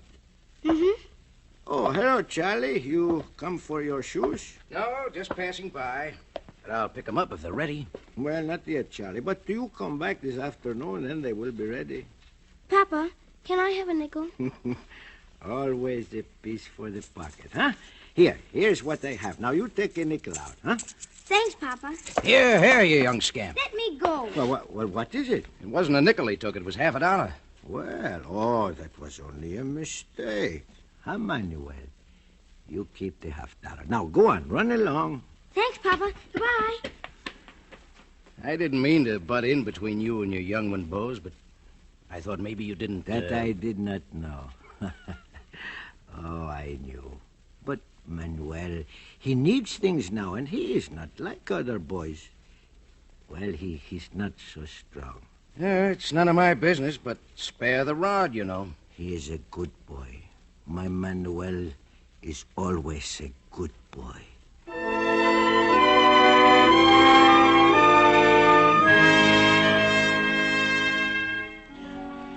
So it was like that through the years, a quiet life, my work, my shop, my house behind the shop, a quiet life until that day he came. My Manuel, he was a big boy now, almost a man. Still, he was not strong. I remember that day, it was evening, and Manuel had just come into the shop. I knew what he wanted. Hello, Pop. Oh, hello, Manuel. Well, have a good day today? Sure, pretty good. So, well, what were you doing today? Oh, just walking around and thinking. Thinking? Uh-huh. Thinking about what? Just about people and things. They pay much for that kind of work, Manuel? You want me to get a job, Pop? Oh, Manuel, no. You do that when you want to. To work is good, but to think is good, too. You're a swell guy, Pop. Well, now, maybe a piece for the pocket, huh? Well... $5, 10 maybe? If it's all right. Sure. Here you are. Huh? There's a stranger coming down our street. You hear? Not the way you do, Pop. Why, he's stopping at our door, I think. Well, I think I'll be going, Pop. Yes, Manuel. Good night. Good night, Pop.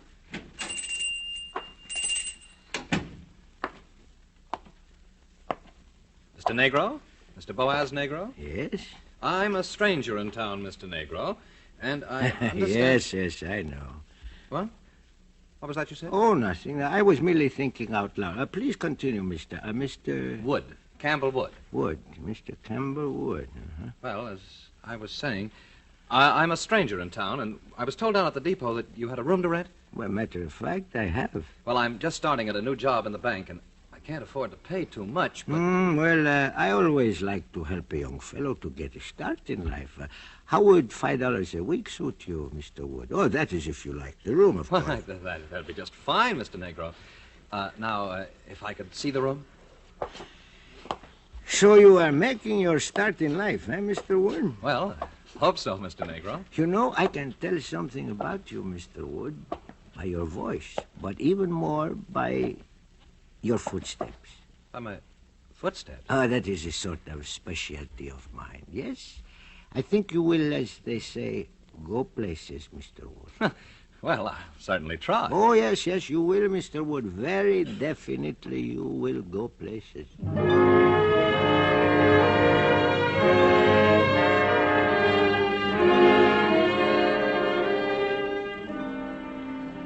Yes, and I was right.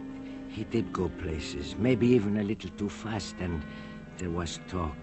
That fine young Mr. Wood who lived with old Boaz Negro, they said, what a contrast to that son, that Manuel, who did nothing. Then that night when he came home late. Oh, good evening, Mr. Wood. You are out rather late tonight. Yes, I had to attend a special Board of Trade meeting. And you're up rather late tonight yourself. Yes, I had to attend to my special shoes. Mr. Boaz, I'd like to speak to you. Well, do you need my permission? Well, this affair is none of my business. Well, go on. Well, darn it, I hate to see a hard-working man like yourself support a lazy son. Oh. Why doesn't he get himself a job? You know, my Manuel is not strong. Well, that's what I've heard you tell your friends, but he doesn't appear undernourished to me. Well, really, Mr. Wood, my Manuel is not too strong. Well, couldn't he learn your trade, then? Shoemaking? Well, it may be good enough for a blind man, but for Manuel... Well, I'm getting a bit tired, so I guess I'll be going upstairs. Oh, darn it! Getting as careless as a newborn baby. Now, let me see. Oh, dear. Gee whiz. Oh, am I glad it's all here. I'm responsible, you know. Responsible for what? Why, for the gold I have in this sack. It's government money for the breakwater project. Indeed, but why have you... I know what you're thinking, Mr. Negro, but I'm keeping the money for the bank until tomorrow morning. You see, Too many people in town know that we received the funds, and I don't trust that old safe we have down at the bank. Well, very, very clever, Mr. Wood. So you take the money home for you with safekeeping, and nobody is any wiser. Very clever. I rather think so myself. I'm glad I dropped the sack in front of you, Mr. Negro, because I know I can trust you as far as I can trust myself. Well, that is a fine compliment for an old cobbler, Mr. Wood. Well, I'm going upstairs now. Remember, I have your word. Yes, you have my word. What's that? Oh, well, a mouse, I suppose. I will have to set a trap. Is Manuel home? No, Mr. Wood. He is not here. Good night.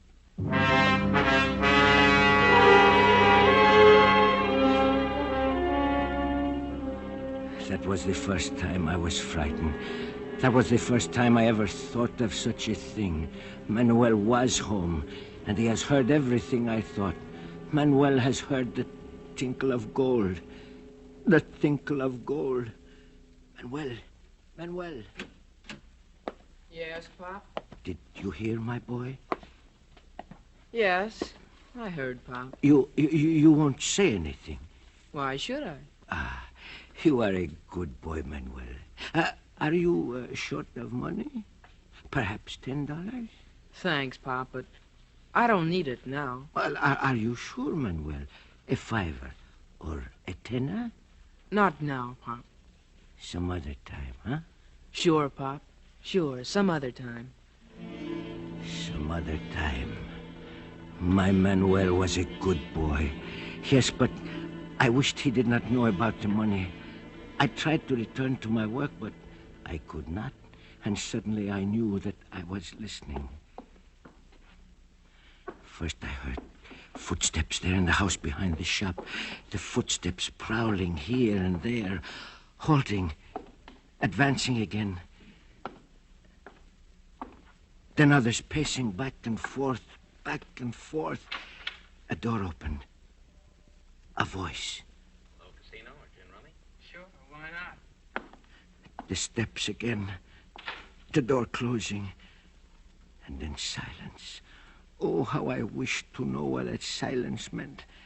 And yet, though I wished to know stronger in me than that, I wished not to know. It was cold, and I pulled my old coat around me, still listening to the silence. A little later, I thought I heard a little sound like the rustling of the wind outside my shop. But I could not tell. And then, perhaps I dozed there in my chair. Smoke! Yes! There's fire in my house! Fire! Help! Fire! Fire! Fire!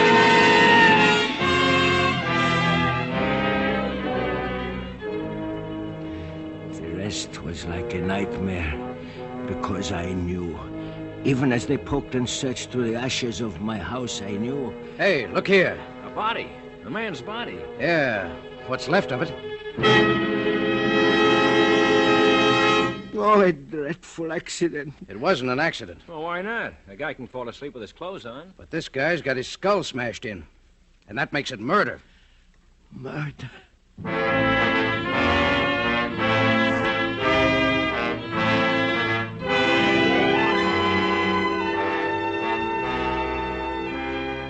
For Suspense, Roma Wines are bringing you a star, Mr. J. Carroll Nash, whom you've heard in the first act of Footfalls by Wilbur Daniel Steele, which is Roma Wines' presentation tonight of Suspense.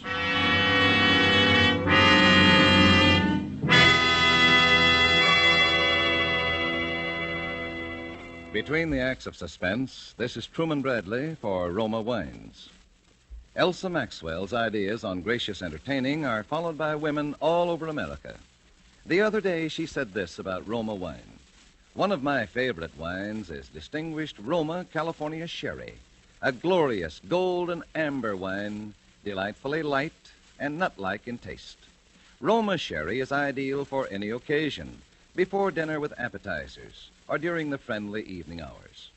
Yes, good Roma Sherry, like all Roma wines, is always delicious, unvaryingly good, the goodness of carefully selected grapes, brought slowly to perfection in California's choicest vineyards, gently pressed, then unhurriedly guided to flavor richness by Roma's ancient winemaking skill. Yet all this goodness is yours for only pennies a glass. Remember, because of uniformly fine quality at reasonable cost, more Americans enjoy Roma than any other wine. R-O-M-A, Roma Wines. And now, Roma Wines bring back to our Hollywood soundstage J. Carrol Naish, who in the character of Boaz Negro, the blind cobbler, continues a narrative well calculated to keep you in suspense.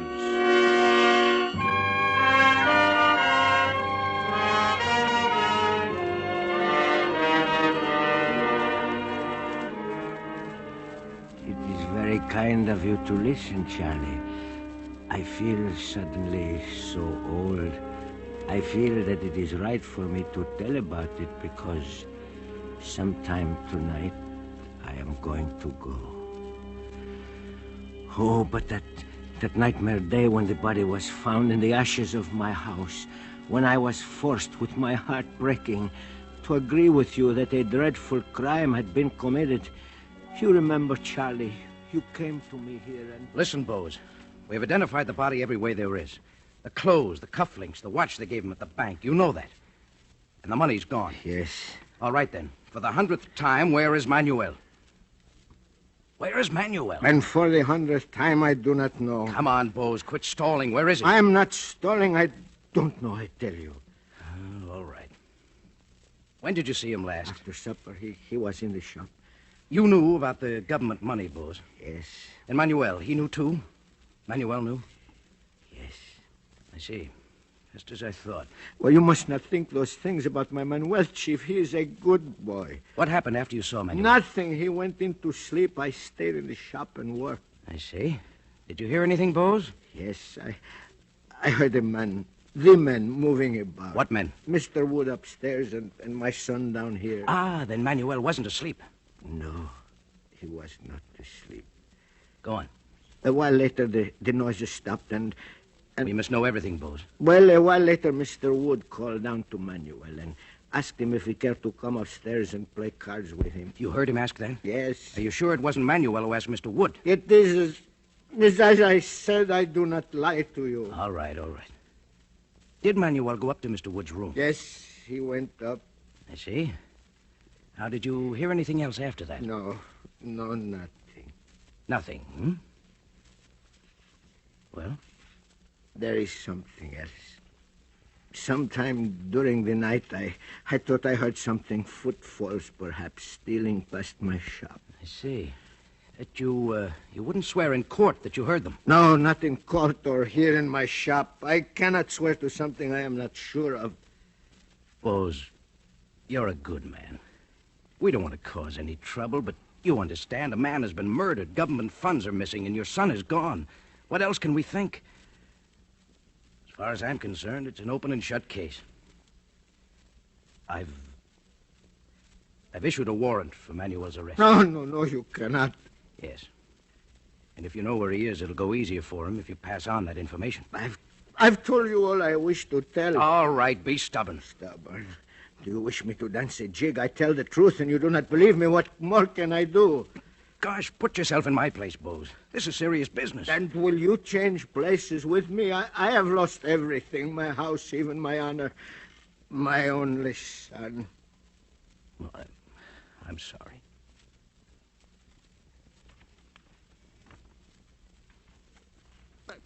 Someday that murderer will return to the place of his crime, and when he does, I shall be waiting for him. Yes, then I will show you, for I shall be waiting for him.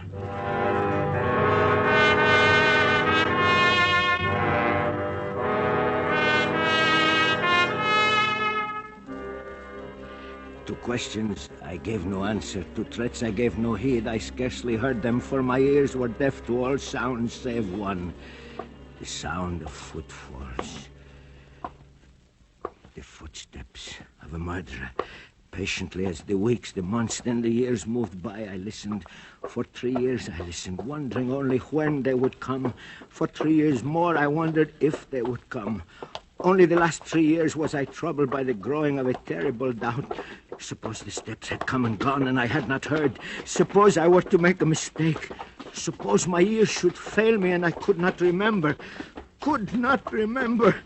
From that first hour of doubt, every waking moment, yes, even in my dreams, I lived in a nightmare of echoing, jumbled footsteps. Footsteps slow and halting, footsteps quick and running, pounding heavy footsteps, and those light as a cat's tread, more, faster, footsteps, footsteps.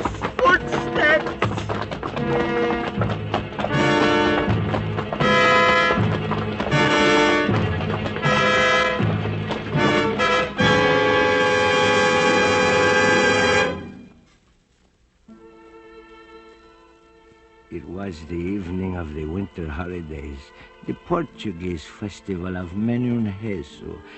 Christ was born again in 100 mangers and 100 tiny altars. There was cake and wine and song, and in all the houses there were lights, even in my shop, the shop of Boaz Negro. A customer had just called for his shoes and gone out again. Now I was thinking of putting out those lights. I reached up to turn the switch, then stopped. Someone had entered the shop.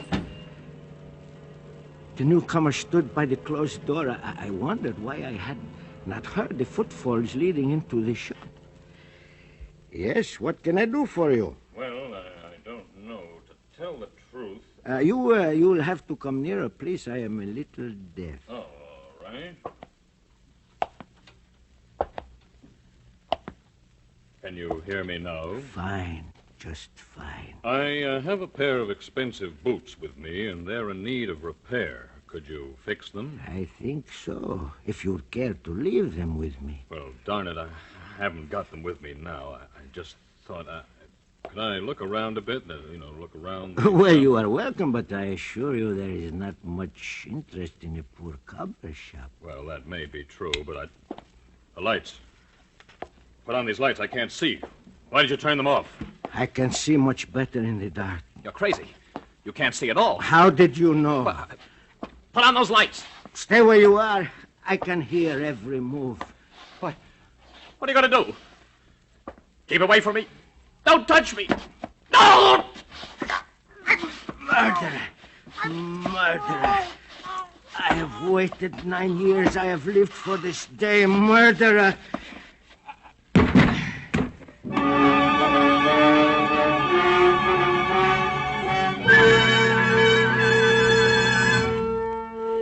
Then as he died, suddenly I realized this man that I had killed has a beard. A full beard over his face, over his throat where my fingers strangled him. Could have been wrong, but no, the footsteps I was certain of. Then perhaps others would not know him for who he was. If suddenly I knew what I must do. That his last cries had been heard, I knew, for I could hear the crowd gathering outside my locked door. But I set about my task as carefully as though he had been alive. With a sure, unhurried touch, I continued at my work, even as you battered at the door. All right, stand back, all of you. Stand back. There now. Come on, Martin. Yeah, all right. Lord only knows what we will find in here. Bose! Dark as pitch. Bose, where are you? Put on the lights, Martin. I can't find... Oh, here it is, Chief. Yeah, that's much better. Bose. Bose, what are you doing there on the floor? Bose, you all right? Chief, he's shaving someone. Bose, what are you doing there? It's all right, Charlie. I'm through. I'm through. Now, tell me, is it that murderer? This guy on the floor is dead, Chief. Strangled. Tell me, is it that murderer? Manuel, Bose? You mean Manuel, not Manuel? I told you my Manuel was a good boy. But I ask you, is it that murderer? Well, good Lord. What's up, Chief? That man on the floor. It's Campbell Wood. The bank fellow we thought was burned. Burned? Him burned? No, it was my boy that was burned.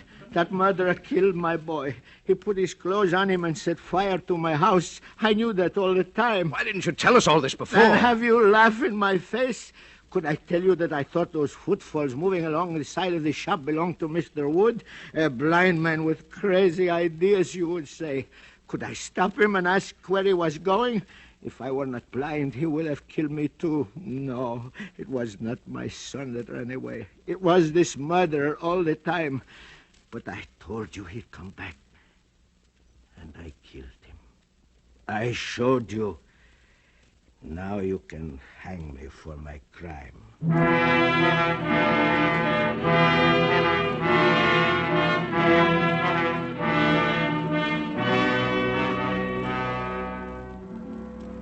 You remember, don't you, Charlie? And you did not even bother to arrest me. Perhaps you did not believe old boys had such strength in his hands, huh? He died of heart failure. Did he? Well, so be it. But you believe now that old boys has no trouble with these ears, huh? Ah, yes, I hear. I hear everything, even a voice close in my ear. Hello, Pop. It's Manuel. Yes, yes, I hear. Oh, Manuel. How are things with you, Manuel? Fine, Pop. Fine. You need a little money? A $5, perhaps? A $10? No thanks, Pop. Not now. Some other time. Pop. I'm waiting for you, Pop. Yes, I know you are waiting. And I am glad to come with you. My Manuel is a good boy.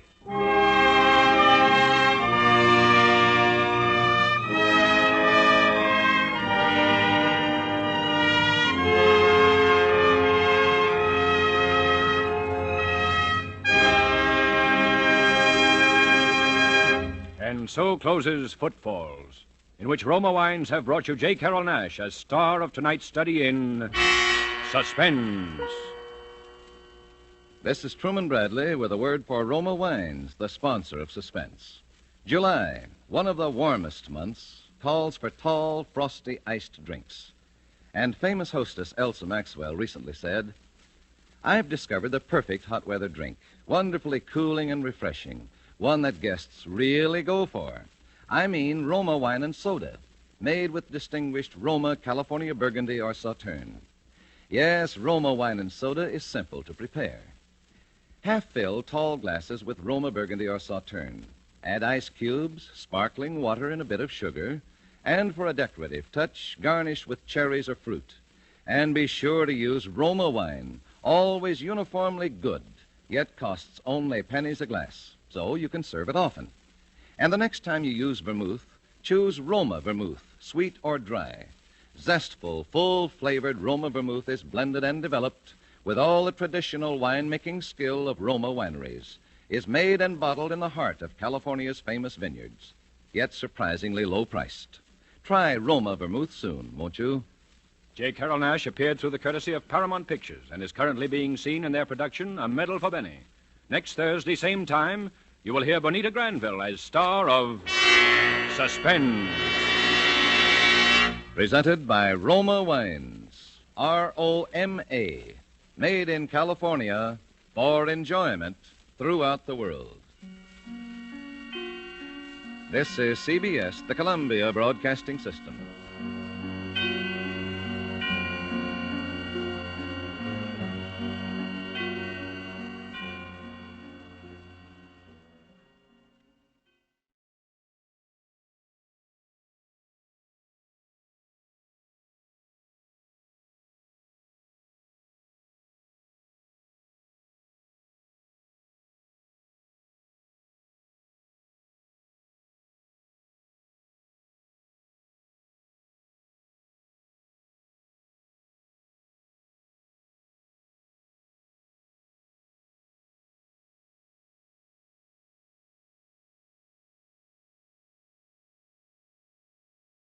Now, the Roma Wine Company of Fresno, California presents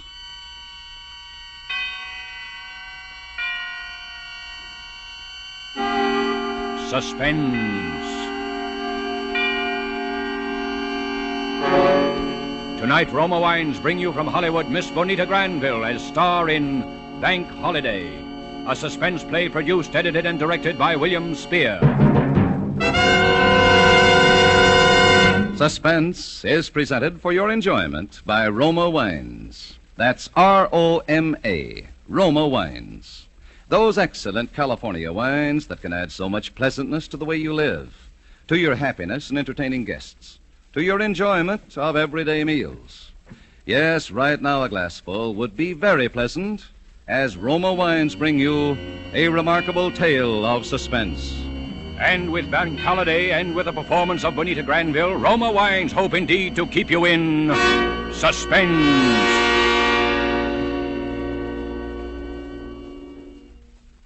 It happened the morning after I became engaged to Harold. I got to the bank a little early that morning, hoping I'd be able to see him for a minute before we opened for business. And sure enough, Harold was just hanging up his hat and coat when I came in the door. You see, I'm one of the junior tellers at the main branch here in town, or rather I was, and Harold is assistant manager. That's how we met. So this morning I didn't stop at my own cage, but went on through the gate and walked up quietly behind Harold. Hello, darling. What? Why, Mr. Osborne, don't you remember me? I'm the girl that Jane, please. Good morning, Mr. Osborne. Oh, good morning, Johnson. Miss Evans, would you step into my office for a moment? Why, certainly. Jane, really, you mustn't. Mustn't I mean, what? I didn't do anything. I just said But suppose someone had overheard. Don't you see how... Well, what if they had? They'll all know about it in a day or two anyway. But that's just the point, my dear. They mustn't. They mustn't? But we're going to tell our friends, aren't we? Jane, I thought you understood all that. You know how the bank frowns on office romances. After we're married, it'll be different. But for Harold, this is different. We're engaged. Nevertheless, my dear, the policy of the bank distinctly is that Oh, it's... phooey on the policy of the bank. This is our business. But, Jane, the bank is my career, and I'm only thinking of the bank. And I'm thinking of our life together. Now, Jane, please be practical. In my position here, I simply must live up to the standards that the bank has... The bank. Sometimes I wish I could meet somebody, just somebody, who hated banks. Wasn't a very good way to start off an engagement, or even to start off a day's work, for that matter. I went back to my cage feeling miserable. I got out my cash for the day, including the little package of 25 $1,000 bills that a client of ours always called for on Friday. We never asked why. That isn't a bank's business. And I unlocked my cash drawer and put the money away. Then it was 10 o'clock. I opened my window for business. There weren't many people in the bank yet, but at my window there were two men. Good morning. Good morning. Can I help you? Yeah. This is a stick-up. What? Just take it easy and do what we tell you and you won't get hurt. But my friend here's got a gun under that newspaper he's carrying. I love to use it, sister. What? Well, what do you want me to do? Here's a paper bag. Fill it up. All right. And don't forget those 25 G notes that George Oliver calls for every Friday. The what? Don't stall. We know all about them. That's one reason we're here. And don't make any funny moves, sister. Because if you do, it's... curtains. I'd often wondered what I'd do if this ever happened, but now I couldn't even think. As I fumbled with the money, I looked at the two men. One of them was about 35, with dark hair and a square jaw and hard blue eyes. The other, the one with the gun, was a nervous, evil-looking boy about 21. I knew they meant everything they said. I glanced sideways for a moment toward Harold's office. As luck would have it, he was just coming out the door. He must have seen that something was wrong because he started over to my window. Come on, sister, snap into it. I'm trying to hurry. Who's that coming over here? It's Mr. Osborne, the manager. All right. Just don't try to make any bright conversation. I'll do the talking. All right. Is there anything I can do here, Miss Evans? Yes. Just stand right where you are and keep quiet. What? Harold. Don't look so hurt. You've heard of banks being held up before, haven't you? Oh. Come on, miss. Hand it over. We haven't got all day. Here you are. Thanks. We ought to take her along. Don't be crazy. Come on. We ought to take her. Why, no, you can't. You can't do that. Miss Evans is He's one of my most trusted employees. And I'm his fiancée. Oh, you were you? Jane. Now, I know we're going to take her along. You're a fool, Sonny. Oh, yeah? Well, Harold here don't think I'm so dumb, do you, Harold? Because you know what happens to your girlfriend if you set the cops on us. No. Yeah. Curtains. Don't do anything, Harold. I'll be all right. I'll be all right.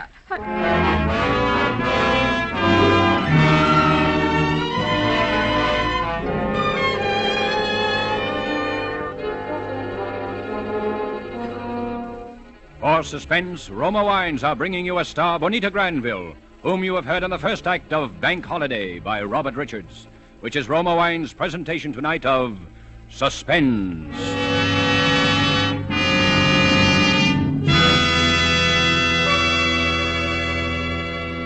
Between the acts of Suspense, this is Truman Bradley for Roma Wines. Elsa Maxwell is an acknowledged expert on the niceties of dining and entertaining. Recently, she said, "Gracious little touches can do so much to make meals more enjoyable. Dine by subdued light. If possible, adjust radio or phonograph for soft, mellow music. And as the crowning touch, serve well-chilled Roma California Sauterne." A most excellent idea from Miss Maxwell. Good Roma Sauterne is pale gold, delightful in bouquet, and even more important, exquisite in taste. Created in the Roma tradition, Roma Sauterne is always unvaryingly good. The goodness of luscious grapes, selected at peak of flavor richness in sunny California's choicest vineyards, carefully pressed, then, unhurriedly, guided to perfection by the ancient wine skill of Roma's famed wineries. Good Roma wines are always delicious, yet cost only pennies a glass. Remember, because of uniformly fine quality at reasonable cost, more Americans enjoy Roma than any other wine. R-O-M-A, Roma Wines. And now Roma Wines bring back to our Hollywood soundstage Bonita Granville, who, as Jane Evans in Bank Holiday, continues a narrative well calculated to keep you in suspense.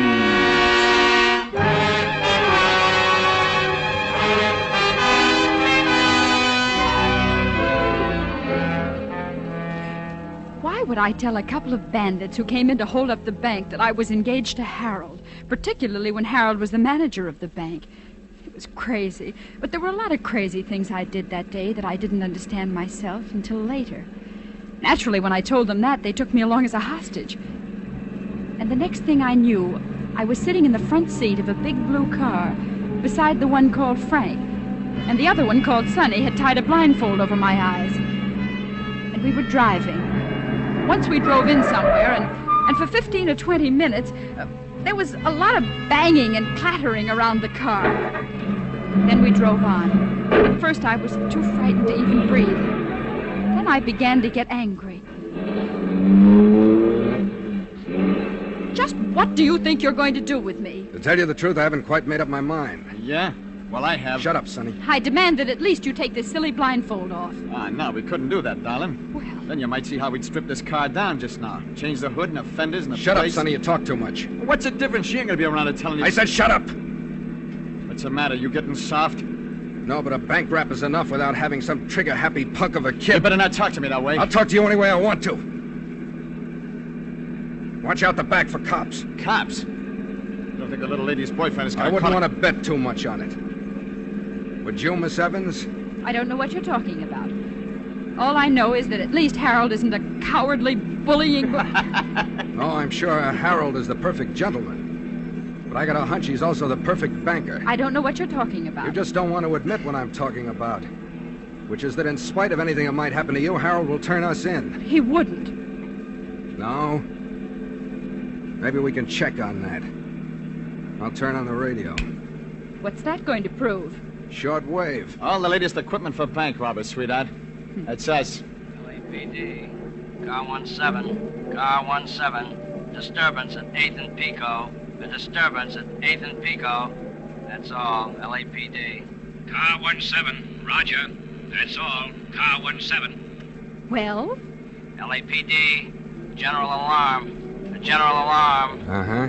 2 unidentified men are wanted for a holdup main branch of the 42nd Bank and Trust Company, and for kidnapping a woman employee answering to the name of Jane Evans. When last seen was wearing a light blue dress, black shoes, has blonde hair, blue eyes. He done it.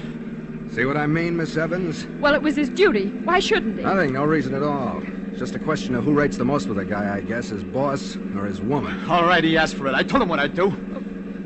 What are you going to do? Well, Miss Evans, I think we'll drive up this little side road here and let you out. Oh? You shouldn't have any trouble hitching a ride back. If you do, just try what Claudette Colbert did in that picture. Remember? Say, are you kidding? You heard what they said. She was nothing but excess baggage anyway. Now she's just another way they can identify us. All right, but that don't mean we let the guy get away with it.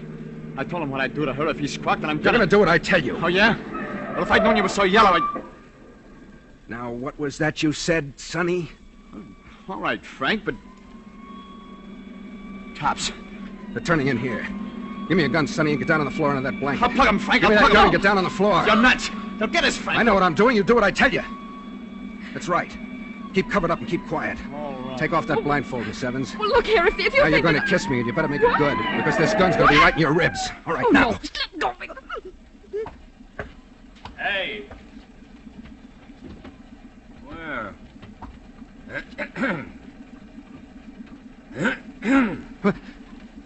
Oh, you kind of startled me, officer. What are you doing here?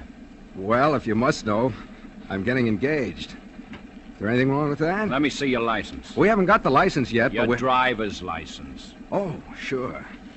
What's the matter? Just let me see your license. Here you are. You looking for somebody? Just a couple of guys who held up a bank and kidnapped a girl.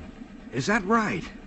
The young lady got any identification? Well, Go on, tell him, honey. You see, we left town in sort of a hurry. You might call it a sort of elopement.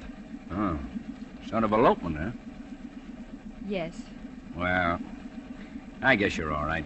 But you know, you shouldn't be parking in here in the broad daylight like this. Yeah, but you know how it is. Sure. I know how it is. You can come up for air now, Sonny. They'll leave it. Are you sure? Yeah. Well, Miss Evans, I'm afraid that under the circumstances, you'll have to put up with our company a little longer. It wasn't as bad as all that, was it? Well, was it?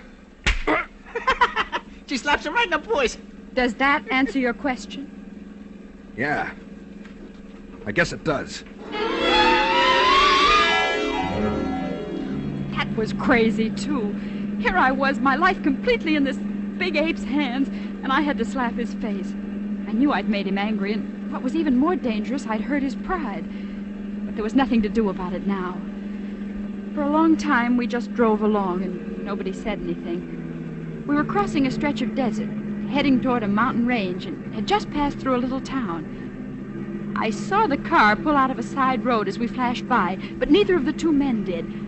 And all of a sudden, my mind began to race, thinking that maybe now was coming my chance to escape, wondering what I could do, and then my blood ran cold again. The way they were talking. Still heading for the same place, Frank? Yeah. Mom place? That's right. What about Miss Spitfire here? I'll take care of that when the time comes. She knows too much. That's right. Hey, if I thought you was getting soft, Frank. What would you do? Well, you know what we gotta do, don't you? Yeah? Where? Not right out here in the open desert. That's a cinch. The mountains? Yeah, maybe the mountains. Maybe. There better not be no maybe. Cops again. Look right behind us. Yeah. Those others must have got to thinking things over. Cops in the middle of the desert. No one in sight for miles. What are you talking about? I'm talking about this. Sonny! I've been wanting to do this all day. You crazy fool! Who's crazy? We get them before they get us, that's all. Hey, they're shooting back. They know they got a fight in their hands now. So have we. Shoot at their tires, you hear? Okay. Oh, hey, they hit us. And that's not supposed to happen the way you saw it in the movies, huh? You. Me? Yes, you. Get down. Down on the floor. Well, what are you going to do? There's only one thing to do now. Drive light.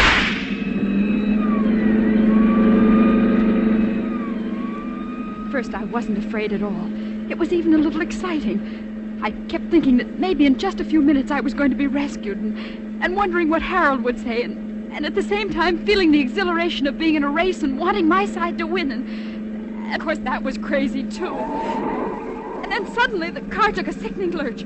I scrambled up onto the seat again. We were out of the desert now, climbing a long, winding hill that twisted up toward the mountain. The police car was falling behind, but it was still following us. We hit another curve. Hold on. I looked down, and for a moment there seemed to be no road under my side of the car at all. Only a sheer drop down to a canyon filled with huge boulders and 100 feet below. Take it easy. We hit the other side of the curve and straightened out. Oh, I was frightened now, all right. I was weak and sick from fear. I told you to stay down on the floor. Oh, I can't, Frank. Look out. Get your hands away from that wheel. You're going to kill us. I know what I'm doing. Oh, stop, please, stop. Stop? That might be all right for you, lady, but it wouldn't be so good for me. Oh, I'm afraid. I'm so afraid. Take it easy, kid. Take it easy.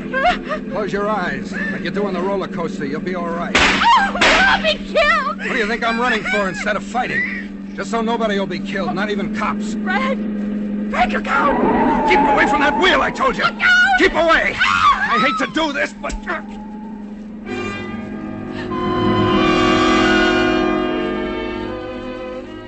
I saw his fist rush toward the point of my jaw, and that was all. When I woke up, it was mid-afternoon, and I was lying on a bed in a bare little room of what was obviously a mountain cabin. Through the one window, all I could see was the jumble of rocks and boulders piled up against the mountainside. I felt my chin. It was sore, and there was a little bruise on it, but aside from that, I seemed to be all in one piece. Then suddenly I heard voices. They were coming from the next room through the crack of a door left an inch or two ajar. I crept over and listened. Don't worry, I'll handle it.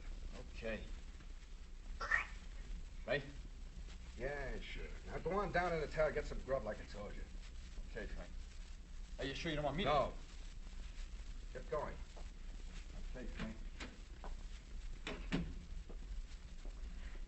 I stood there by the door, frozen with fear. I didn't need to hear any more to know what they'd been talking about. For a second, I thought of escape. I looked wildly over toward the window. Oh! Been listening, huh? Yes. How do you feel? All right. Oh, I'm glad to see you're up and around. Why? Because it's against your principles to kill women who are unconscious?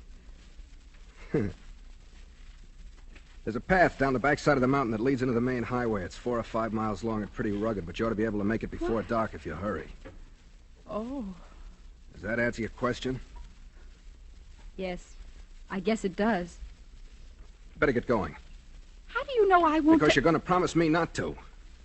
Aren't you? Yes. All you have to say is that I slugged you, and that's all you remember until you woke up by the side of the road. We'll be out of here and over the border by morning anyway. What about Sonny? I can handle Sonny. Well, I guess I do owe you something after all. Me? What? My life. That plays strictly for me. I just don't want that punk kid with his movie idea, cops and robbers, to be hanging a murder rap on us, that's all. You're a strange man to be A crook? Listen. There are just two kinds of guys in the world, right guys and wrong guys. And the wrong kind can be the usual bum with a gun in his hand, or he can be a pillar of society that sits all day behind a big shiny desk. He can be kind to his mother and nice to little kids and have a lot of fancy excuses and reasons he gives himself. Or just no reasons at all, like me. But a wrong guy is still a wrong guy. He's no good. Well, thanks anyway. You better get going now. By the way, I'm sorry I hit you. That's all right. I guess I had it coming. I'm sorry I let you get into this mess in the first place, but But what? that kiss. I meant that. Did you? Yeah. Frank, so did I. Jane. Frank! They must have trailed us here after all. Frank, the cops! Yeah. What? I saw him down ahead of me on the turn of the road. I just had time to turn around and get back. You still got the dame, huh? Yeah. I was hoping you hadn't done nothing yet. She's about the only ace we got left. Take the south window. I'll take the west one. Yeah. Oh, Don't try to go knocking them off. It'll only make it worse. Just keep them covered so they can't rush us. Oh, yeah? Well, if I got a clean shot at one of them... You do what I tell you. Can you see them? Sure. They're down behind the big rocks. That's as far as they can get. That's as far as they could get even if they had an army. Until it gets dark. All right, we can turn the car headlights on them. They'd only shoot them out. We can hold them, Frank. We got enough ammunition to But hold you can't eat ammunition. Oh. Maybe they can't get up, but we can't get down either. We can't stay here forever. Well, they ain't gonna take me alive. They'll never take me alive as Stop long it, as will you? Try using your head for a change. What? The phone. Yeah. Frank, what could that be? I don't know. The boys seem to have stopped the artillery barrage, too. Oh. Don't answer it. What's the difference? You don't think we're going to kid anybody we're not home, do you? Yeah? Oh, yeah. Uh-huh. Yeah, she's here. Hmm? Sure, she's all right. Frank, who is it? It's your boyfriend, Harold. Harold? He came with the cops. He's on the Forest Ranger's emergency call box just down the road. Let me talk to him. You worried about him? No, it isn't that. But let me talk to him. Sure, go ahead. Harold? Oh, yes, so am I. Oh, no, nothing like that. They've been quite all right. Yes, of course they are. No, there's nothing to prevent them from killing me any time they want to. Listen, Harold, all you care about is getting the money back. And me, isn't it? Yes, I know. All right, wait a minute. Frank, you said you were near the border. How long would it take you to get there? A couple of hours. One would put us in the clear. Would you give them back the money and me? Will the cops go for a deal like that? They got to. Harold, what's getting dark got to do with it? Well, of course you can't storm the place and expect to find me alive. Now, listen. They'll give back the money. Yes, I'll bring it down myself. But you've got to give them an hour's start. Oh, well, you can just say that they rescued me and the money, but the men got away. Oh, no, Harold, nothing like that. No, you've got to promise me, Harold, on your word of honor, your solemn word of honor. All right? They'll do it. Okay. Are you nuts? It's our only chance. Harold? All right? Yes. I'm coming down now. Yeah, but if she goes She's going. The dough's still in the paper bag. It's on the table. Frank. Get going. All right. Goodbye. Goodbye. Harold, just so you don't have an idea you're getting away with anything, I think you're a dirty liar.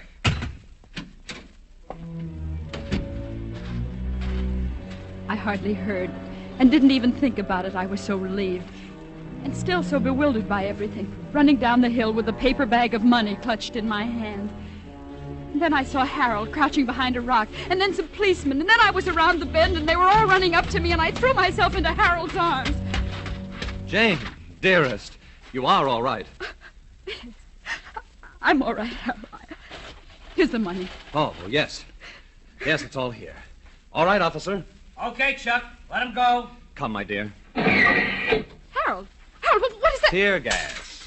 Tear gas? Oh, it's quite harmless, really. And... But Harold, tell them what we promised. Oh, I'm afraid of it. It's out of our hands now, my dear. Harold, you promised.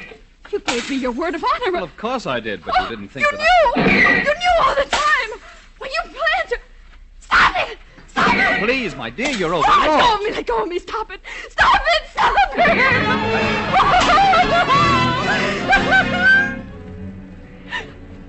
I tried to run back, but they held me.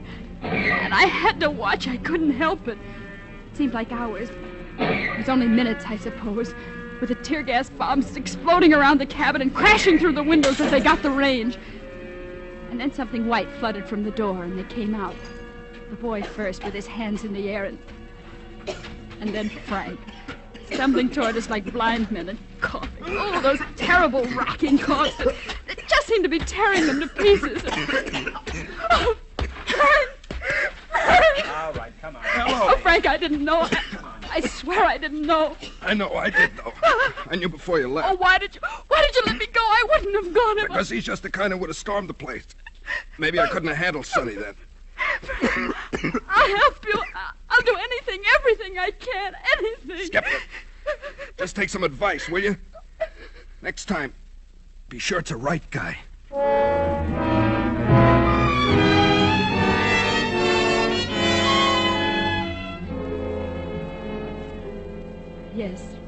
It's funny.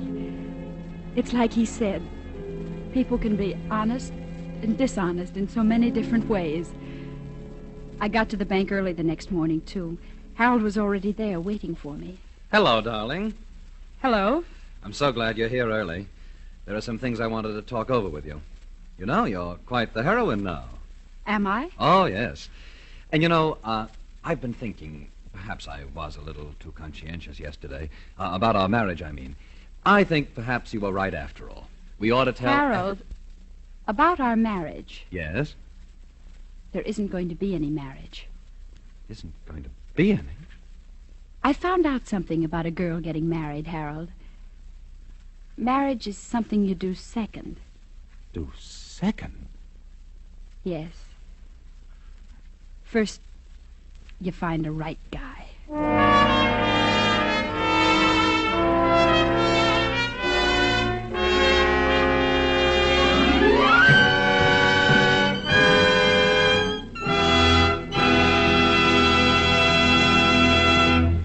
And so closes Bank Holiday, in which Roma Wines have brought you Bonita Granville as star of tonight's study in Suspense. This is Truman Bradley with a word for Roma Wines, the sponsor of Suspense. During the warm weather, nothing tastes quite so good as a tall, frosty Roma wine and soda. And as Elsa Maxwell recently remarked, serving Roma wine and soda is smart 1945-style hospitality. You'll find this delightful iced drink as refreshing as it is delicious. Yes, and Roma wine and soda is so easy to prepare. Half-filled tall glasses with Roma California Burgundy or Sauterne. Add iced cubes and a bit of sugar. And for a decorative touch, garnish with cherries or fruit. Here's another suggestion. For a delightful aperitif, sip delicious Roma sweet vermouth, well chilled. Zestful, full-flavored Roma vermouth, both sweet and dry, is blended and developed with all the traditional wine-making skill of Roma wineries, is made and bottled in the heart of California's famous vineyards, yet surprisingly low-priced. Try Roma vermouth soon, won't you? Next Thursday, you will hear Norman Lloyd and Mark Humboldt as stars of Suspense. Presented by Roma Wines. R-O-M-A. Made in California for enjoyment throughout the world.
This is CBS, the Columbia Broadcasting System.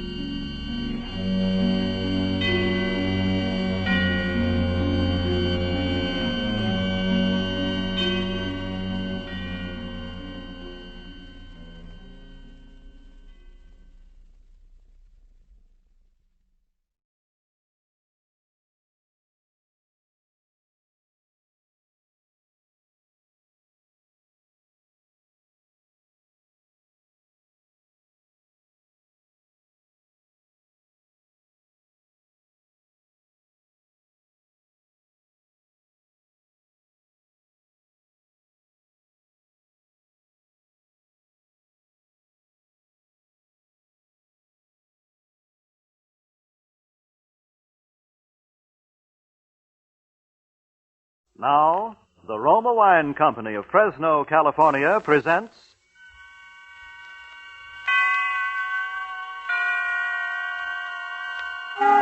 Suspense.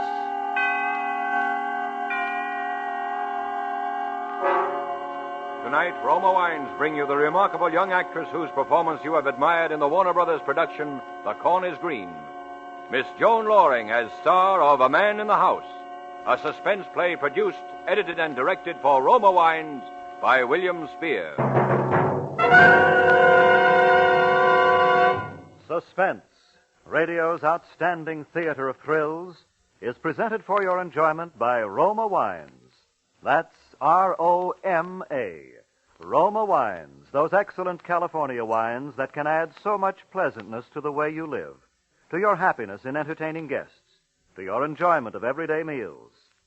Yes, right now a glassful would be very pleasant, as Roma Wines bring you Joan Loring in a remarkable tale of suspense.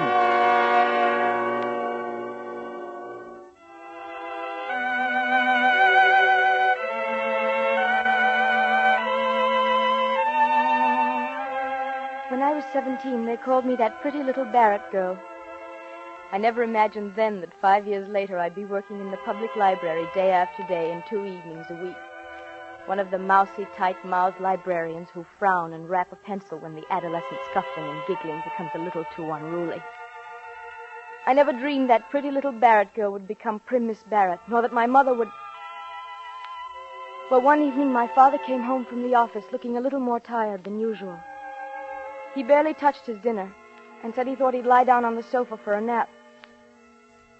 3 hours later, he was dead.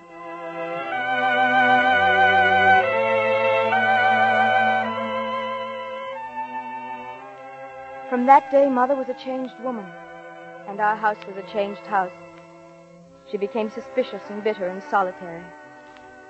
After a time, people stopped coming to visit, and Ted Roper learned not to call for me. I suppose I should have rebelled, but I was never a rebellious spirit, and I knew Dad would have expected me to stand by her. And so in a year or two, things had completely changed for me. I was working at the library, stamping cards and checking books, and rapping on the desk when the giggling became too loud in the corner. Ted Roper went away to school, studying to be a doctor, and by the time he came home to set up his own practice, he was called up for the medical corps.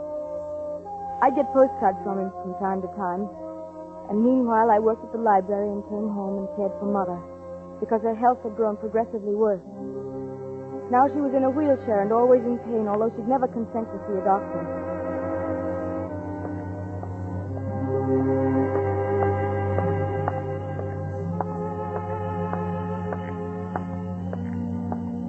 I was thinking of all these things that night as I walked home from my evening session at the library. Maybe it was because Ted was back in town. He had his medical discharge and he'd set practice up again. He'd come to the house once, and I knew he wouldn't want to come back again. And so I walked home alone in the dark, thinking how once they had said... There goes that pretty little Barrett girl. But now they said... What Emily Barrett and her mother need is a man in the house. I looked up at our house. It was shabby and run down. And the vacant lots on either side of it and across the street were wild with unkempt weeds and grass. A single light was burning in Mother's room. The rest of the house was dark. I opened the gate, and then I stumbled a little. Something soft and yet unyielding was at my feet. And somehow my blood went cold as I reached down, and my hand touched something still and lifeless. It was my little wire-haired terrier. He was dead.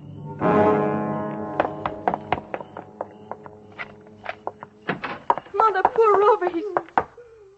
Mother, what is it? Oh, Emily. Close the door. Who are you? Not a sound out of you. Close the door. Who are you? What are you doing Don't here? turn on the light. Just stay where you are. Mother, are you all right? I haven't harmed her yet, and I won't harm you if you do what I tell you. But if you annoy me, as Rover annoyed me outside... You did call him Rover, didn't you, Miss Barrett? What are you doing in our house? I'm your guest, Miss Barrett. I trust your hospitality will measure up to the standards I set for you. May I turn on the light? No, don't move. I'll do it. Oh, you find my hand cold on your arm. I didn't expect it. And the light switch is to your left, isn't it? Yes. I misjudged a little. That's why I touched you. It might have been better to have stayed in the dark, you see. He was ugly. His face was horribly scarred. The entire left side of it was drawn out of shape by the rigid, livid skin. The scar tissue seemed to distort his features into something evil and unclean. I'm not the most handsome guest you've ever had, am I? Emily. Oh, Mother, don't cry. I'm here now. Don't cry. Oh, I'm frightened. I'm so frightened. You'll only work yourself up by crying. Try not to, It dear. would be advisable for her to stop whining. It annoys me. Please, Mother. Please, dear. And Rover annoyed me, you know. What are we going to do, Emily? Why has he come here? I'm your guest, madam. If it's money you want, I've we don't told have... you I'm your guest. I seek food and shelter as befits a guest. And you mustn't make one feel unwelcome. He's mad, Emily. He's a You madman. mustn't say that, madam. He killed the dog, and then he sneaked into the house. He's been through every room. He has your father's revolver, and he wouldn't turn on the lights except the one in my room. Mother. He made me wait here in the dark for you.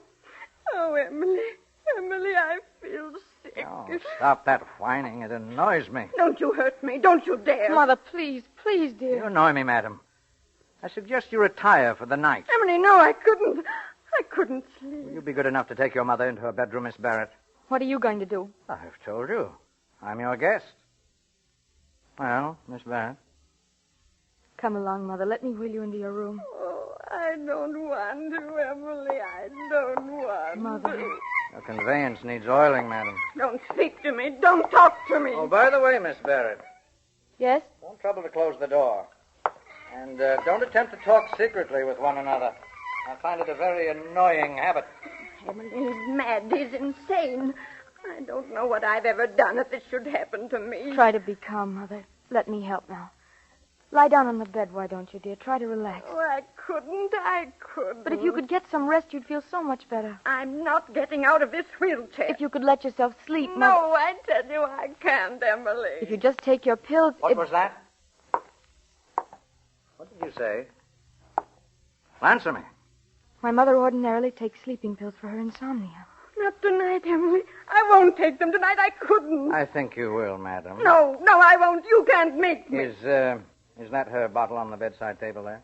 Yes. Mm-hmm. I'm not going to take How them. many does she take? 2. I won't do it. Here. Go on, give them to her. Emily, no, don't make me. What will you do if she sleeps? Wait and rest. Wait under the shelter of your roof. No. You promise I'll be at her side when she wakes in the morning? Yes, I promise. I'll give her the tablets. No, I won't take them. Very well. Take them now, Mother.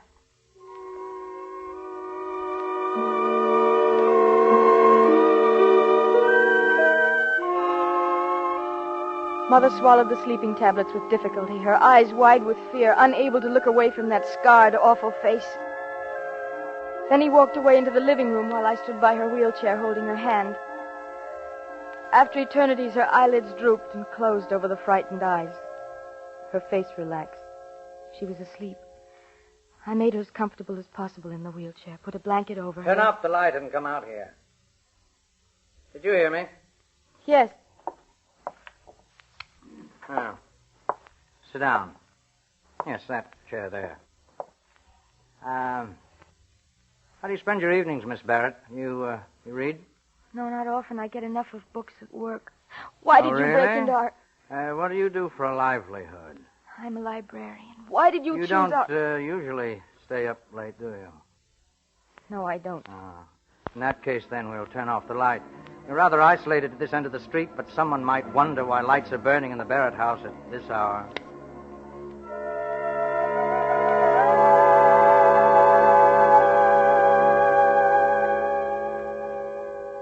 Why sit so uncomfortably, Miss Barrett?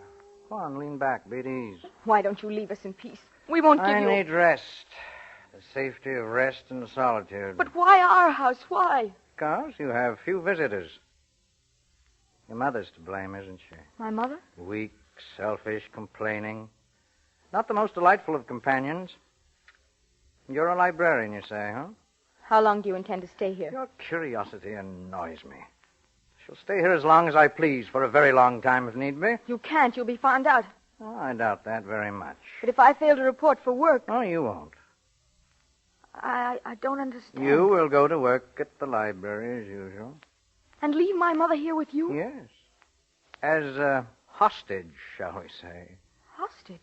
She'll be my guarantee you won't betray me. You will not go to the police, Miss Barrett. You will not make any indiscreet disclosures to anyone. You'll work at your job all day and then come back here. And if I don't? Need you ask that question? Is it really necessary to ask me that? No. No.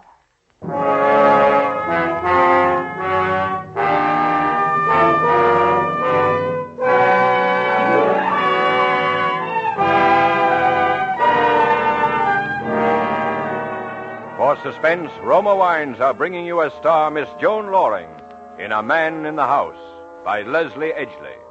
Roma Wines' presentation tonight in radio's outstanding theater of thrills, Suspense.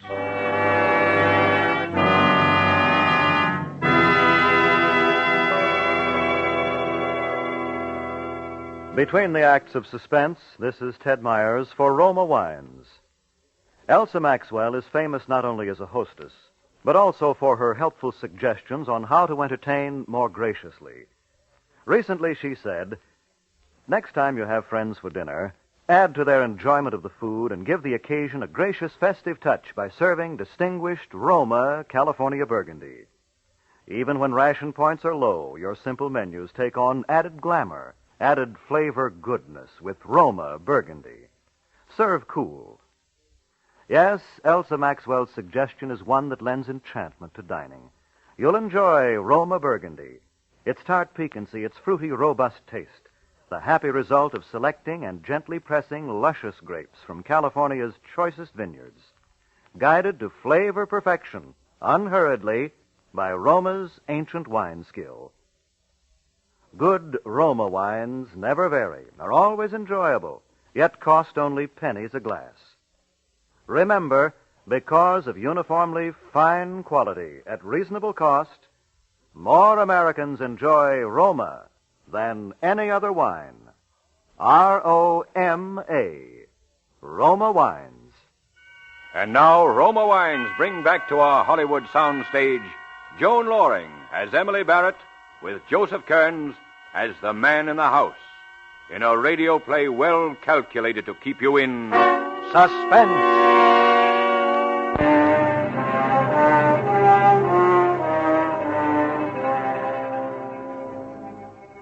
The rest of the night passed in silence. He didn't speak to me again, and yet I knew he was staring at me from his chair, staring at me in the dark. Except for the single time he moved to bring the dog into the house. I was still frightened, so frightened. But it was the morning I thought of. The morning when I would have to leave Mother alone with him.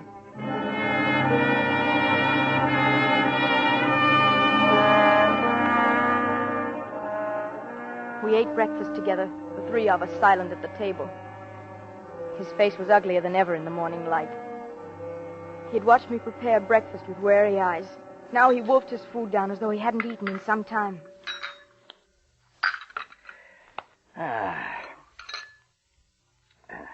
You're not hungry?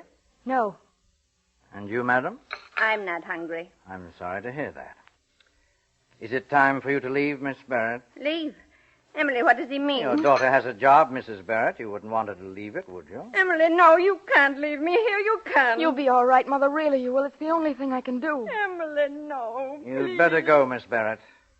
And remember your responsibility. Yes. Yes, I'll remember. My day was a nightmare. I performed my duties automatically. And all the time my mind raced with speculation. What was he doing? Was Mother all right? How could I possibly get him out of the house? Reverend Amber, please. I couldn't tell anybody. I knew that. I didn't dare. He'd kill her in a minute. My card's expired, but could I land For Mother's sake, I had to by keep now? silent. I had to. And meanwhile, stamp books.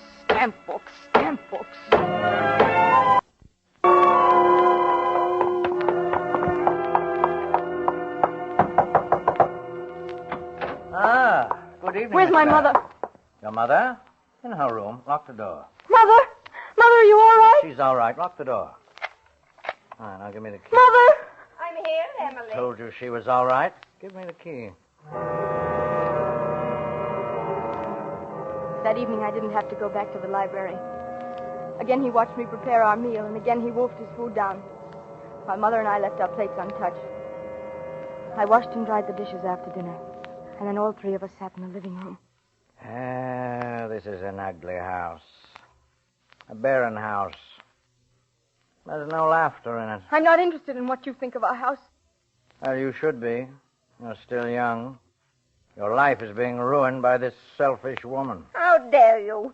I'm sick. I'm not well. It's wicked of you to come into my house this way and say such things. He's evil, Emily. He burned the dog in the furnace. And you're evil, too, madam. You're a selfish parasite. The world would be better rid of you. Now go on, go into your room. No, I don't care what you do to me. We have no money. We haven't anything you could want. Get out of my room! Take her into her room, Miss Barrett, please. Come along, Mother. Please don't excite yourself. You won't make things any easier this way. Time she slept, Miss Barrett. I don't want to. I don't want to sleep. I'm so afraid. You're stubborn and weak and useless. You're a blood-sucking parasite. Give her her pills, Miss Barrett. It's time she slept.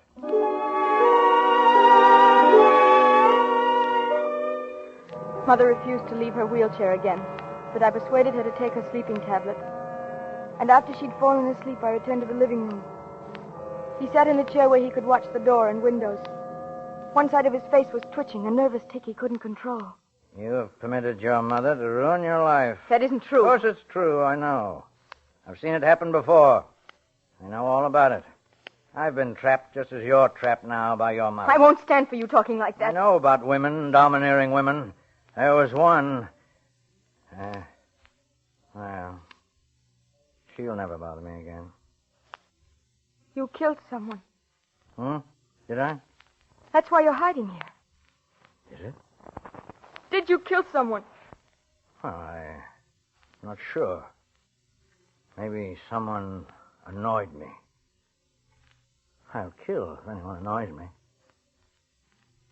Don't annoy me, Miss Barrett. Tell your mother not to annoy me.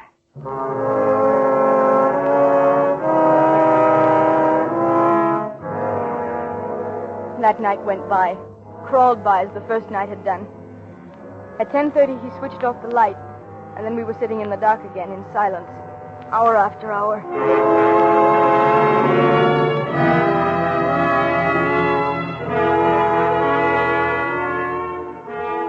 When morning came, I was wretched and haggard, but I knew I had to do as he said, leave the house again. I had no other choice.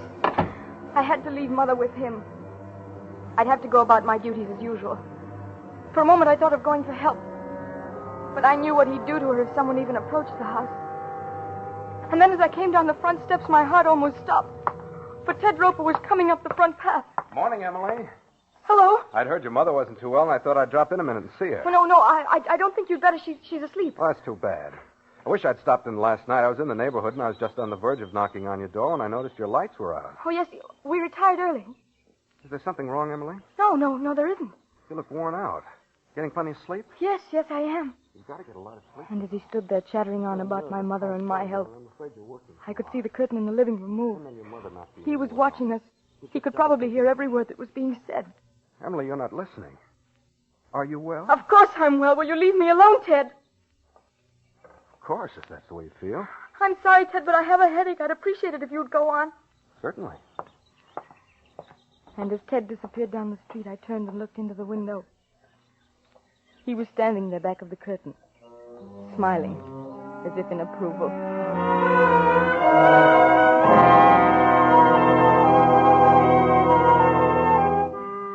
I don't know how I managed to get through that afternoon, but I did. And then I went home again, and they were there. When I'd seen that Mother was all right, I cooked dinner, and he tried to keep up a conversation. We had visitors today, didn't we, Mrs. Barrett? Milkman, mailman. No letters, however, just a magazine. And we had an interesting talk, didn't we, Mrs. Barrett?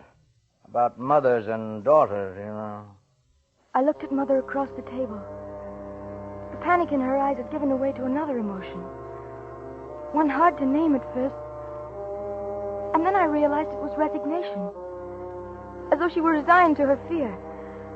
Her face was peaceful, strangely serene, and she looked more beautiful than I'd ever remembered seeing her.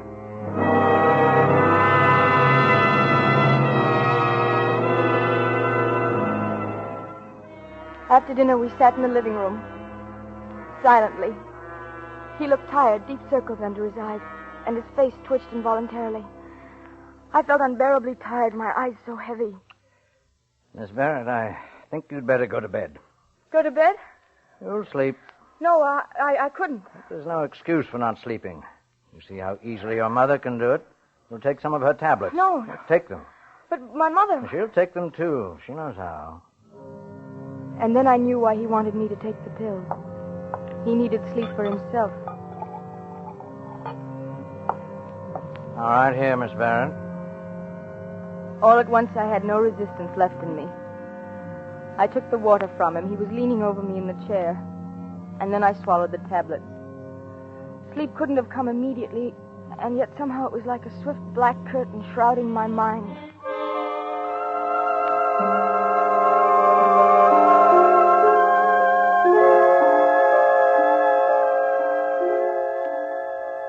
When I awoke, he was still asleep in the chair facing the door and the windows.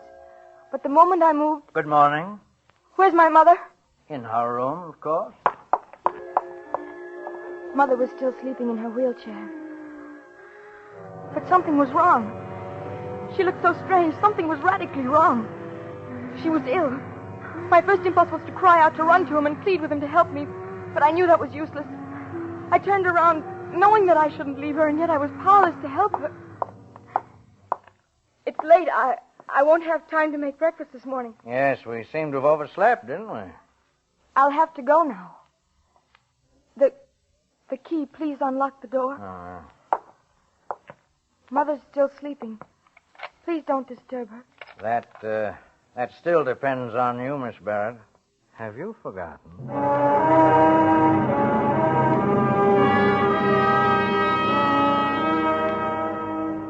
I left the house desperate with fear. Mother had to have medical attention immediately, and yet I didn't dare call anyone in. I didn't dare do anything that would endanger her life. I didn't know what to do.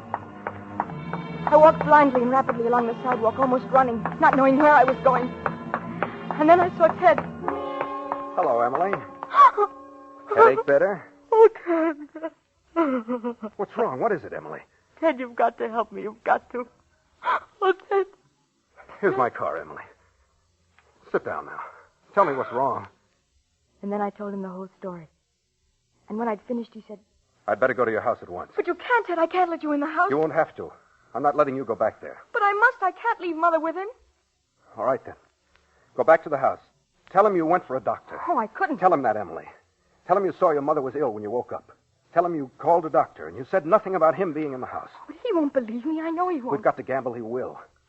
I'll drive you back to the corner. Give you time to walk to the house and explain things to him. Then I'll make my call. And then what, Ted? What will we do then? I don't know, honey. But do as I say. It's all we can do just now.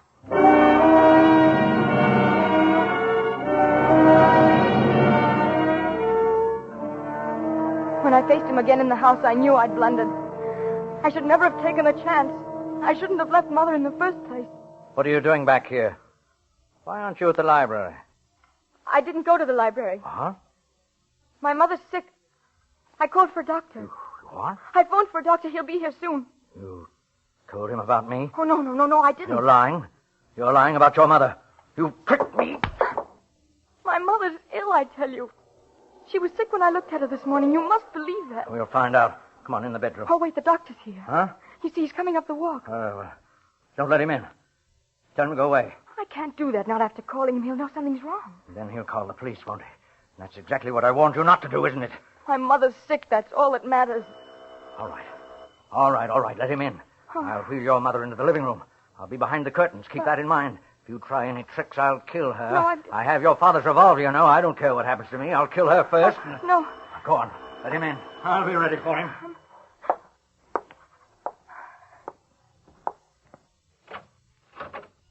Hello, Emily. Hello, Doctor. I'm so glad you've come. Where's our patient? In the living room. Well, let's look at her, shall we? Here she is, Doctor. She isn't breathing loudly now, but she was breathing so harshly when I left her. Well, let's just see. I stood against the wall while Ted bent over her. She was facing the curtains in the doorway. And behind those curtains, behind them, I scarcely breathed, praying Ted wouldn't do anything to arouse suspicions, praying against hope, and then... All right, you in there. You'd better give up. No, Ted, you can't! I won't. Down, Emily. You...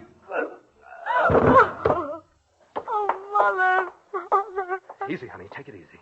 You let him kill her. After I told you, you let him kill her. Honey, listen to me. It was the only thing I could do. It was you who killed her. You really did it. Emily, Ted. listen. Look at this bottle of sleeping tablets in her lap, almost half empty. And she's cold. Cyanosis, blue lips and skin. She took an overdose of sleeping tablets. She was already dead, Emily. Already dead. You knew that when you told him to give up? Yes. I knew I couldn't leave you in the house with him. He'd have found out, and then he'd have flared up and killed you. I had to do it, honey. I had to provoke him into shooting a dead woman. To give me time to shoot him. I didn't know where he was, you see. Oh, Ted. He told her she'd ruined my life. He called her a parasite. Do you think she... I think so, honey. She did it so you might live.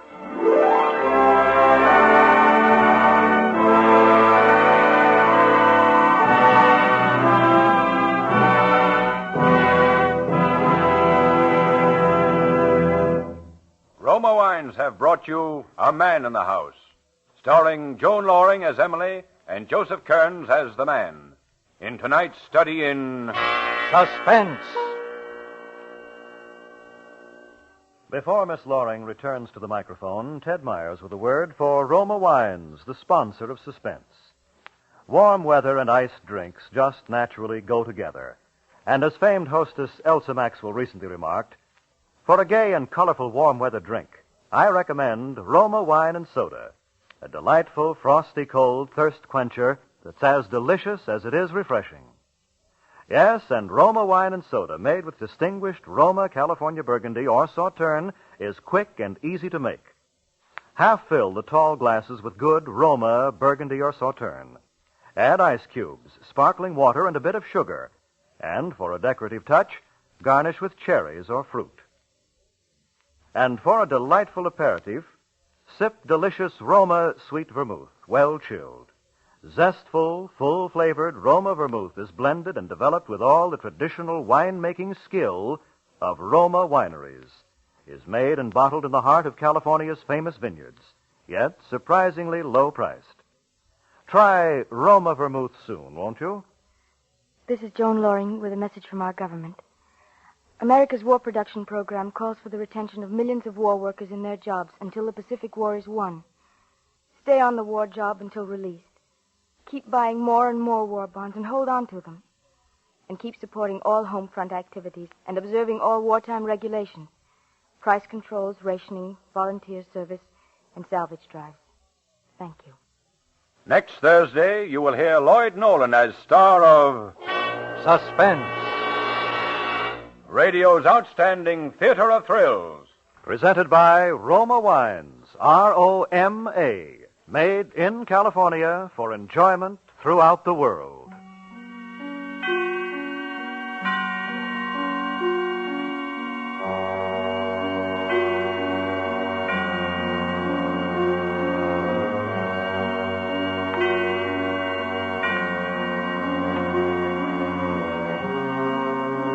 This is CBS, the Columbia Broadcasting System.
Now, the Roma Wine Company of Fresno, California presents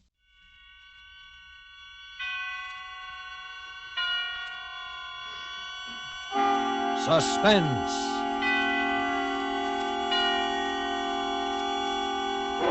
Tonight, Roma Wines bring you Mr. Lloyd Nolan as star of Murder for Myra, a suspense play produced, edited, and directed for Roma Wines by William Spear. Suspense, radio's outstanding theater of thrills, is presented for your enjoyment by Roma Wines. That's R-O-M-A, Roma Wines. Those excellent California wines that can add so much pleasantness to the way you live, to your happiness in entertaining guests, to your enjoyment of everyday meals. Yes, right now a glassful would be very pleasant, as Roma Wines bring you Lloyd Nolan in a remarkable tale of Suspense.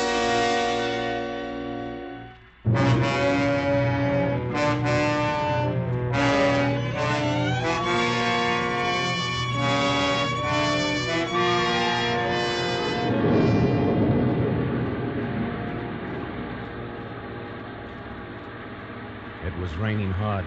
I was on the bus for Hollywoodland. Myra had said, "Take the last bus, Ernie. That'll get you to the house at about 1:30, and I'll see to it that His Highness and I don't get home from the party until after 2. That ought to give you plenty of time to get set." well, I had taken the last bus, and it was 1:10, and we were coming to Beechwood Drive. Don't ride all the way.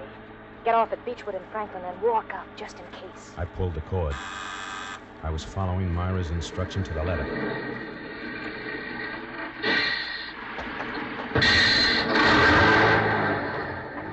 It was raining harder than ever when I got off the bus. I turned up my coat collar and started up the hill. It was 4 blocks to the house. When I got to Midway, I stopped under a tree. I was soaked to the skin. Then I saw the headlights of a car coming down the hill. I ducked behind the tree. When it had passed, I struck out again. The house was dark. I walked up the driveway to the rear. Go in through the kitchen door. I'll leave it unlocked. I tried the door. It opened. I stepped in. I stood still, listening for sound. Then I closed the door. Don't turn on the light, remember now. Then look for the lipstick on the table. I struck a match. The lipstick was on the table. The lipstick meant that the way was clear for me to go upstairs. The match went out, and I stuck the burnt end in my pocket. There was a puddle of water on the floor where I'd been standing. I got a kitchen towel and wiped it up. And I wrung out the bottom of my trousers and wiped the floor again. I took off my coat and went to the sink and wrung out my coat, too. I looked at my watch. It was 1:55. Didn't have any too much time. Myra and the old man would be returning any minute now. So I walked into the next room. It was the dining room. The door on the other side of the room was open. Led into the hall. I could see the stairs. I walked into the hall and started upstairs. And the match went out. When I got to the top, I lit another. Our bedroom's the first door on your right. I opened the door. Saw the twin beds. I'll keep him late at the party, so that by the time we get home, he ought to be pretty knocked out and fall asleep in no time. He'll have been up since 6 a.m. And there was the clothes closet. I opened the closet door and stepped in. You'll find the hammer on the top shelf. I'll hide it behind some old hats of mine. I was groping for the hammer when I heard a car turning into the driveway. My first impulse was to run to get out of the house. Now that the time had come, I was afraid. I was deathly afraid. I started for the door and... You've got to go through with it, darling. It's the only way. It's his life or mine. Don't you see? If you love me, you'll do it. I took hold of myself. I stepped back into the closet and closed the door. I recalled thinking, this can't be me. Ernest Cobb, hiding in the dark with a hammer in my hand, waiting to kill a man I don't know. A man I've never even seen. Waiting to murder him in his sleep. This must be somebody else.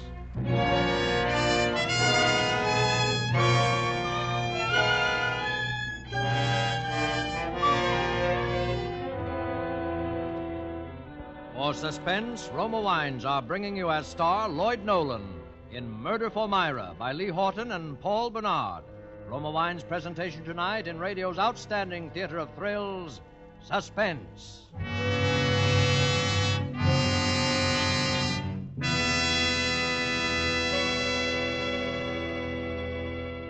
Elsa Maxwell's ideas on gracious entertaining are followed by women all over America.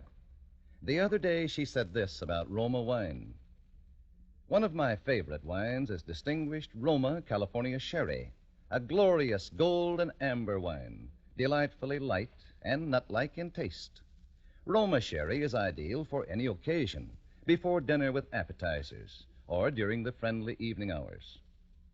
Yes, good Roma Sherry, like all Roma wines, is always unvaryingly good. The goodness of carefully selected grapes, brought to perfection in California's choicest vineyards, gently pressed, then, unhurriedly, guided to flavor richness by Roma's ancient winemaking skill. Yet all this goodness is yours for only pennies a glass. Remember, because of uniformly fine quality at reasonable cost, more Americans enjoy Roma than any other wine. R-O-M-A, Roma Wines. And now Roma Wines bring back to our Hollywood soundstage Lloyd Nolan in Murder for Myra, a narrative well calculated to keep you in suspense.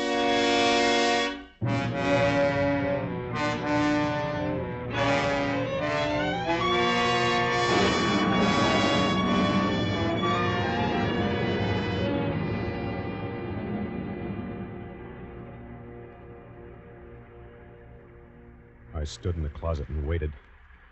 I could hear voices outside in the driveway and the slam of a car door. The hangers loaded with clothes are poking me in the back, tipping me off balance. I was standing on a pair of man's shoes. His shoes. I kicked the shoes out of the way and shoved some of the hangers back and closer together. I listened. There was some sound from below. But everything was quiet again. And then I remembered Myra saying that they shared the driveway with the folks next door. I put down the hammer. It must have been the neighbors coming home. I opened the closet door and stepped out. Still a little time yet. In the darkness, I noticed that Myra had left one of the windows open. It was raining in. I crossed the room, closed it. There was a nightstand by each bed, and an alarm clock on one of them. I never heard a clock that made so much noise, just ticking. It was cold and damp, and I was shaking from head to foot. I couldn't tell whether it was from the cold or from fear. I sat down on the edge of one of the beds.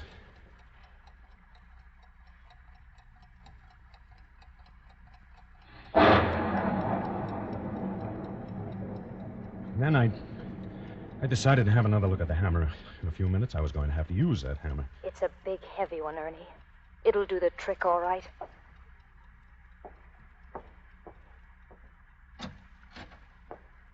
I felt along the floor of the closet for the hammer. Then I hefted it experimentally. It was big and heavy. The kind that would smash a human skull to pulp. I looked at clothes hanging there, many of them his clothes. In the flickering light of the match, one garment caught my eye, probably because it was long and white and had big gaudy flowers on it. It was Myra's negligee. She'd been wearing it that morning when I first met her 5 months ago.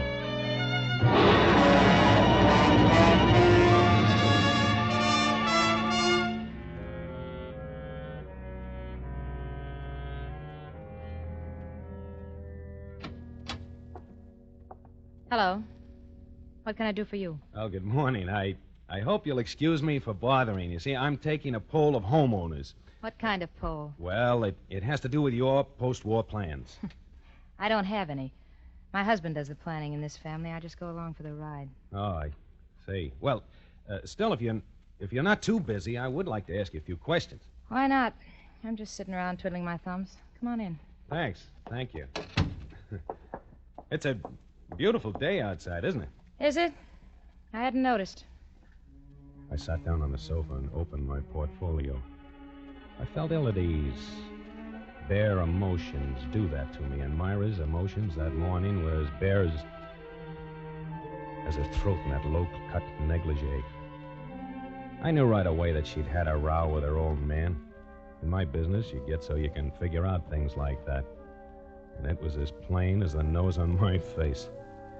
My nose was pretty obvious that day. I'd been to the beach and I was burned to a fiery red and my nose was peeling. She laughed then, at me, I guess. You got quite a case of sunburn, Mr. Cobb. Ernest Cobb. Yes, I have, haven't I? That's too much beach, I guess. I haven't been to the beach in 2 years. Oh, don't you like it? Sure, but what difference does that make? His Highness doesn't. Is who? My husband. Let's have the quiz. Oh, yeah. Yes, of course. Now, first, your name is... Blair. Myra Blair. His name is Ray. And his business? He's an aircraft engineer. A scientist. And you don't work? No, I'm just the housewife. The little homemaker. You don't sound as though you fancy the role, Mrs. Blair. I hate and despise it. No, that's a shame. Any children? Yes, a daughter of 4 named Julie. She's at nursery school. And now for the questionnaire. Are you do you know whether or not your husband is planning any extensive repairs or remodeling on your home after the war? I haven't the foggiest notion. It's like I told you, I'm part of the decorations here. What I think and how I feel doesn't count. Oh. I suppose you think I'm talking out of turn. Well, I am. I'm sick and tired of the whole mess. He comes home and smokes his filthy pipes and tinkers around his workshop down in the cellar, and I just sit here. Night after night, it's the same thing. Look at me. Am I so hard to take? Well, he's probably just got his mind on other things. Yeah, I know. Planes. That's all I hear. That's the war, Mrs. Blair. He's phooey. It was the same before the war started. I'm not getting any younger. I want to have some fun. Do you blame me? But no. I think everyone's entitled to some fun and good times, Mrs. Blair. Call me Myra. I never did like being called Mrs. Blair. About the questionnaire. Now, perhaps you can answer me... Phooey to the questionnaire. I'm sorry. I'm just in a nasty mood, that's all. I had a fight with him last night and another one this morning. I had to blow my top to someone. You just happen to be it. Oh, that's all right. About your questions, honestly, I don't have the answers. It's like I said. Sunburn of yours, you better do something about it. Well, it does burn pretty much, all right. My hands are cold. Does this feel good? She bent out over me, and I could feel her breath in my ear. One lock of her hair fell away from the forehead, and it brushed my nose. Then her fingers touched my face, and I did something crazy. I reached up and grabbed her by the shoulders and kissed her on the mouth. And the next thing I knew, she was in my arms. And she was kissing me and sobbing in a sort of a spilling over of emotions that left me scared and limp as a dish rag. Oh, there, that's... You're gonna change things, aren't you, big boy? Oh, sure. You'll help me? Sure. I'd do anything for you. Anything.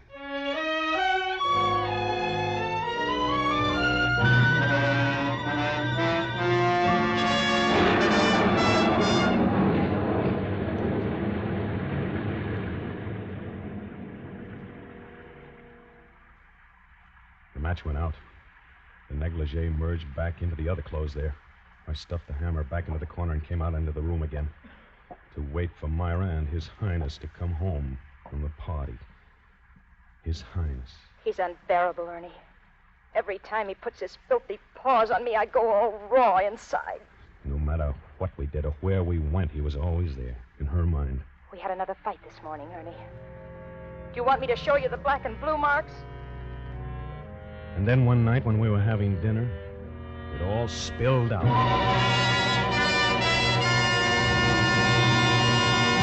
There's only one answer, Ernie. I gotta get rid of him. Well, that's what I've been saying all along. You've got to divorce him. No, Ernie. That isn't what I mean. Well, then what... I mean I'm gonna have to do away with him. Myra? What? You're out of your mind. You don't know what you're saying. Oh, yes, I do. I've thought it all out. Myra, don't say such a thing. Don't even think it. What you're suggesting is... Murder, Ernie. That's right. Murder. Didn't sleep that night. And yet, worried as I was, that the idea didn't seem real to me. Murder. It was something you read about, something for gangsters and madmen to traffic in. It wasn't a thing that could touch me, Ernest Cobb, or Myra. She didn't say anything about that. The next time we were together, I thought she'd come to her senses. She'd just been upset. And then one night we went rowing in Westlake Park.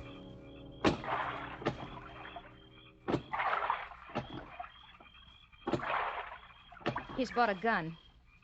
He's threatened to kill me. He wouldn't dare. It's him or me, Ernie. I gotta get rid of him. Well, get rid of him, yes, but not the... What other way is there? I don't know, but... What other way is there? Name it. Well, how are you going to do it, Myra? I'm gonna poison him. You'll help me, won't you? No, I couldn't. I'm not asking you to feed it to him. You can help me get a little poison, can't you? I don't know anything about poisons. I don't know anything about murder. Well, you can learn, can't you? If you're that dumb, maybe I can find someone else. Myra. There are others who'd be glad to help. Please, don't talk like that, Myra. Well, you know I'd do anything for you. There's a better way, Ernie. What? He's got a big, heavy hammer down in his workshop, Ernie. You could do the trick easy. Oh, no, Myra, not me. I'd do anything in the world for you, Myra. Anything, but the one thing that'd help me out of this mess. It's his life or mine, Ernie. If you love me, you'd do it. I can't do that. I can't. You'd leave it for me to do. No, It'd be a cinch, Ernie. You could sneak into the house some night when we were out and hide until we get home. With that hammer, it'd be all over in a second. And then we'd say a burglar came Myra, no. Oh, you don't love me, really. It's all just talk. No, it isn't. You know better than that. I worship you, Myra. I couldn't live without you. Ernie, if you want me, you've got to do it. You've gotta, Ernie. All right, Myra. I suppose I knew I'd have to. It's just a little hard to get used to the idea, that's all. But I'll do it. Come on.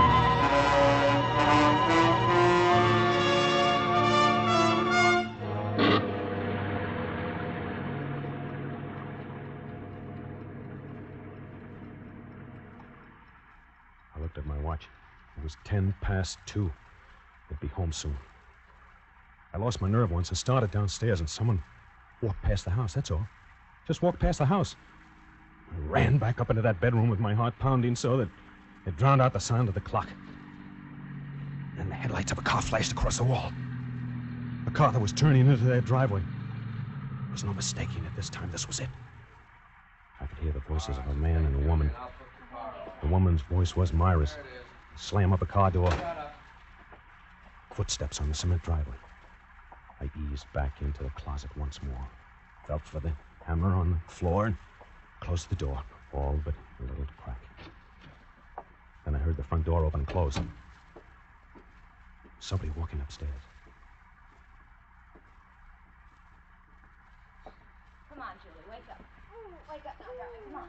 We've got to get undressed. Go to bed. It was Myra. The kid was asleep and she was carrying her. That's the girl. Now stand up. That's it. Turn around, darling, so Mama can unbutton your dress. There. You go in your own room, dear. Take off your shoes. Mama will be right in. I heard her walking toward the closet. Ernie, are you there? Yes. I knew she was standing there, but I couldn't see her. I groped for her in the darkness. My hand touched her shoulder, and then she was in my arms, her body pressed against mine, and I was kissing her. Did you find the hammer? Oh, Myra, Did you find the hammer? Yeah, the hammer, yes. He's putting up the car. He'll be up in a minute. Myra, it's all off. I can't do it. You've got to. I can't do it. Ernie, listen to me. I can't. I tell you, I can't. Shut up and listen to me. Ernie, you say you love me. Oh, you know I do. I worship and you want me, don't you? More than anything in the world. All right, then. If you want me, you got to do it. But Mommy! Coming, darling. Quick, Ernie, you'll do it. I'll do it. Of course I'll do it. I knew you would. Mommy! She kissed me and closed the door. And then I heard him coming upstairs. He came into the room and switched on the light. I heard him moving around. I figured he was undressing and getting ready for bed. Well, is she asleep? She will be in a minute. Well, that kid isn't getting enough sleep, Myra. Now, don't start that again, please. Where are you going? Oh, the clothes closet to get my pajamas. Why? I held my breath. I'll get them for you. I flattened myself against the wall. She opened the door, reached for the pajamas. Our eyes met for an instant, and she was gone. The door closed. Here you are. Well, thanks. What are you hiding in there? What do you mean hiding? Well, the way you made a dive for that door, I thought... nuts. What would I be hiding? I don't know. I just said... What are you doing? Say, what's the matter with you tonight, Myra? There's nothing the matter with me. Why? Oh, you're so jumpy. Well, can't I ask you what you're doing? Fooling with the clock? Sure, but why jump out of your skin? I'm just setting the alarm. It's already set. I'm setting it ahead for 4 o'clock. Why? Because I got to be at the plant at 5 this morning. I've got a trial run. Oh. This was something we hadn't figured on. I looked at my watch. Well, it's 3 now. You won't get much sleep. I know it, but I can't help it. Don't put the clock on my table. Put it on your side, where it always is. Oh, okay, if it's so important. Hey, how did all this water get on the floor here? Through the window, I suppose. No, but it's closed. I closed it when I came up. We left it open. Oh. Well, if you're getting up at 4, you better get to sleep, don't you think? Oh, I guess so. I heard them get into bed. Well, good night. Good night, Myra. The stage was set. I breathed easy. Now, I'd only have to wait for him to... Then the thought struck me. Suppose he doesn't fall asleep right away. Suppose he doesn't fall asleep at all. He isn't so tired. Even if it is late. He doesn't sound knocked out to me. And before he can get to sleep, then the alarm will go off, and I looked at my watch. It was exactly 5 minutes past 3. This will never do. I thought I gotta get a hold of myself. I've got nearly an hour yet, and in that time he ought to... I listened. I couldn't hear a sound. Was he asleep? He might be, but I didn't know. I had to be sure. I'd wait half an hour. And if I didn't hear anything by then, I could be pretty certain he was. The minutes dragged on, and I listened. When the half hour was up and I hadn't heard a sound, I sat down on the floor, took off my shoes, and I picked up the hammer and turned the doorknob. I turned it very slowly. It made no sound. Then I opened the door and stepped into the room. Who's there? Who's there? Daddy, I want to drink water. Oh, it's you. All right, baby, just a minute. What? What's the matter?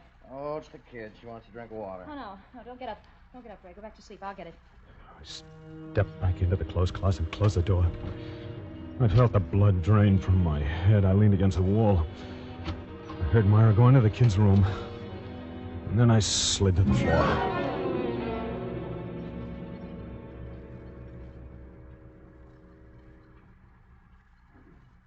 I guess I must have passed out then, or fainted, or something. Because the next thing I remembered was sitting up, startled, wondering where I was. I looked at my watch. It was 3 minutes to 4. I remembered now where I was and what I was there for. I was in the closet. There was a man on the other side of the door that I had to kill before an alarm went off. And the alarm went off at 4. I remembered that I had to be very quiet because the man was asleep. Everything I did from that time on was automatic. I acted like a man in a dream. I picked up the hammer and stood up. I opened the door and crept into the room. I could see the hands of the clock by his bed. It was almost 4. I didn't breathe. I only listened.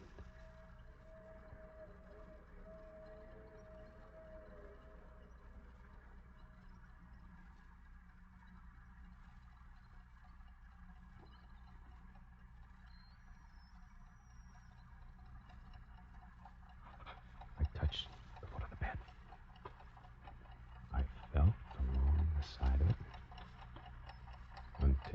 reached the headboard. Now, I was standing over him. I raised the hammer over my head and swung down. And I hit him again, and again, and again. And then I yelled, Myra! Myra! Turn it off, will you? Turn the alarm! Hey, Myra! Over the corner!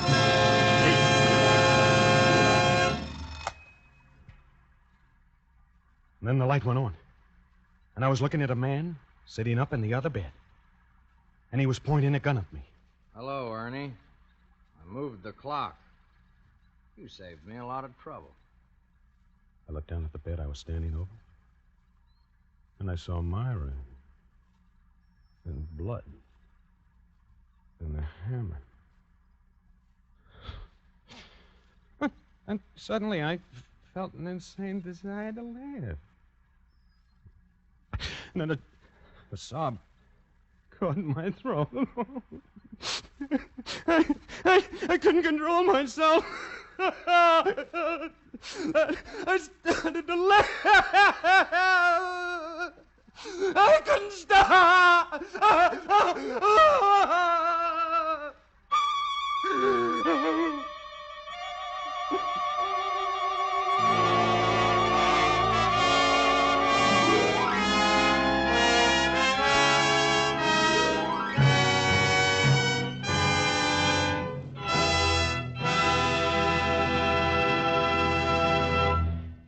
Roma Wines have brought you Lloyd Nolan as star of Murder for Myra, tonight's study in Suspense.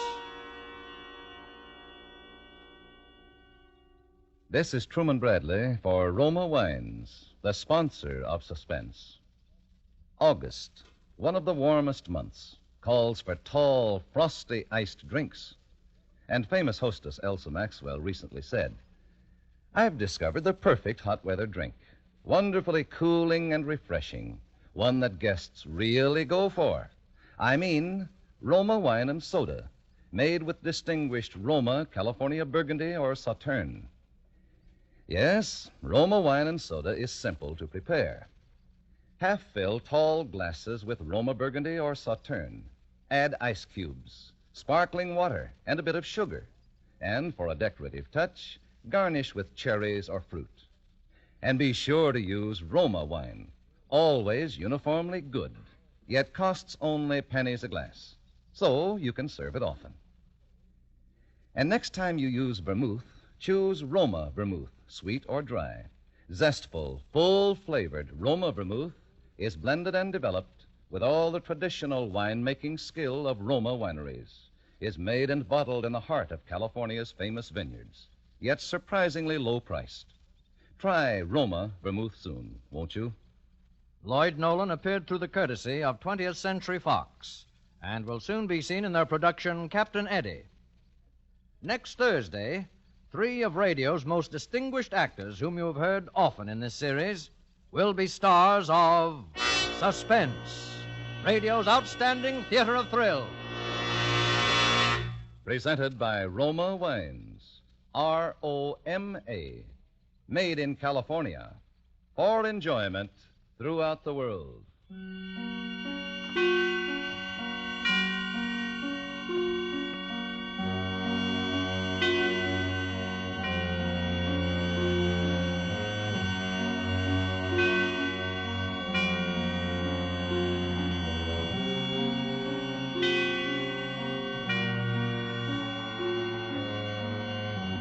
This is CBS, the Columbia Broadcasting System.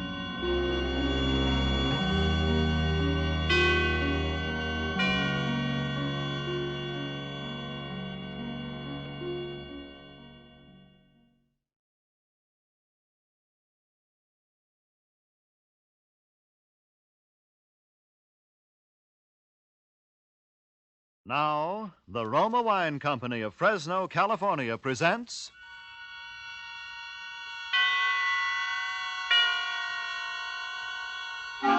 Suspense.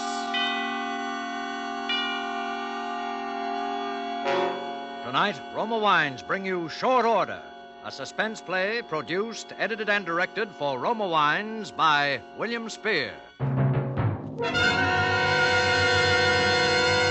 Suspense, radio's outstanding theater of thrills, is presented for your enjoyment by Roma Wines. That's R-O-M-A. Roma Wines, those excellent California wines that can add so much pleasantness to the way you live, to your happiness in entertaining guests, to your enjoyment of everyday meals.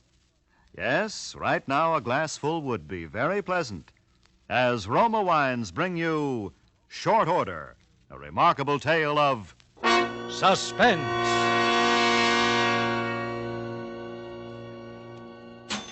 Thank you very much. Come back.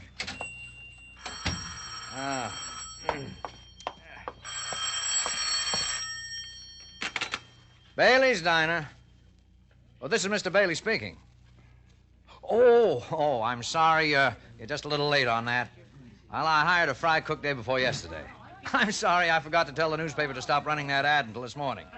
I got a good man. No, one man's all I need. Just got a small place here.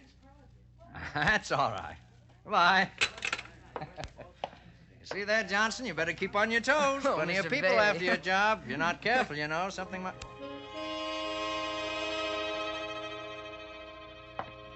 Well, what's the matter?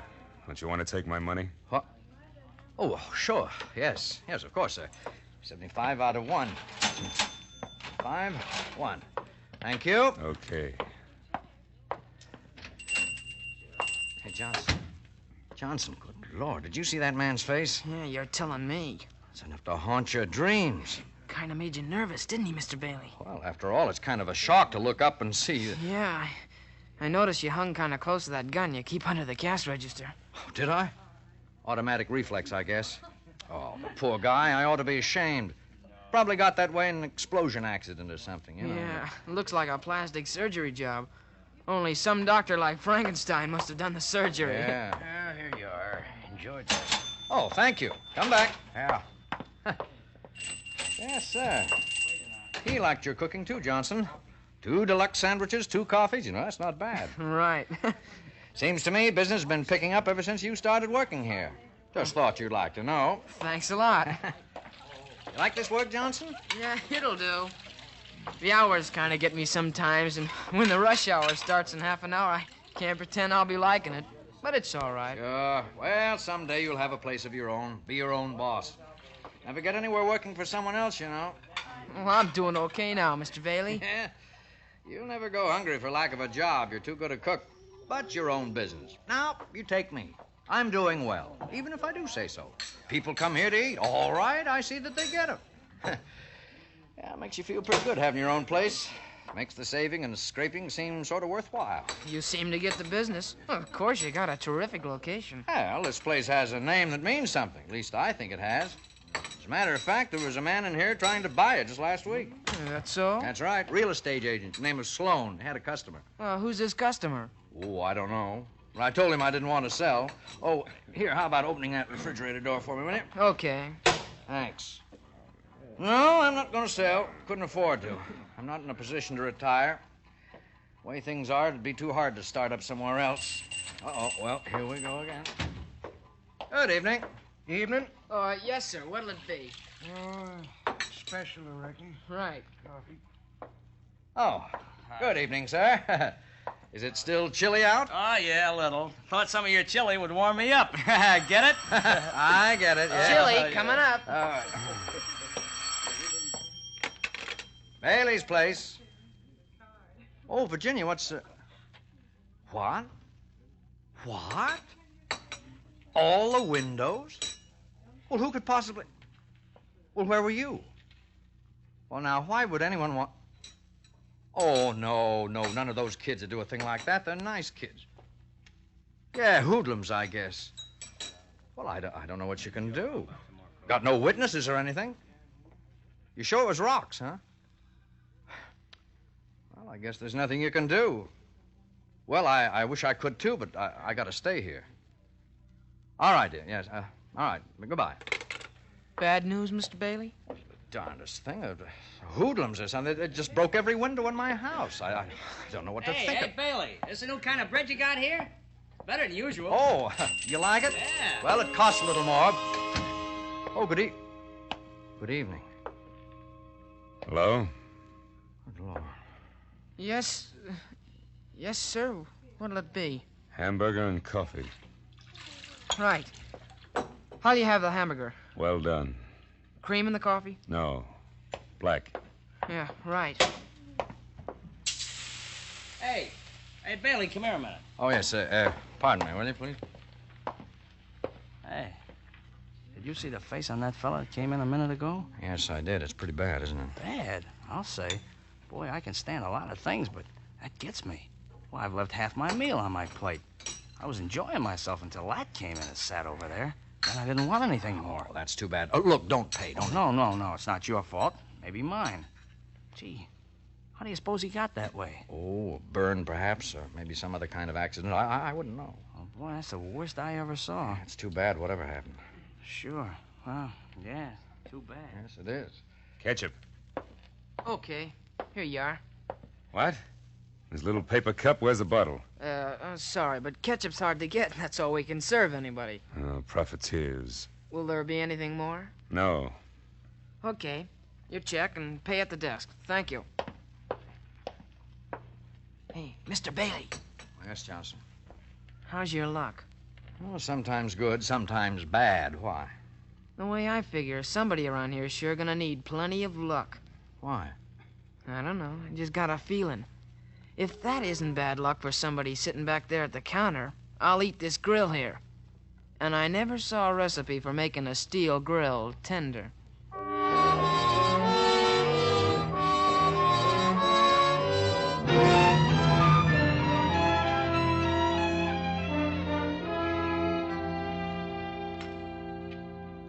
We better order some more pork tomorrow, Mr. Bailey. We're running low, are we, Johnson? Yeah, a little. If they keep hitting our barbecues the way they have so far this evening, I'm sure we'll be needing it. All right, I'll make a note of it.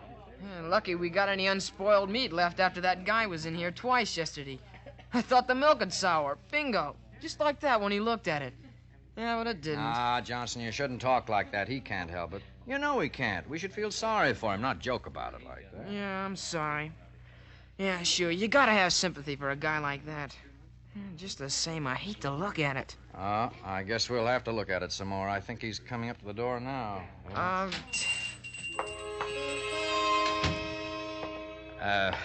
Good evening. Hello? Yes, sir. What'll it be? Hamburger and coffee. Make the coffee black. Right. Make that hamburger well done. Okay.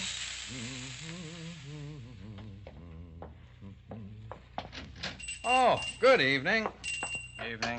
Yes, sir. What for you? Why, I'll have, Holy. How's that? Huh? Nothing. Nothing at all. In fact, I don't think I want anything. I just remembered an appointment. Just forget it. Oh, what do you know? Your hamburger, mister. And your coffee. Ketchup, please. Okay. Still no bottle?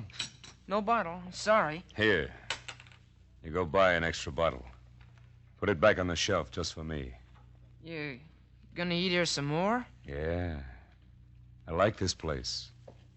Go on, take that and see that you get some good ketchup, too. Oh, it ain't that, mister. It ain't the money. You can't buy the stuff when they don't stock it.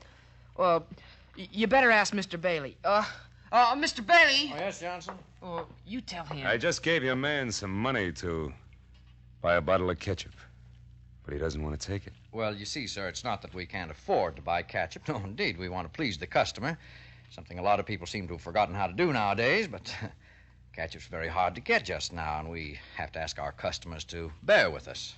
No, you keep your money. I like plenty of ketchup. Nothing like ketchup, I always say. Well, there ought to be enough in that paper cup. Won't that do you? Well, not quite. Any chance of a refill? I'm afraid that's all we can allow. Gentleman says he's gonna eat here regular. What? I said that...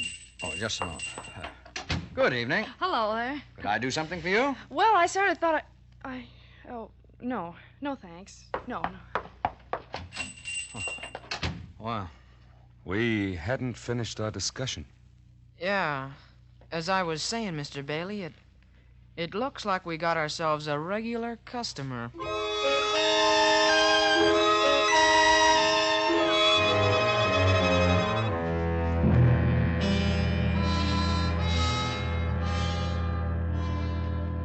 3 evenings now that he's been eating here, Johnson, and I wish you'd take a look at the figures. Take last night. Ordinarily, there'd be $10 to $20 worth of business just between 6 to 6:30 alone. From 6 to 10, how much? $1.35. Yeah, I know. Some of them won't even order. Some of them take a few bites and quit. At least it's not the food. We can be thankful for that. Hey, tell me, Johnson, how can you stand it over there in front of him all the time? Oh, mostly I keep looking someplace else. That's why I took down the mirror. For a while, I thought I'd just work along and not look at him. But I couldn't help looking in the mirror every now and then. So I think maybe the customers could stand it better without the glass, too. If they get to the sitting down stage. Yeah, if they do. Well, anyway, I took it down. It might help if he didn't get up every now and then and walk over to the door to look out. People can't help seeing him then. Yeah. Takes him a long time to eat, doesn't it? Yes, it does. Hey, say, I've got an idea. What's that? Look, when he comes in... Evening. Hello? Yes, sir? The usual. Right. Oh, by the way, Mr. What's your name? Yeah. Well, as I was saying, neighbor, we make a practice here for our special customers, not just anybody, mind you, but for our special customers of sending meals out. Now, I was thinking, since you've become one of our regular customers, that perhaps you'd appreciate it if I'd send your evening meal over to you every day at your room. How does that strike you? No. Thanks. Rather eat here. But we don't have any comfortable chairs. There's no jukebox, no radio. That's okay. Don't miss him anyway. It's not very comfortable. A lot of food odor in the air. You know, sometimes I get sick of it myself. I like it. Not too many people around. Nice place. Suits me. Oh, then you're not interested. That's the idea. Hamburger and coffee. How about... Yeah, the ketchup. Here it is. Good. Nothing like ketchup, I always say. By the way... Yeah? Look for me about noon tomorrow. I think I'll be taking lunch with you from now on. Every day.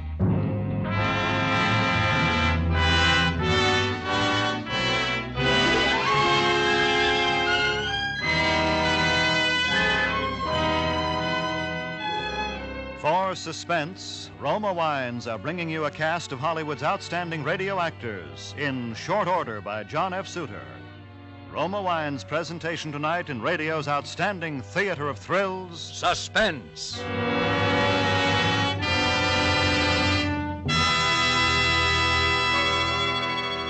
Between the acts of Suspense, this is Ted Myers for Roma Wines. Elsa Maxwell is an acknowledged expert on the niceties of dining and entertaining. Recently, she said, "Gracious little touches can do so much to make meals more enjoyable. Dine by subdued light. If possible, adjust radio or phonograph for soft, mellow music. And as the crowning touch, serve well-chilled Roma California Sauterne." A most excellent idea from Miss Maxwell. Good Roma Sauterne is pale gold, delightful in bouquet, and even more important, exquisite in taste. Created in the Roma tradition, Roma Sauterne is always unvaryingly good. The goodness of luscious grapes selected at peak of flavor richness in sunny California's choicest vineyards, carefully pressed, then unhurriedly guided to perfection by the ancient wine skill of Roma's famed wineries. Good Roma wines are always delicious, yet cost only pennies a glass. Remember, because of uniformly fine quality at reasonable cost, more Americans enjoy Roma than any other wine. R-O-M-A, Roma Wines. And now, Roma Wines bring back to our Hollywood soundstage Joseph Kearns as Bailey, Conrad Binion as his assistant Johnson, and Gerald Moore as the stranger in Short Order, a play well calculated to keep you in suspense.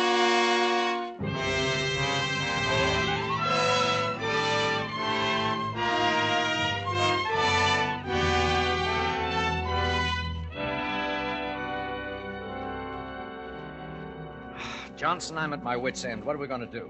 I don't know. I got no more ideas. 2 weeks now, and we're losing money every day. I could cook it so he wouldn't want to eat it. Well, you've tried that, haven't you? Yeah, twice. And it didn't work. Yeah, that's right. Well, I don't know what we're going... Oh, just a minute, Johnson. Okay. I'll check on the bun supply. All right. Hello, Bailey's place. Oh, yeah. Yeah, dear. Huh? Oh, no. Well, you must have misplaced it, honey. Every place? Well, how much was in it? Oh, no. Well, what are we going to do for the rest of the week? But I can't, honey. I really can't. Why, about $3 or something? I don't know. Well, I don't... You know, it's just dropped off during the last week. Oh, no, he's fine. Now, don't say that, honey. There's nothing the matter with Johnson. And I'm not going to get a new cook. What? Well, I haven't told you, but... Well, why don't you cut down on a few things once in a while? Oh, Johnson, is there any aspirin back there? Yeah, you want the bottle? Yeah, my head's splitting. Here it is. Oh, thanks. Here he is. Hey, now look, I got an idea. You back me up? Well, what is it? Well, I'll try it, and if you don't like it, don't say nothing.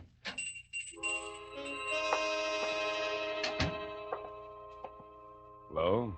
Like I say, Mr. Bailey, this kid was a pretty game fighter. He didn't have a thing but a hard left. Mind if Well- I butt in? I'd like to eat. You bring your lunch with you? What's that? If you brought your lunch, okay, lay it on the counter and eat it.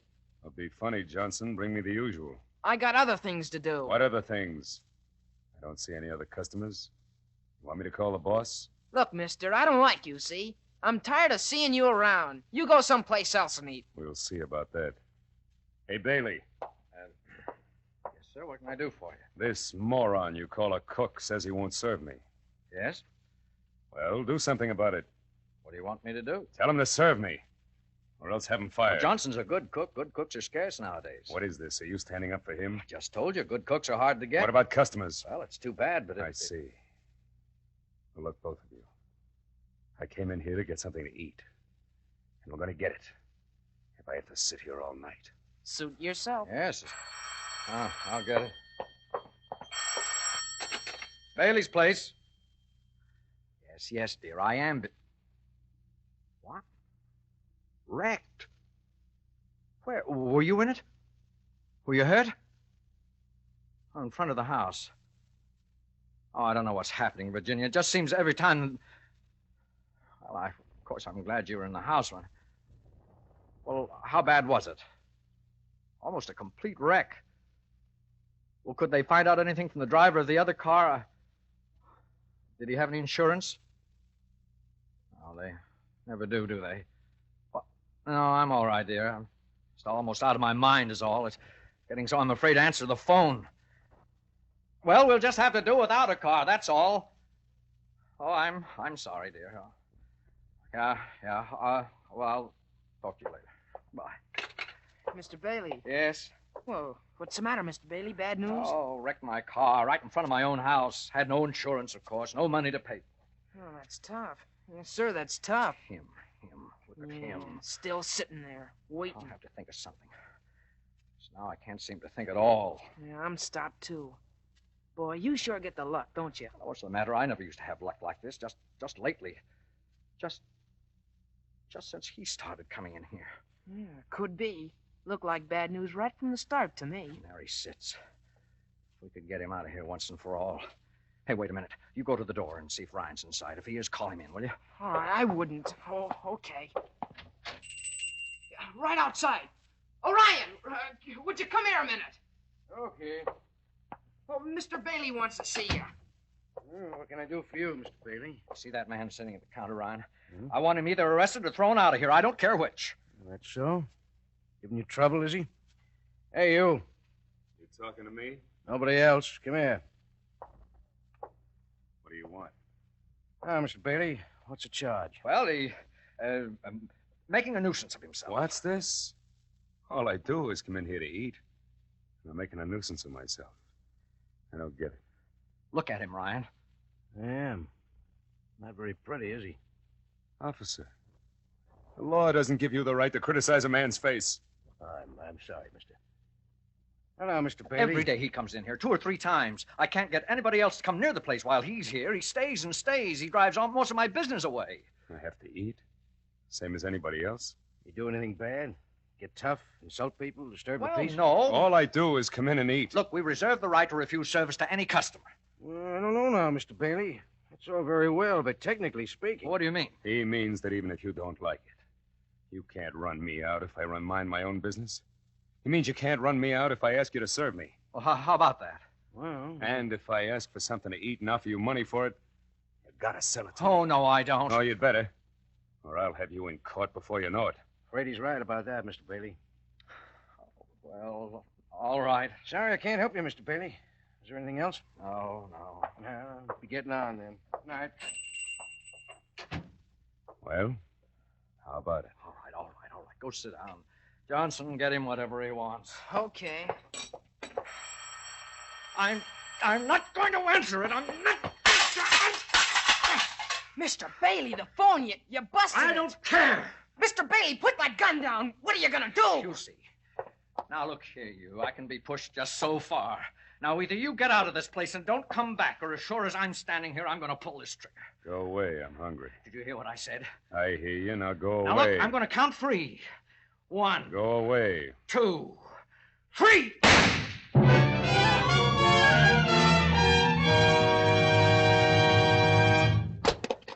Coffee. Black. I can't believe it. I shot you point blank. Good Lord! Don't forget the ketchup, you.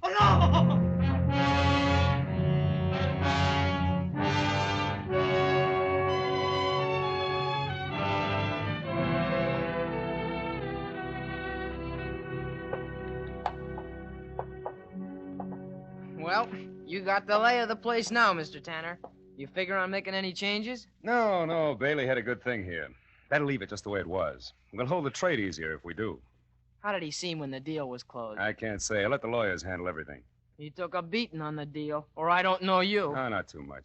I figure he recovered about 70% of his investment. He was lucky. I felt sorry for him. You didn't talk to him at all, huh? No. Didn't even see him. You think he'd know you even without the makeup? Maybe. No use taking any chances, huh?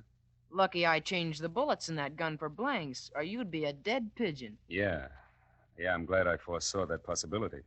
You might say I saved your life, huh? You might. Don't worry, Johnson. You'll be taken care of. I'm not worrying. I never had reason to yet, have I? No.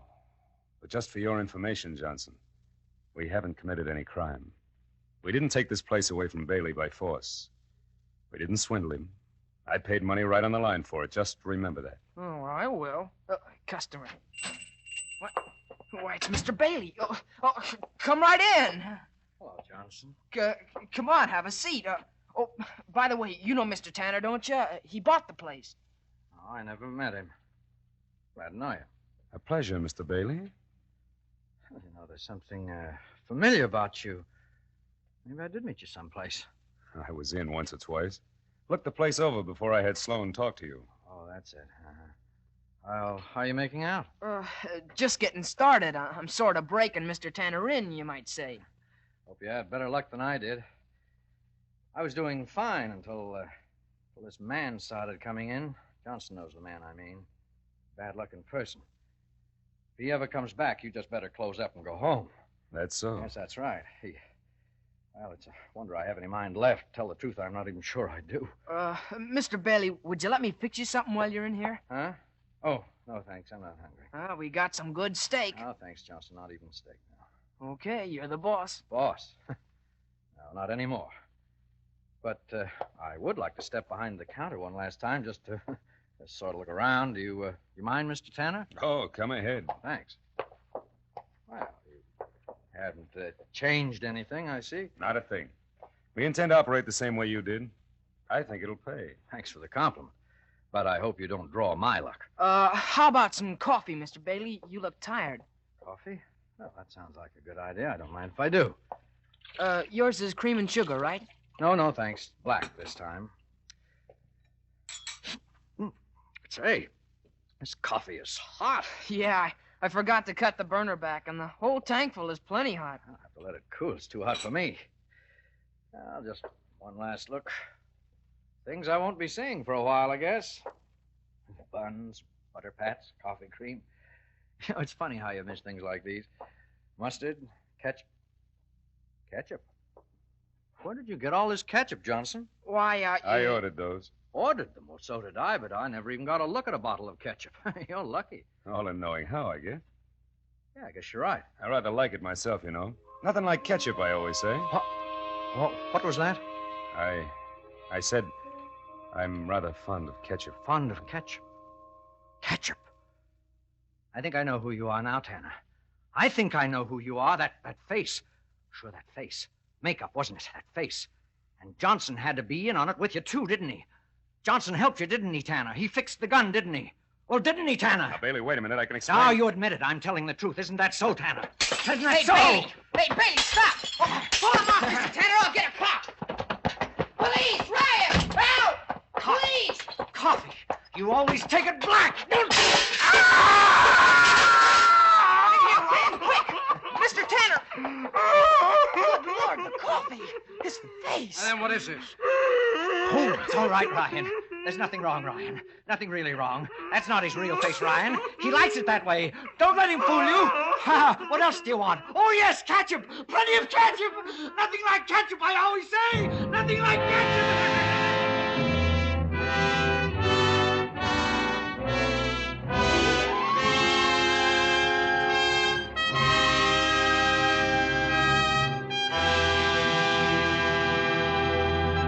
Roma Wines have brought you Short Order with Joseph Kearns, Conrad Binion, and Gerald Moore as stars of tonight's study in Suspense. Suspense is produced, edited, and directed by William Spear. This is Ted Myers with a word for Roma Wines, the sponsor of Suspense. During the warm weather, nothing tastes quite so good as a tall, frosty Roma wine and soda. And as Elsa Maxwell recently remarked, serving Roma wine and soda is smart 1945-style hospitality. You'll find this delightful iced drink as refreshing as it is delicious. Yes, and Roma wine and soda is so easy to prepare. Half-fill tall glasses with Roma, California Burgundy, or Sauterne. Add ice cubes and a bit of sugar. And for a decorative touch, garnish with cherries or fruit. And for a delightful aperitif, sip delicious Roma sweet vermouth, well chilled. Zestful, full-flavored Roma vermouth, both sweet and dry, is blended and developed with all the traditional wine-making skill of Roma wineries, is made and bottled in the heart of California's famous vineyards, yet surprisingly low-priced. Try Roma vermouth soon, won't you? Next Thursday, you will hear Dane Clark as star of Suspense, radio's outstanding theater of thrills. Presented by Roma Wines, R-O-M-A, made in California for enjoyment throughout the world.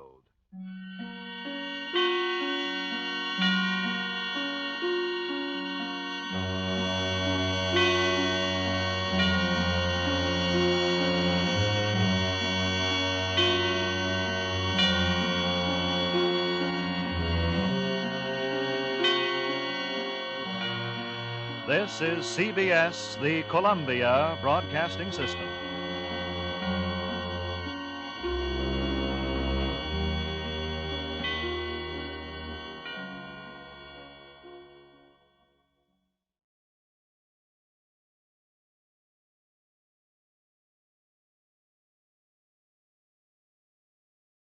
Now, the Roma Wine Company of Fresno, California presents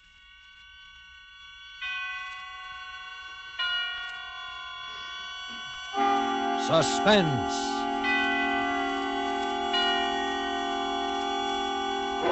Tonight, Roma Wines bring you Dane Clark, as star of This Will Kill You, a suspense play produced, edited, and directed for Roma Wines by William Spear. Suspense, radio's outstanding theater of thrills, is presented for your enjoyment by Roma Wines. That's R-O-M-A, Roma Wines. Those excellent California wines that can add so much pleasantness to the way you live, to your happiness in entertaining guests, to your enjoyment of everyday meals. Yes, right now a glassful would be very pleasant as Roma Wines bring you Dane Clark in a remarkable tale of suspense.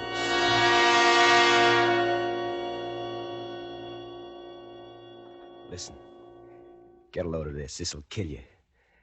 I got a story that should be written up by one of those big magazine writers. Only mine is true.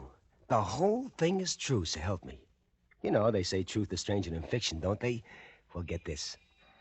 I was working down at the Acme Engineering, an outfit making hydraulic valves for gun turrets, and we had a foreman named Charlie Harris, one of those big, good-looking guys who thought he was a big shot because he was a boss.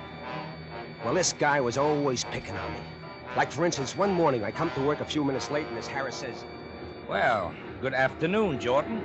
Save those gags for Jack Benny. It's only 8:15. Well, get here at 8 and you'll be spared my sense of humor. Ain't a guy got a right to get here a couple of minutes late once in a while? Yeah, sure, once in a while, Joe, but not every other day. Oh, gee, Charlie, my alarm clock's on a bum. You know you can't buy a new one these days? Oh, save that for the teacher. Now, come on, Joe, come on, get on the ball. Save that for the teacher, he said.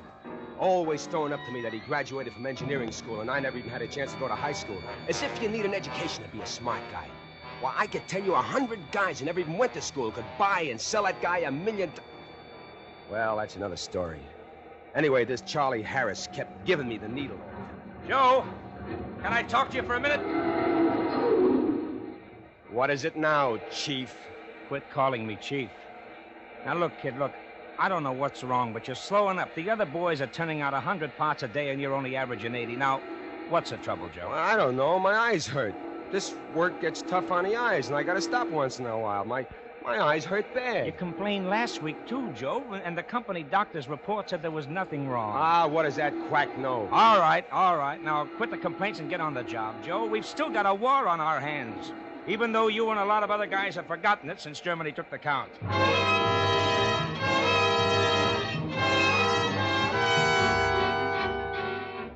There's a war on. Did you get that? At the time, he was technically right, but giving me the business just because he didn't like me, waving the flag and singing, "Oh, say, can you see?" Look, I'm just as patriotic as him or any other guy. Could I help it if my eyes hurt bad? But he had to go make a big thing out of it just because I got in the habit of stepping out a little here and there, and he found out. Well, ain't a guy got a right to have a little fun once in a while, just because those Japs are still popping away? So my eyes hurt a little the next day. Is that so terrible? Are the Japs going to win a war just because I've had a little fun? Well, anyway, he keeps picking on me and picking on me. And one day, while I was knocking my brains out, Joe! Oh, let me ride in the wide open spaces that I love. Don't offense me. Joe! What? Yeah? Now, look, Joe, look. I don't like playing cops, but you know there's oil and gasoline all over the place. Yeah? And that a cigarette dropped into one of those pools could burn the plant down? So what? So read the sign beside your machine. Well, I can read it, Charlie. Go on, read it. No smoking. Drop that cigarette. Why, what cigarette, Charlie? You stupid jerk. Why, I'll break your head for that. Oh, you will, eh? Okay, you asked for it. Oh!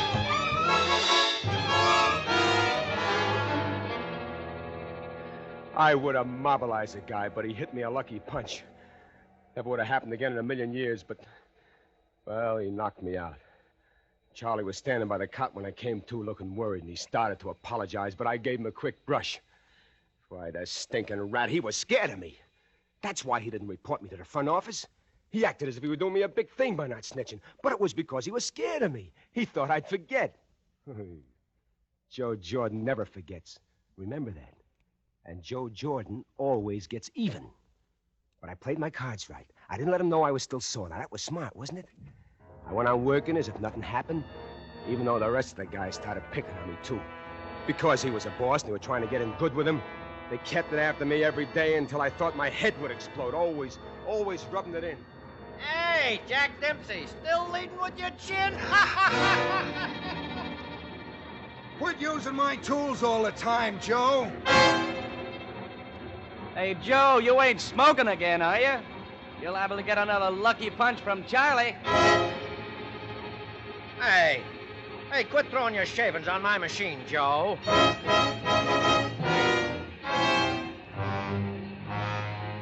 I used to get splitting headaches from the pounding on my brain.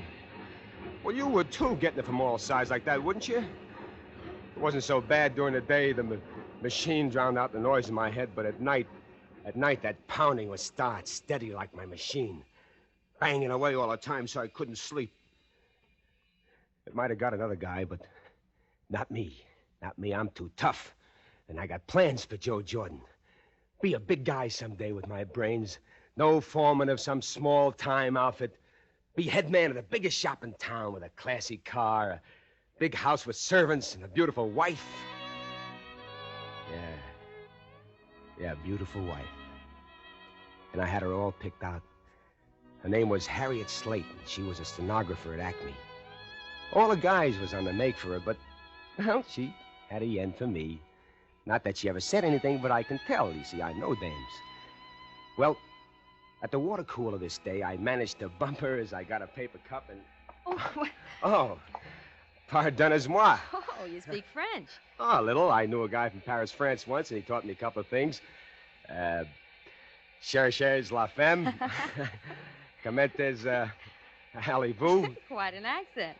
Excuse me, Joe, I gotta get back to No, wait a minute. I got a lot of accomplishments. I'm a good dancer, too. Did you know that I took second place in the jitterbug contest at Ocean Park last year? No, I didn't. Huh? Violindy? No, I'm sort of on the conservative side. Well, I can do the square stuff, too. We must have a dance sometime. Excuse me, Joe, I No, must get... wait, Harriet, I just happened to think, how about going on a company dance with me on Friday? I'm very sorry, Joe, but I can't. Why, aren't you going? Yes, but I have a date with Charlie. Charlie who? Charlie Harris.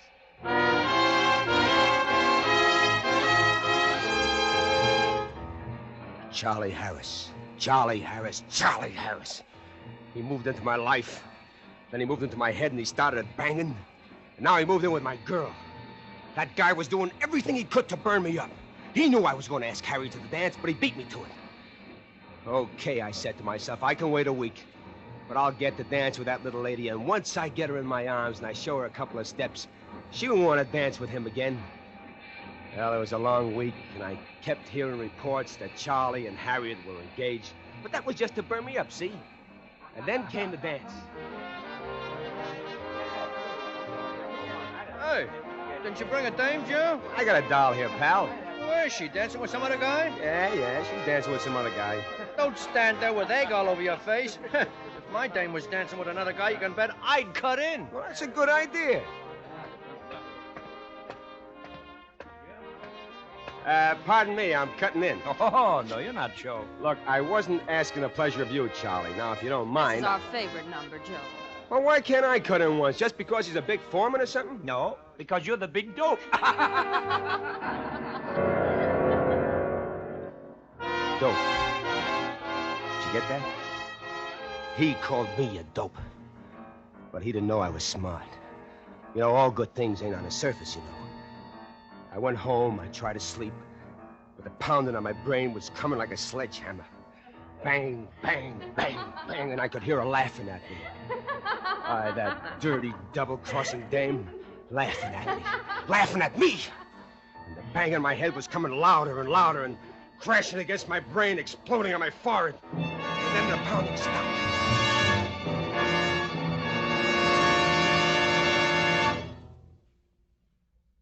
And for the first time in weeks, there was silence in my head.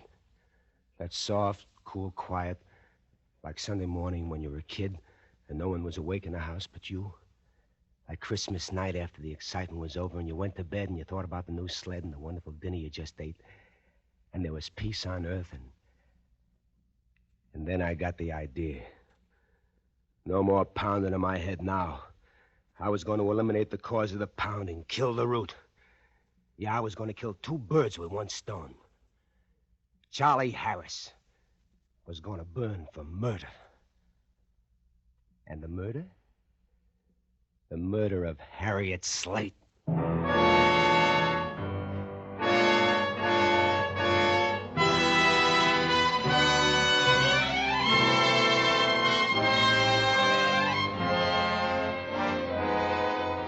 For Suspense, Roma Wines are bringing you as star Dane Clark in This Will Kill You by I.A. Finley. Roma Wines' presentation tonight in radio's outstanding theater of thrills, Suspense.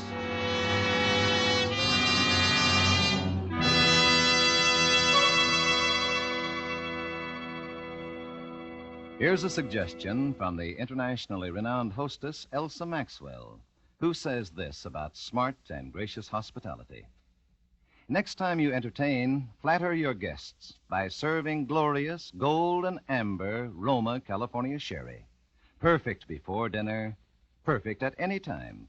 A most delightful wine of light, nut-like taste. Serve cool. From California's choicest vineyards come the carefully selected wine grapes for distinguished Roma sherry and all fine Roma wines.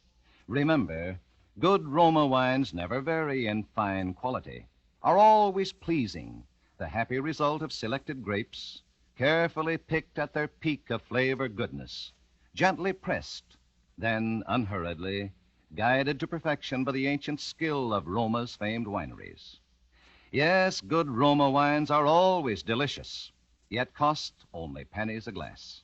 Remember, because of uniformly fine quality at reasonable cost, more Americans enjoy Roma than any other wine. R-O-M-A, Roma wines. And now, Roma Wines bring back to our Hollywood soundstage Dane Clark in This Will Kill You, a narrative well calculated to keep you in suspense.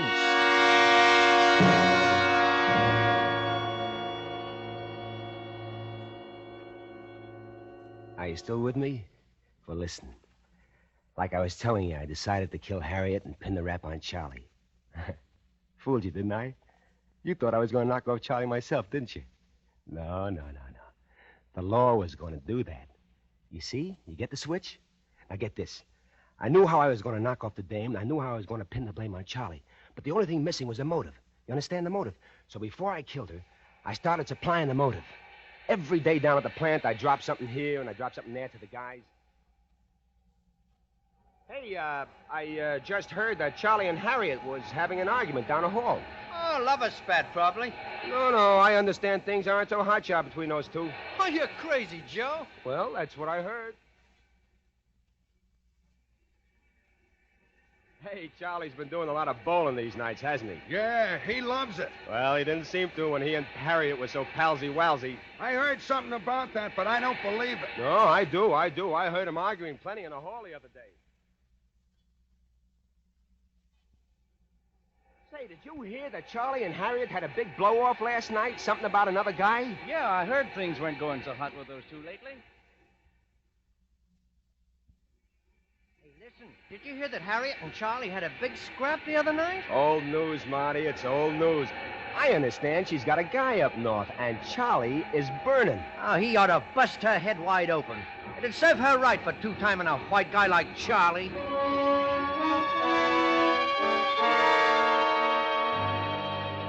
There was the motive. Signed, sealed, wrapped up in a big red ribbon. Now, was that smart or was that smart? The next afternoon, I heard Charlie making a date with her for that night. He didn't know it, but it was going to be his last date. When the 5 o'clock whistle blew, Charlie went in to wash his hands. I slipped over to his workbench. I grabbed the steel pipe he used on his drill press, and I slipped it under my coat. I wore gloves so my fingerprints wouldn't show on it. Smart, huh? Only Charlie's fingerprints were on the pipe. I waited outside the plant, and in a little while, Charlie walked by. Got a minute, Charlie? Huh? Yeah, I guess so. Look, there's an idea I've been working on that can speed production in our department. Now, can I talk to you tonight for an hour or so? Oh, I'm sorry, Joe. I can't tonight. I got a date with an angel. But, Charlie, with my idea, each man can turn out 200 valves a day easy. I got it all worked out in a model in my room. Can't you make it tonight? Look, Joe, I told you I got a date. Oh, fine. You're always giving me that patriotic stuff when it doesn't cost you anything. Huh? Okay, Charlie, I took you up on it. I've been giving up my nights to work on this idea I have. Now, look, I don't expect nothing out of it. But when I ask you to give up a measly hour, you're too busy. Now, why can't you come up after your date? Whoa. Easy there, Joe, easy. Oh. I didn't know you were so hot about all of this. Okay, if it means so much to you. Look, suppose I leave my girl about 11 and get to your room a few minutes later, huh? Gee, you're swell, Charlie, swell. I'll be waiting for you. Now, look, I may be out for a minute or two to get a pack of butts or something, but the door will be open, so will you wait for me? Yeah, sure, okay. I'll see you later. You sure will.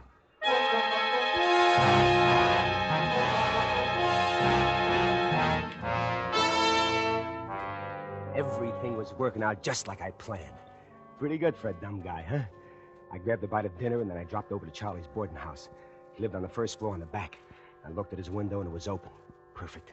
I waited until dark. I pushed up the window, and I dropped in. It took only a few seconds to find what I wanted.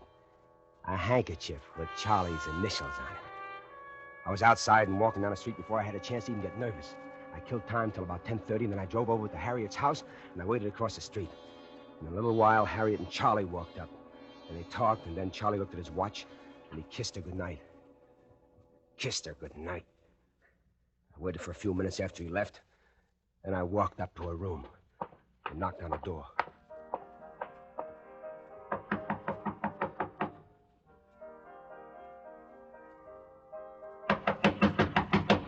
Who's there? It's me, Harriet. It's Joe Jordan. I got something to tell you about Charlie.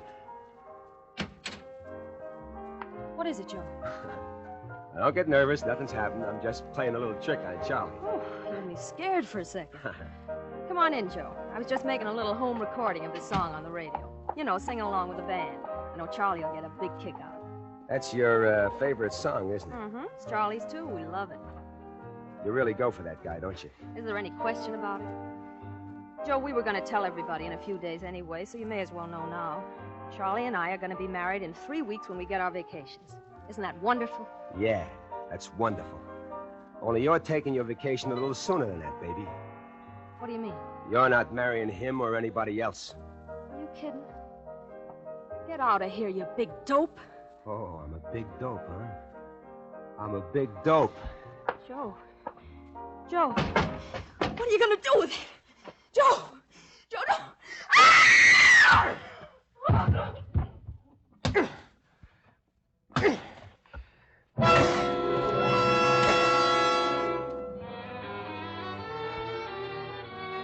I did it.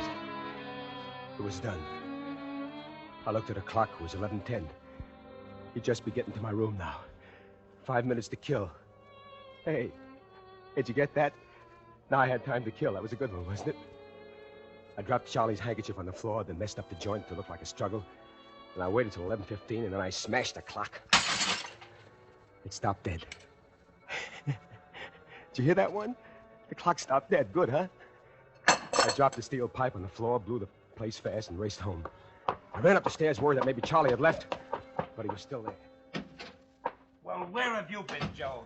I was just getting ready to leave. Oh, I'm sorry, Charlie. I got stuck. Oh, okay. Where's the model you were talking about? Oh, gee, I'm sorry to have dragged you all the way over here for nothing. It's still at the welder's. I thought it would be here sure by tonight.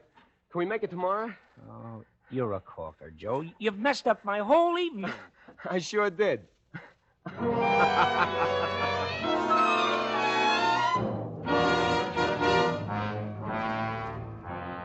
kept chewing the fat with Charlie about this and that until I was sure he wouldn't get home until late.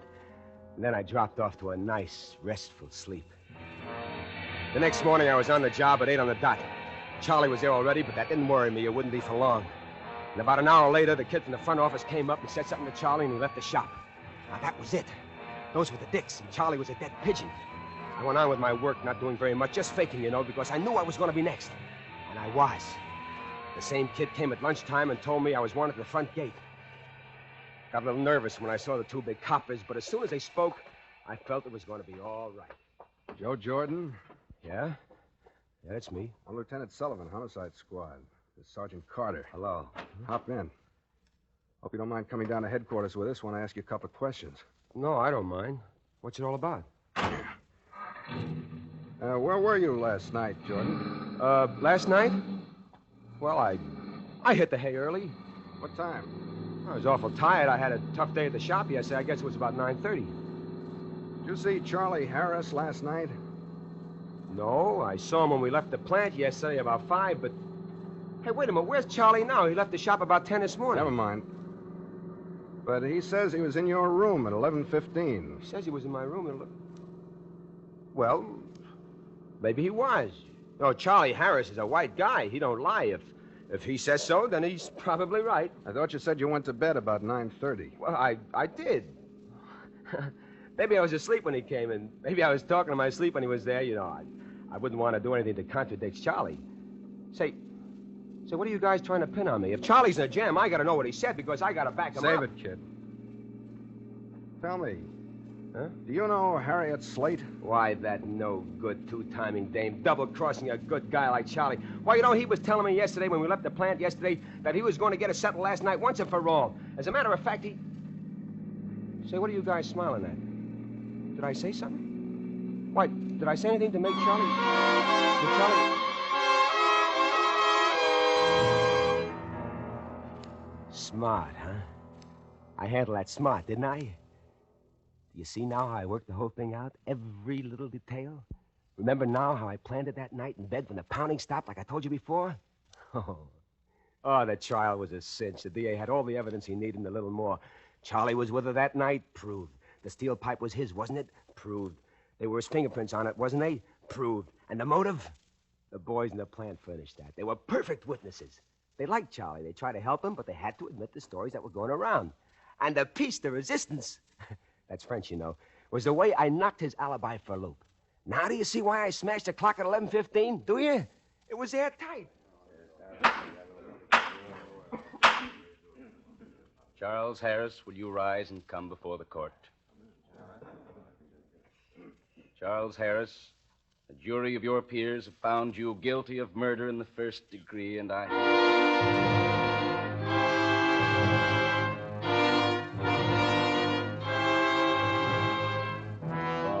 Boy, what a day.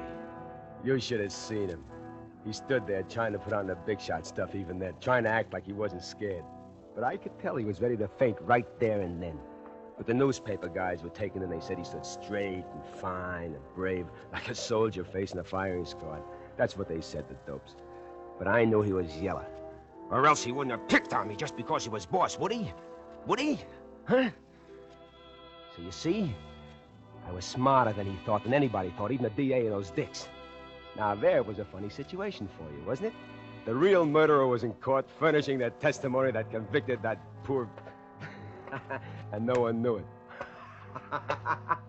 That's a good one, isn't it, huh? Isn't that wonderful, Father, huh? Wasn't that marvelous? The real guy was in court... It's time, Father. Be brave now, Joseph. We must go. Well, all right, Father, but let me tell you the punchline. Come on, Joe, it's time. Ah, will you quit a warden so we'll be a minute late? So you'll pay the guy who pulls the switch a minute overtime. The state can afford it. I've been telling Father here the whole story. I gotta tell him to snap it, don't I? Let him finish, Warden. Go on, my son. Well, you see, it was a fluke, Father. 1,000,000 to 1 shot. They never would have got me if not for just one thing. One little mistake, Father.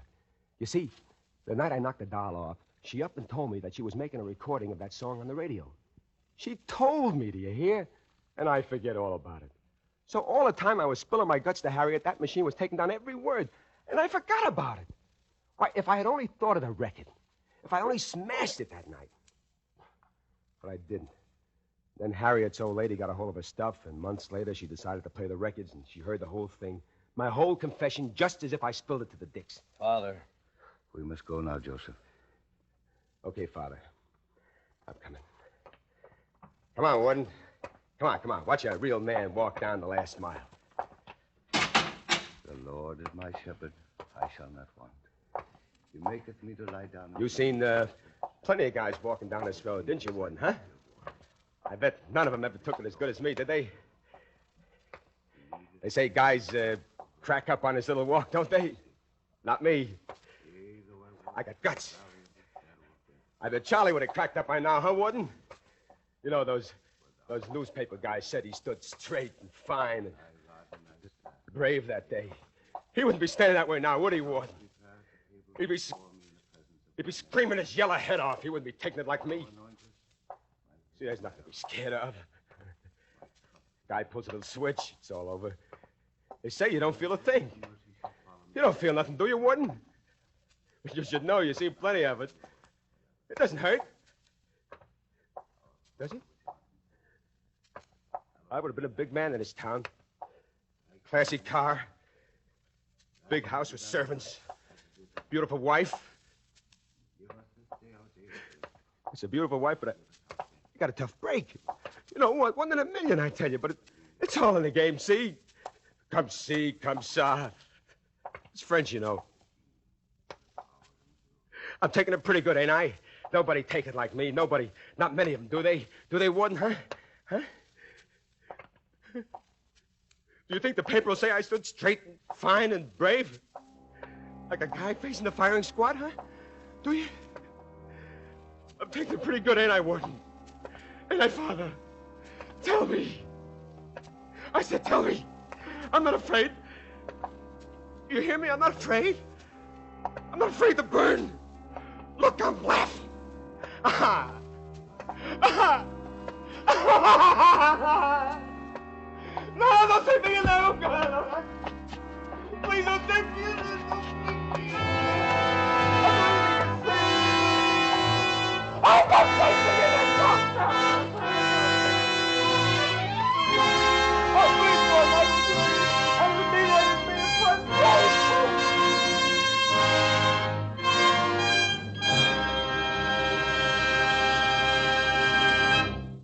Roma Wines have brought you Dane Clark as star of This Will Kill You. Tonight's study in suspense.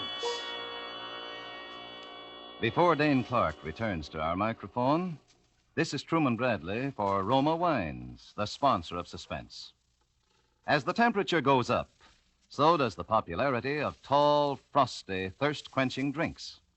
And as Elsa Maxwell recently said, one of my favorite iced drinks, and one everybody enjoys, is the delightful to look at, delicious to sip Roma Wine and Soda, made with distinguished Roma California wines.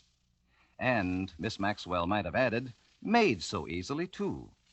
Half-fill tall glasses with Roma California Burgundy or Sauterne. Add ice cubes and sparkling water and a bit of sugar. And for a decorative touch, garnish with fruit or cherries. Good Roma wine is unvaryingly delicious, always pleasing, yet costs only pennies a glass. And next time you use vermouth, choose Roma vermouth, sweet or dry. Zestful, full-flavored Roma vermouth is blended and developed with all the traditional winemaking skill of Roma wineries, is made and bottled in the heart of California's famous vineyards, yet surprisingly low-priced. Try Roma vermouth soon, won't you? This is Dane Clark. It's been a great pleasure, as always, to make an appearance here on Suspense. Mr. Spear wanted me to pass along to you the word, which I know will be of interest to many thousands of listeners, and that is that 2 weeks from tonight, on September the 6th, in response to overwhelming public demand, Suspense will again bring you the Lucille Fletcher Study in Terror, Sorry, Wrong Number, starring Agnes Moorehead. That's the show you remember about the woman on the telephone. It's certainly one of the landmarks of radio. Next Thursday, you will hear Peter Lorre in a suspense play, which also promises to be most unusual. I know you will want to be listening, as I will. Dane Clark appeared through the courtesy of Warner Brothers and is currently being seen in their production, Pride of the Marines. Next Thursday, you will hear Peter Lorre as star of Suspense, radio's outstanding theater of thrills. Presented by Roma Wines, R-O-M-A, made in California for enjoyment throughout the world. This is CBS, the Columbia Broadcasting System.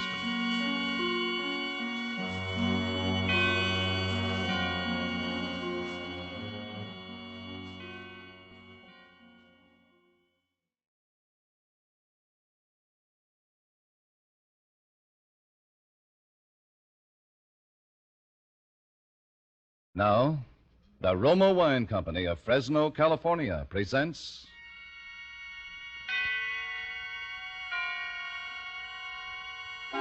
Suspense.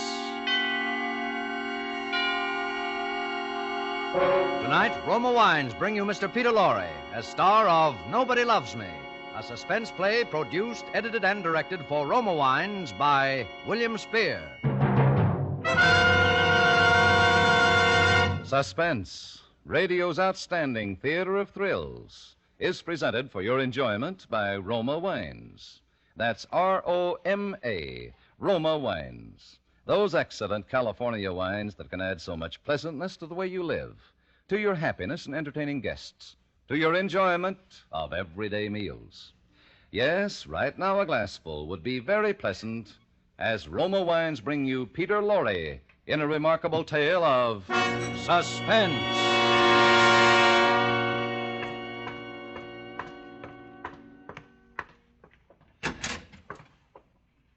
Hello.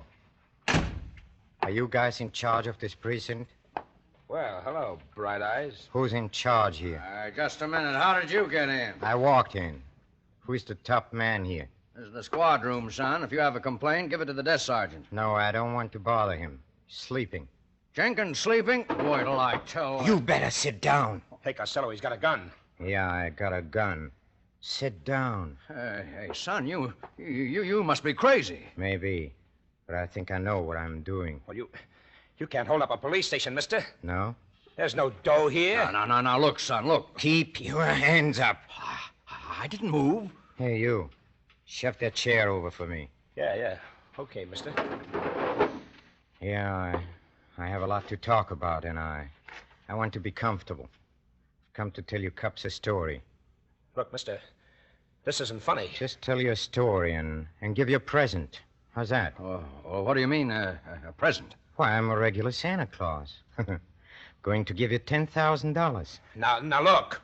There is $10,000 reward for the kidnapper of Peggy Stewart, am I right? You Where is she? Where's the girl? You forget this gun. You also forget I said I was going to tell you a story first. Sit down, Captain. You mean you're confessing? Yeah. Story of my life. You get plenty of thrills. You know why? Oh, look, son, look. Plenty of thrills. Because my name is Reese. Joe Reese. Then you killed her. You killed so her. You have heard about me. Yes. Killer Reese. Killer Reese, Captain. Then you admit I got a story. I'm going to tell it in my own way. First things first, last things last. And Peggy Stewart comes last. Look, just tell us, did you kill her, Joe? I start at the beginning. The beginning when I was born, and don't interrupt. Okay, we won't interrupt. 'Cause, you see, I think a lot about when I was born. Maybe somebody loved me then. Maybe when I sucked in my first breath of air and let out a yell. Maybe my mother loved me. Maybe she wished I was dead. She didn't live long enough for me to find out. But after she died, it was like I was just shoved clean out of the world. Shoved off to an aunt and an uncle who had the meanest, grimiest, stinkingest little souls even you fellows could hope to meet. Yeah, Aunt Ella and Uncle Walter. Oh, they were a pair. Why, they even looked alike. Faces like rotting cabbages, and their mean little mouths yapping away in the middle of them. Those two would have eaten the heart out of a saint. But I was so little when I went there, I didn't even know what I was missing. Until one day, when I was about 9, I found a kitten. A dirty, sick little kitten. Joe Reese, what you got there? Just a little cat. How do you speak to me? I mean, ma'am. We found it down the alley, Mother, back of the fish store. Well, you get it out of here, Joe. You get it out quick. I told you, Joe. Please, ma'am, You hear me? It won't eat much. Please. You hear me? You get it out of here. Dirty thing. And if I see it again, Uncle Walt will beat the stuffing out of you. Yes, ma'am. Ought to kill it. Would, too, but it'd turn my stomach. Now get both of you. Yes, Mother. What you gonna do with it, Joe? I don't know. Nothing. We could have some fun, I bet. Tie something to its tail. No. I don't want to. Might as well. We could have some fun. No, I said. Say. Feel. Yeah? What about it? It's buzzing inside. Like machinery. Oh, that's purring. Purring? Sure. Cats do that when they're glad. It's glad? About what? Bet it thinks you're gonna feed it. Oh, yes. What do cats eat, Cousin Alex? You ain't gonna keep it. Sure I'm gonna keep it. I'm gonna keep it somewhere she don't know. You're crazy. I'm not. I'm gonna keep it. It likes me. That's why. Likes you? A cat? Then why is it buzzing? Purring? Sure it likes me.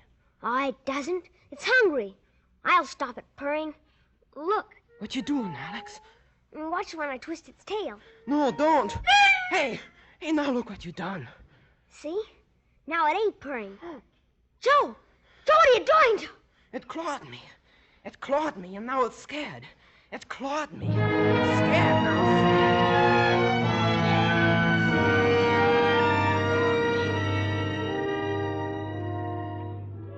You ever feel a kitten?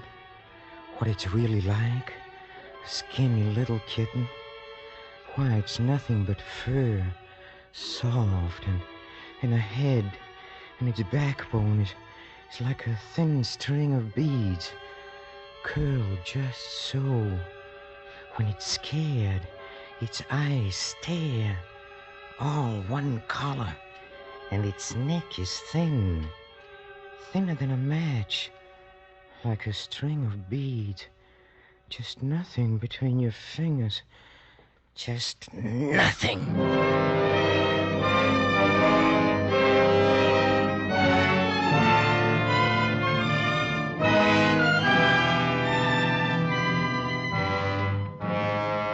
For Suspense, Roma Wines are bringing you as star Mr. Peter Lorre in Nobody Loves Me by Herbert Clyde Lewis and Sylvia Richards. Roma Wines' presentation tonight in radio's outstanding theater of thrills, Suspense.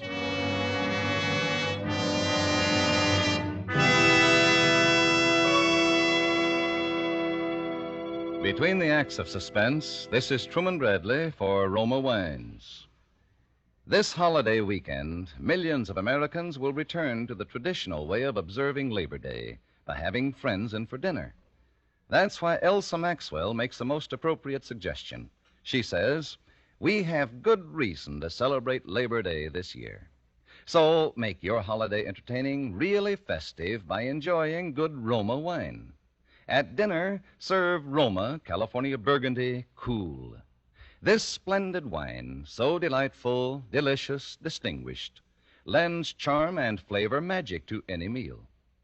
Yes, as Elsa Maxwell says, you'll enjoy the delicate piquancy and fruity, robust taste of Roma Burgundy. Only Roma gives you the goodness of luscious grapes from California's choicest vineyards, gathered at peak of flavor, gently pressed, then unhurriedly, guided to flavor perfection by Roma's ancient winemaking skill. And finally, bottled right at the winery. Roma wines are always unvaryingly good, yet cost only pennies a glass. Remember, because of uniformly fine quality at reasonable cost, more Americans enjoy Roma than any other wine. R-O-M-A, Roma Wines. And now Roma Wines bring back to our Hollywood soundstage Peter Lorre in Nobody Loves Me, a narrative well calculated to keep you in suspense.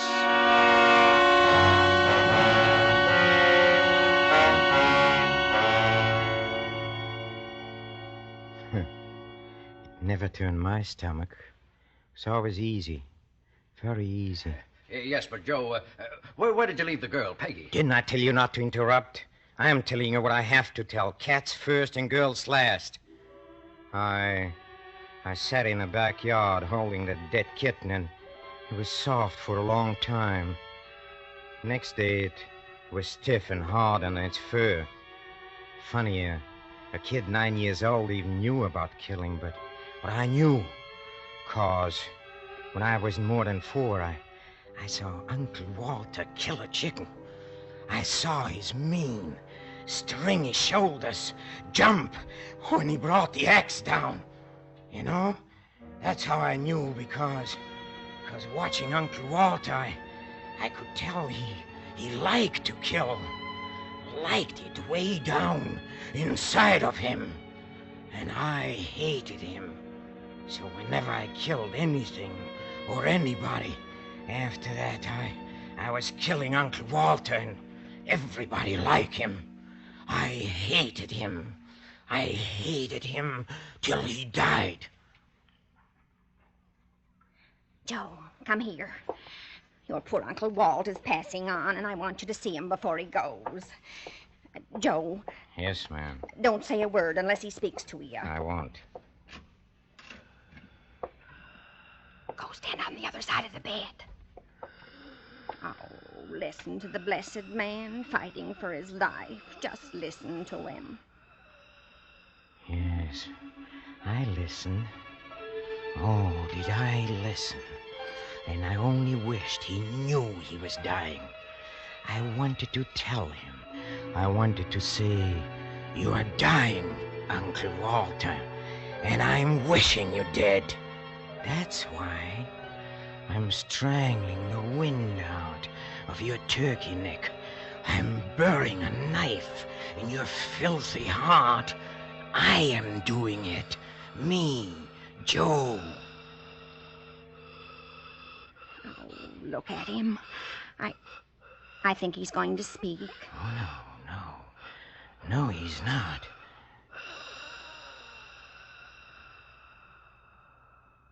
Oh, he's dead. He's gone.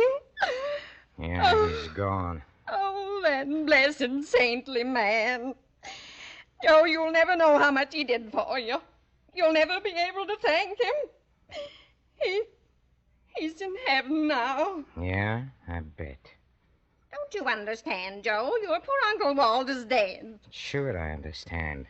Then can't you say something? Sure. Uncle Walter's dead. 15 years. Too late for me.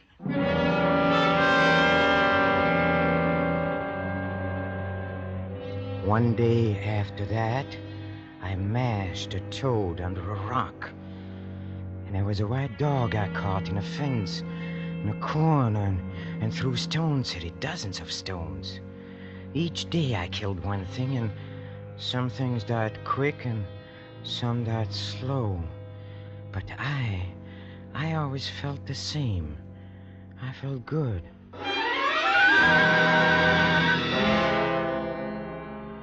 I found there was room in the world for a bright young fellow like me. There was work to spare for a man who didn't mind killing. $100 a job I could get, sometimes more. Hey, pick up that pencil, fatty. Yeah, you, Sergeant. I'll give you a list. Yeah. Well, there was the Briscoe brothers. All three of them. A guy named Lyons who was two-timing somebody's wife. Oh, and that chorus babe, Daisy Mae Marks. Yeah. She got her fingers in a wrong pie. Yeah. Izzy Turnbull, the weasel. An old codger named Haskett. We called him the Yeah, that's enough of them, Joe. Now, please, where'd you leave the girl? I'll get her around to her. Where'd you kill her, Joe? I am telling this. It's my story. Yeah. Sure, Joe, sure. Because it all happened different with Peggy Stewart. See, I wasn't supposed to kill her. The boy sent me around to case the Stewart house for a kidnapping. It was all I was supposed to do, find out who was in the house and when the girl was alone. It was a big job. Why, with her father owning half the state and holding a mortgage on the rest, we expected it to pay off plenty. Yes, sir? I'm looking for work. There's nothing here. Oh, I thought maybe raking the yard, or I can drive. No, there isn't anything. Oh, is there anyone else here I could ask? Horace, who are you talking to? It's a young fellow, Miss Peggy, looking for work. Oh. What kind of work? Oh, anything, ma'am, anything at all. You see, I'm going to college, and I just want some work for the summer, and I have a bad back, so I can't do anything heavy. Oh, I see. Well, maybe we have something. I'll ask my father. Miss Peggy! Father isn't home right now, but if you want to wait... Oh, sure, I'll wait. You can come inside, Mr. Sanders, Joe Sanders. Well, come in, Joe. Horace was about to give me my lunch. Maybe you'd like to eat with me.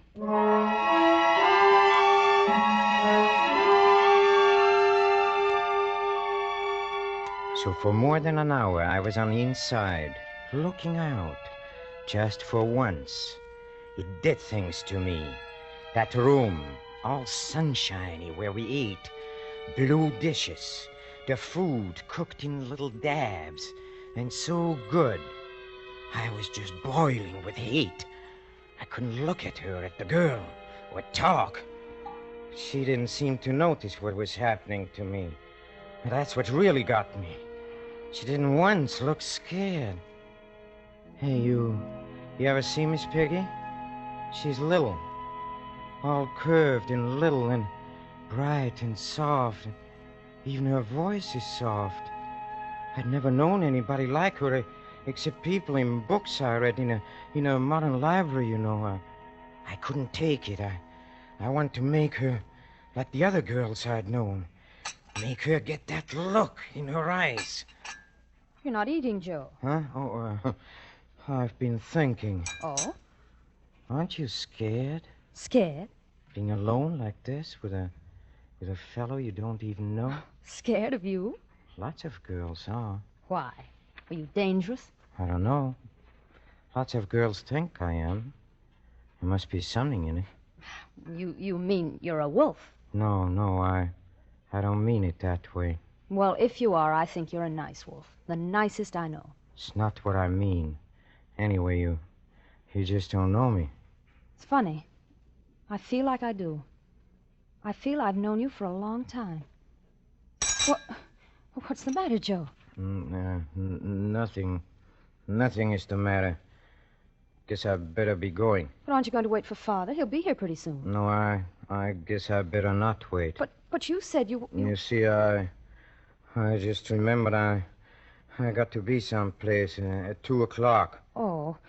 Well, if you come back tomorrow, That's it.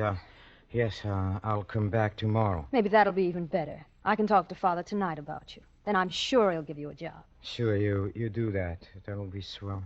But you will come back. Promise? Oh, sure. I'll come back.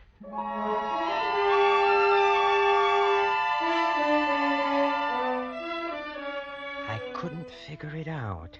How a girl like her could be with me and not be scared. And after I practically warned her, too, you can see how I tried to warn her, but she just looked at me, at my eyes. My eyes! And hers stayed just the same. Blue and soft, like she was looking at anyone. Hey, there is killing in my eyes. Lots of killing. Well, anyone can see that. But then it hit me. I had to make her scared. I had to get her to look at me in that beautiful, naked way, from back deep in her head. Her blue eyes, all glazed, all over, all one color.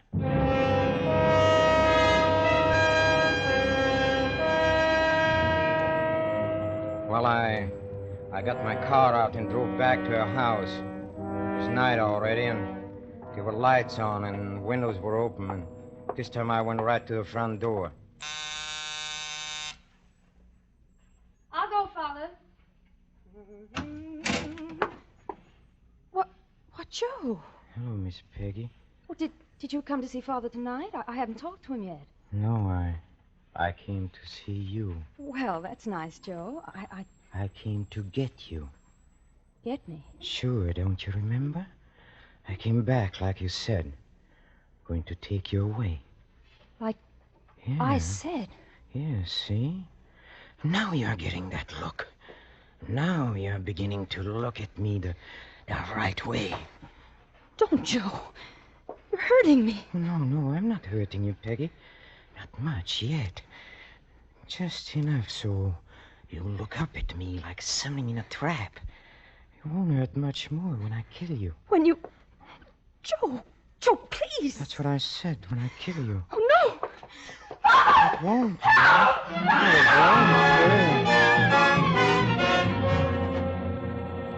I dumped her in the front seat, and after I got the car in high, she didn't move anymore. She sat there with her big eyes staring at the road. I didn't talk anymore. I thought fast, and I drove fast. I thought how it was going to be, killing her. And I was still thinking when we got to the hideout. Huh? Where it is? Oh, it's up in the mountains, and I like it there. It's nothing but a shed, but someone had a house there once, and there are still lilac bushes and roses. Lots of roses. When I lifted her out of the car to carry her into the shed, I could smell the lilacs. And there was just enough moon to see her face. You don't have to carry me. I can walk. Just the same, I carry you. That's part of the fun for me. You don't want to spoil my fun. Where are we?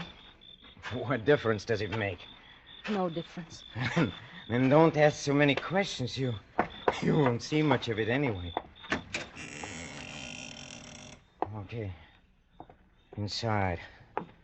Walk straight ahead and stand still. It's dark. I got a candle. There. Now get over there and sit down. On the floor? Yes, on the floor. What do you want? All the comforts of home? Of your beautiful, clean, bright, wonderful home? Well, why don't you tell me what you want? Joe, what's the matter? What did I do to you? Nothing. You did nothing to me. Then why are you... Why, Joe? Go on, say it.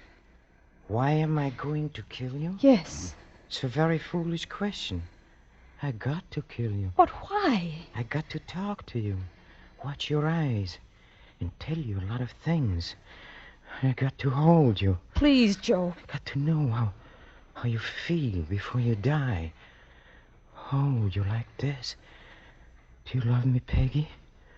Do you? Love you? Sure. That's what I asked. Of course not. Of course I don't love you. You see? Nobody loves me. Nobody ever loved me. Maybe a cat once. Everyone hates me, Peggy. But I don't hate you either. See, that's funny. I just thought of something. You know what? Joe, how can you... No, this is important. Listen, it's this way. I used to live here in a shack weeks sometimes, and I'd read books. Oh, good books. Modern library. Do you know about them? Yes, I know. Well, you can get any book, and it's only $1. It's less than $1 the best, see? Yes? So I read something by a man called Oscar Wilde. And he says, each man kills the thing he loves. It's in a modern library. Each man kills the thing he loves. Maybe that's what I am doing. No, Joe. You don't love me. You don't get it. Like I said, nobody loves me, but I get love anyway. I get something like love, because when I start to kill you, Peggy, there won't be anyone else in the world for you. But me, no one else will matter. And then your eyes, they'll get shiny. Oh, so shiny. And they'll blaze, and the blue will spread out. That's why I'm going to kill you, Peggy. Oh, it'll be so easy. There won't be anything in them but me. All I got to do is take your neck in my hands like this.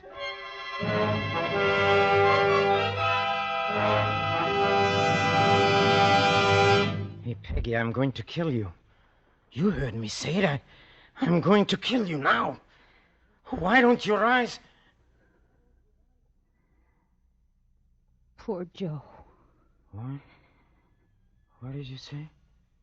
You've been hurt. You've been terribly hurt. Poor Joe. I'm sorry.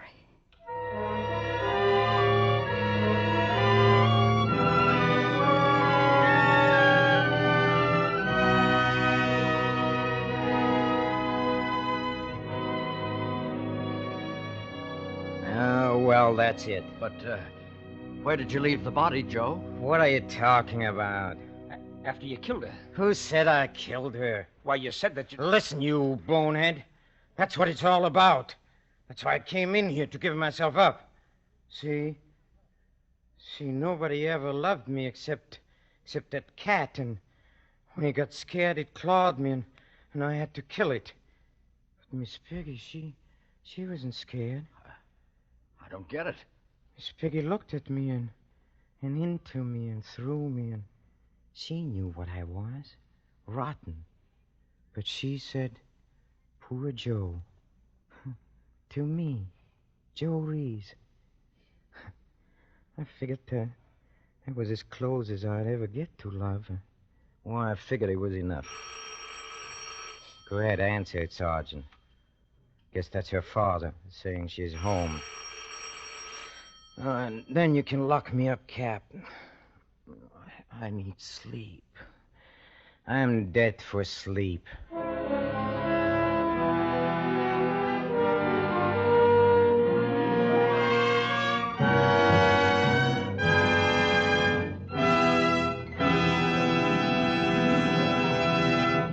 Roma Wines have brought you Peter Lorre, a star of Nobody Loves Me. Tonight's study in Suspense. This is Truman Bradley for Roma Wines, the sponsor of Suspense. Visiting friends in the family car is once again a popular American custom. And as Elsa Maxwell said just last week, be prepared when people drop in unexpectedly. A smart way to entertain, a sure way to cool off and delight your guests, is to serve refreshing Roma wine and soda, a frosty, cold, iced drink that really quenches thirst. Yes, and Roma wine and soda, made with distinguished Roma California Burgundy or Sauterne, is quick and easy to make. Just half-fill tall glasses with good Roma Burgundy or Sauterne. Add ice cubes, sparkling water, and a bit of sugar. And for a decorative touch, garnish with cherries or fruit. Here's another delightfully different taste treat. Try Roma Sweet Vermouth, well chilled. A delicious aperitif. Zestful, full-flavored Roma Vermouth is blended and developed with all the traditional winemaking skill of Roma wineries. Is made and bottled in the heart of California's famous vineyards, yet surprisingly low-priced. Try Roma Vermouth soon, won't you? This is Peter Lorre.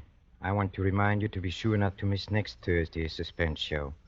It will be a repeat performance by popular demand. Sorry, wrong number.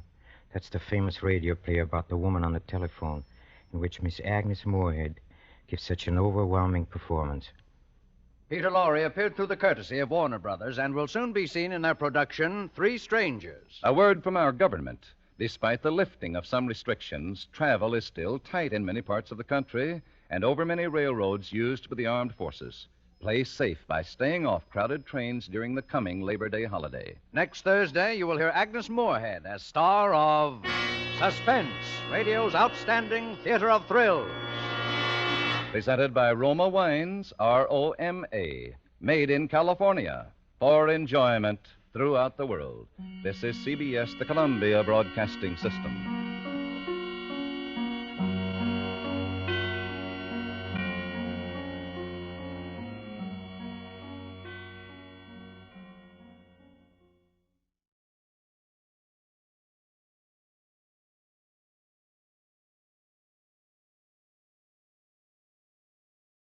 Now, the Roma Wine Company of Fresno, California presents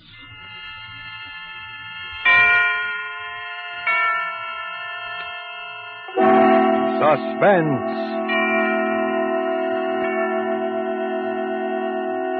Tonight, in response to requests from many thousands of listeners, Roma Wines bring you the Metro-Goldwyn-Mayer star, Miss Agnes Moorehead, in Sorry, Wrong Number, a suspense play produced, edited, and directed for Roma Wines by William Spear. Suspense, radio's outstanding theater of thrills, is presented for your enjoyment by Roma Wines. That's R-O-M-A, Roma Wines. Those excellent California wines that can add so much pleasantness to the way you live, to your happiness in entertaining guests, to your enjoyment of everyday meals. Before we bring you Agnes Moorehead and our suspense play, here's a message from Roma Wines.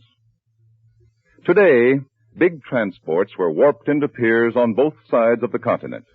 Thousands of Americans came home for good. If you are waiting for someone to come running up your steps, you must have filled your pantry with good things to enjoy. One of the good things to enjoy is Roma California Sherry, as first called at dinner or later in the evening.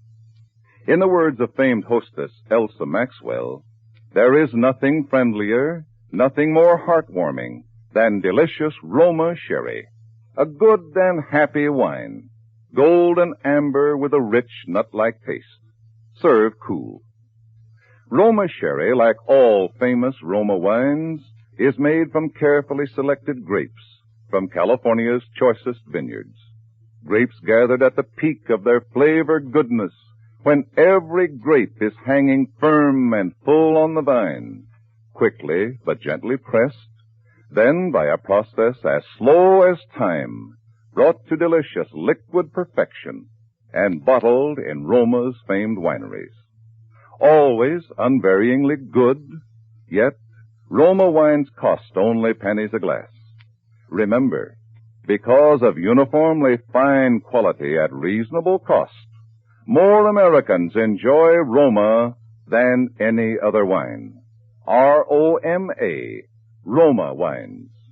Yes, right now a glassful would be very pleasant, as Roma wines bring you a remarkable tale of suspense. And with Sorry, Wrong Number, Lucille Fletcher's incomparable study in terror, and with the performance of Miss Agnes Moorehead, Roma wines hope indeed to keep you in suspense.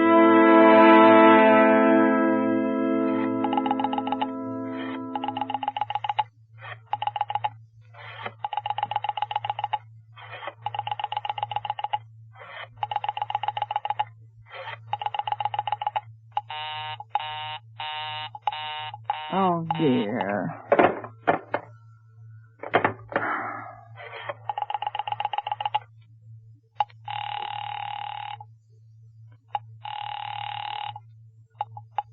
Your call, please. Operator, I've been dialing Murray Hill 40098 now for the last 3/4 of an hour, and the line is always busy. I don't see how it could be busy that long. Will you try it for me, please? I will be glad to try that number for you. One moment, please. I don't see how it could be busy all this time. It's my husband's office. He's working late tonight, and I'm all alone here in the house. My health is very poor, and I've been feeling so nervous all day. Ringing Murray Hill 40098.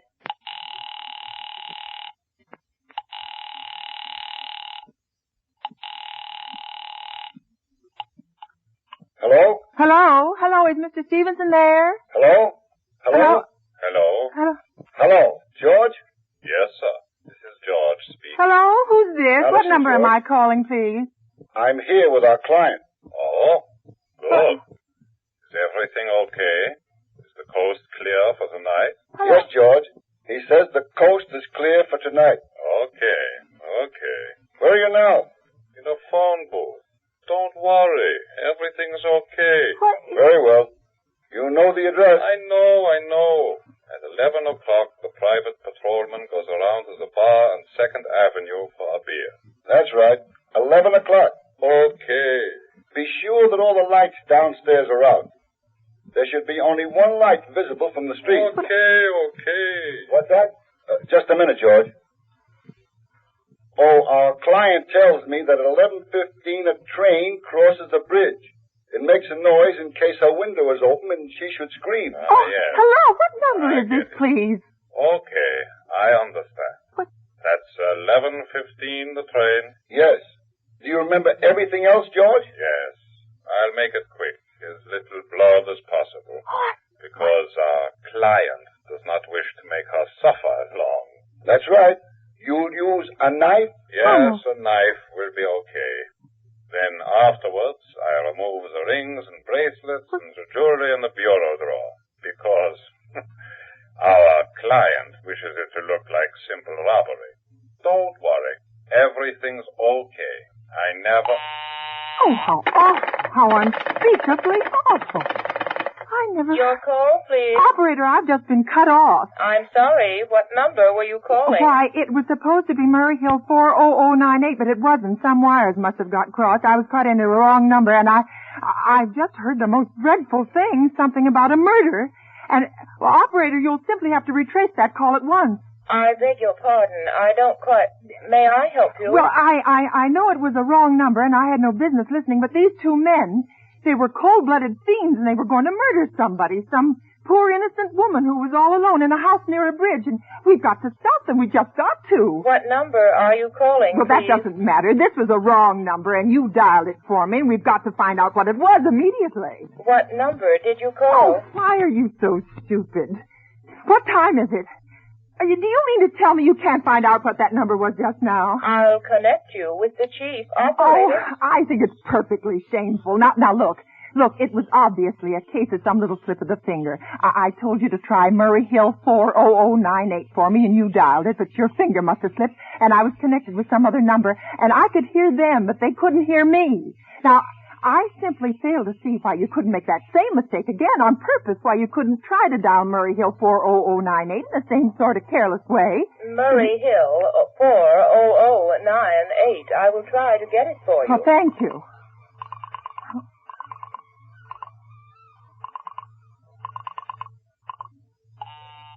Oh. I am sorry. Murray Hill 40098 is busy. I will call you Operator, in 10 minutes. operator. Your call, please. You didn't try to get that wrong number at all. I asked you explicitly, and all you did was dial correctly. I am sorry. What number are you calling? Well, can't you for once forget what number I'm calling and do something for me? Now, I want to trace that call. It's my civic duty, and it's your civic duty to trace that call and apprehend those dangerous killers. And if you won't... I will connect you with the chief operator. Well, please. Talk. Make anyone listen. This is the chief operator. Oh, Chief Operator, I want you to trace a call, a telephone call, immediately. I don't know where it came from or who was making it, but it's absolutely necessary that it be tracked down because it was about a murder that someone's planning. A terrible, cold-blooded murder of a poor innocent woman tonight at 11:15. I see. Well, can you trace it for me? Can you track down those men? I'm not certain. It depends. Depends on what? It depends on whether the call is still going on. Well, if it's a live call, we can trace it on the equipment. If it's been disconnected, we can. Disconnected? If the parties have stopped talking to each other. Oh, well, but of course they must have stopped talking to each other by now. That was at least 5 minutes ago, and they didn't sound like the type who would make a long call. Well, I can try tracing it. May I have your name, please? Mrs. Stevenson. Mrs. Albert Stevenson. But listen and your now... telephone number, please. Plaza 32098. But if you go on Why do you wasting want all this this... call traced, please? Why?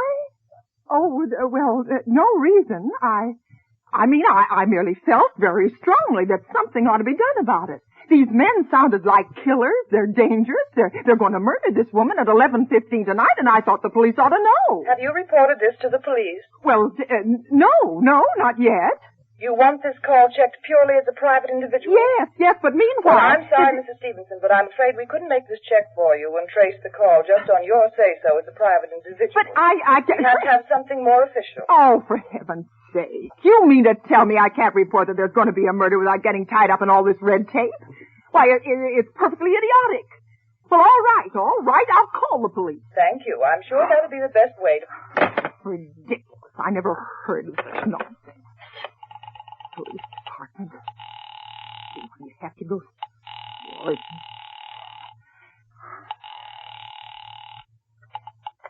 Your call, please. The police department. Get me the police department, please. Thank you. Ringing the police department. Oh, dear, do you have to dial? Why can't you ring them direct? All this time. Wait.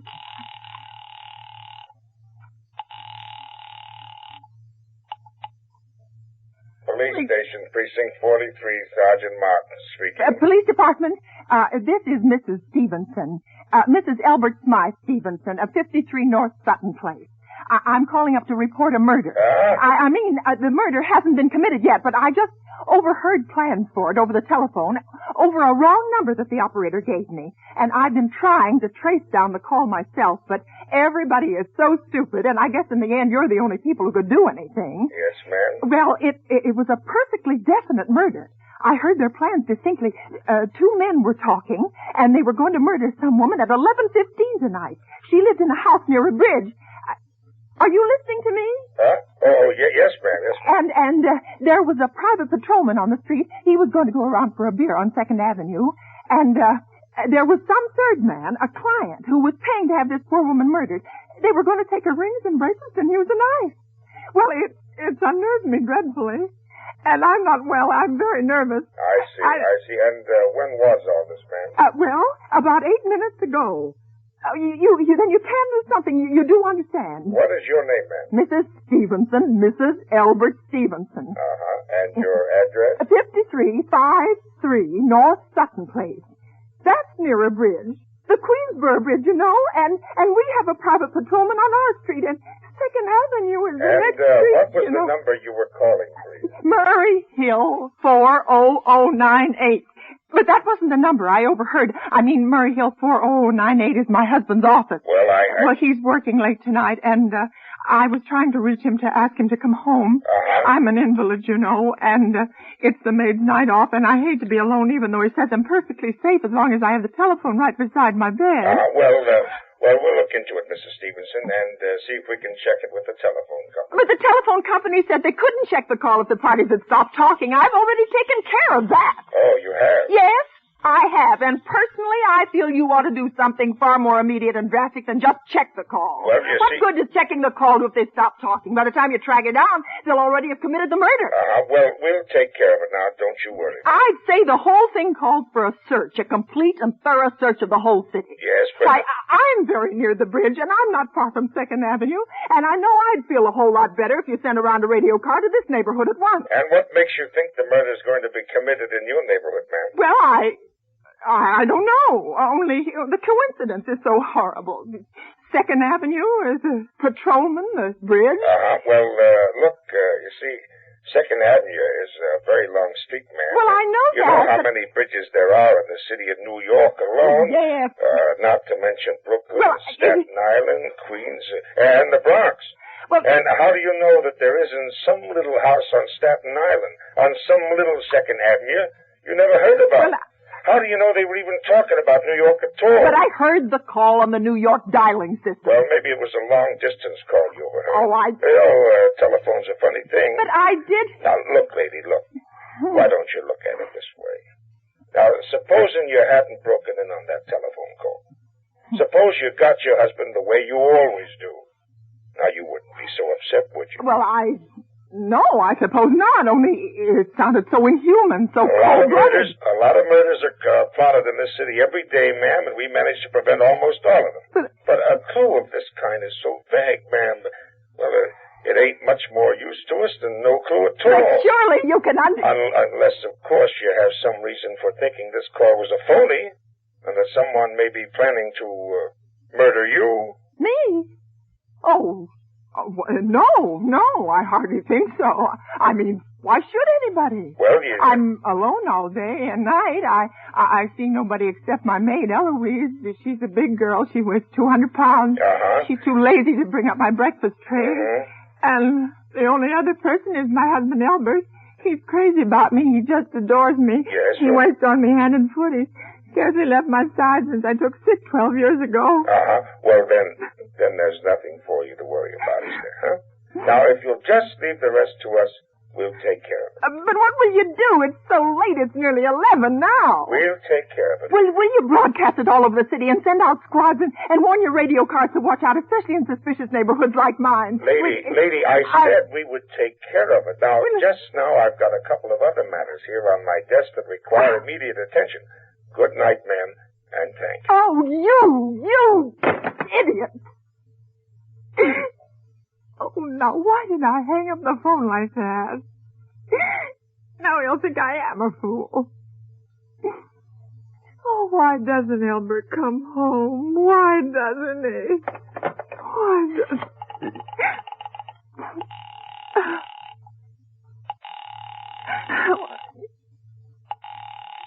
Why doesn't he? Your call, please. Operator, for heaven's sake, will you ring that Murray Hill 40098 number again? I can't think what's keeping him so long. I will try it for you. Well, try. I don't see why he doesn't answer. Oh. I'm sorry, Murray Hill 40098 is busy. I will call I can hear it. You don't have to tell me. I know it's busy. Oh, if I could only get out of this bed for a little while. If I could get a breath of fresh air and just lean out the window and see the street. Hello, Albert? Hello? Hello? Hello? Oh, what's the matter with this phone? Hello? Hello? Hello? Hello? Oh, for heaven's sake, who is this? Hello? Hello? Hello? Who's trying to call me? What are they trying to do to me? Your call, please. Hello, operator. I don't know what's the matter with this telephone tonight, but it's positively driving me crazy. I've never seen such inefficient, miserable service. Now, look, I'm an invalid, and I'm very nervous, and I'm not supposed to be annoyed. But if this keeps on much longer... What seems to be the trouble, please? Well, everything's wrong. I haven't had one bit of satisfaction out of one call I've made this evening. The whole world could be murdered for all you people care, and now my phone keeps ringing and ringing and ringing and ringing every 5 seconds or so, and when I pick it up, there's no one there. I am sorry. If you will hang up, I will test it for you. I don't want you to test it for me. I want you to put that call through whatever it is at once. I'm afraid I cannot do that. You can't, and why?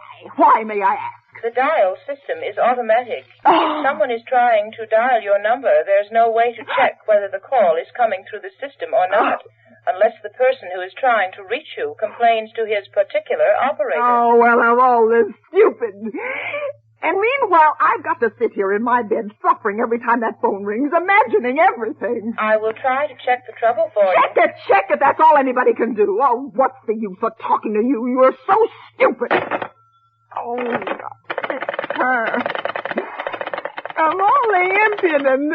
How dare she speak to me like that? How dare she speak to me like that? Oh, why did they take so long?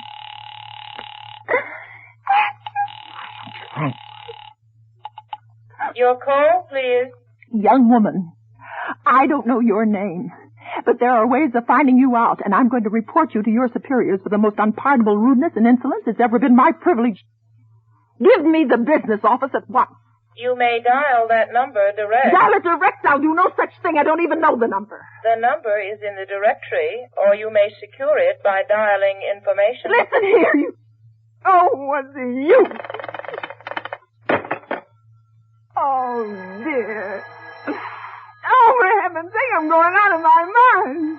Hello, stop ringing me. Do you hear? Answer me. Who is this? You realize you're driving me crazy? Who's calling me? What are you doing it for? Now, stop it, I say. Hello, if you don't stop ringing me, I'm going to call the police. You hear? The police!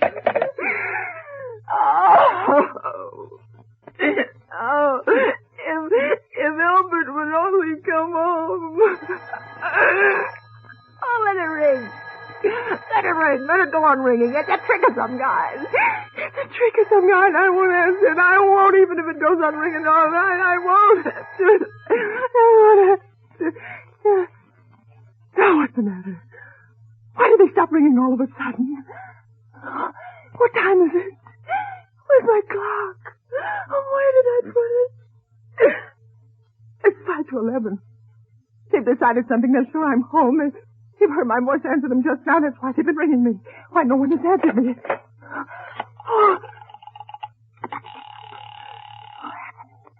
Oh, where is she? Where is she? Why doesn't she answer? Oh, answer.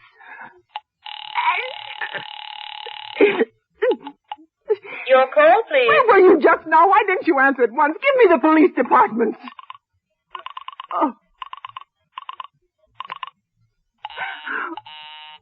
I'm sorry, the line is busy. I will call you. Busy? But that's impossible. The police department can't be busy. There must be other lines available. The line is busy. I will try to get them for you later. No, I've got to speak to them now. It may be too late. I've got to talk to someone. What number do you wish to speak to, please? I don't know, but there must be someone to protect people beside the police department. A detective agency. You will find agencies listed in the classified directory. But I don't have a classified. I mean, I'm too nervous to look it up, and I don't know how to use the directory. I will connect you with information. Perhaps they will be able to help you. No.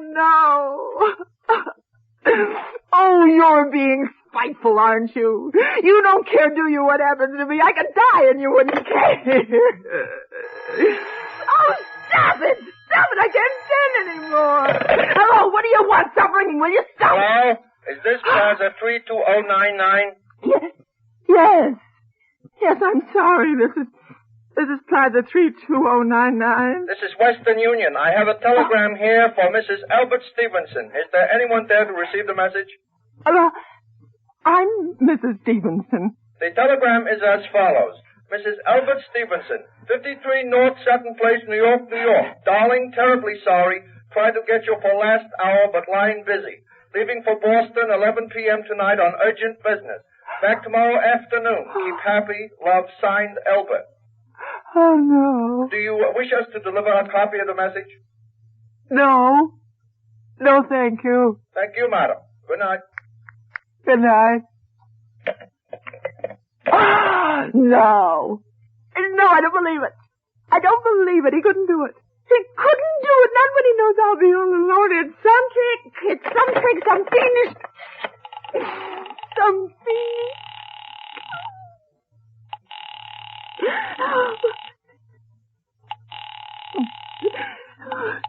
Your call, please. Operator, try that Murray Hill 4098 number for me just once more, please. You may dial that number direct. Oh.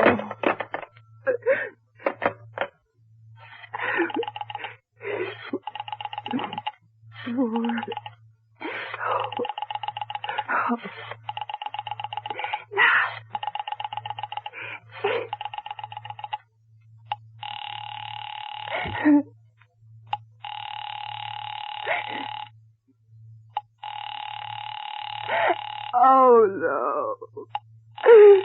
He's gone. Oh, Albert, how could you? How could you? I can't be alone tonight. I can't. If I'm alone one more second, I'll go mad. I don't care what he says or what the expense is. I'm a sick woman. I'm entitled to some consideration.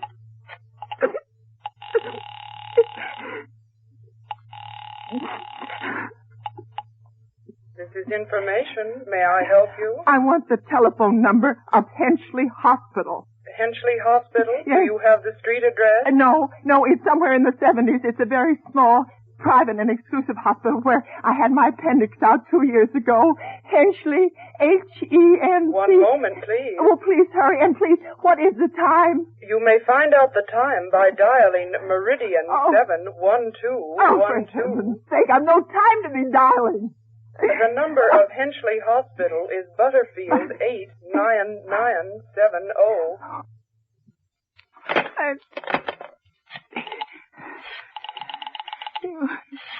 Eight.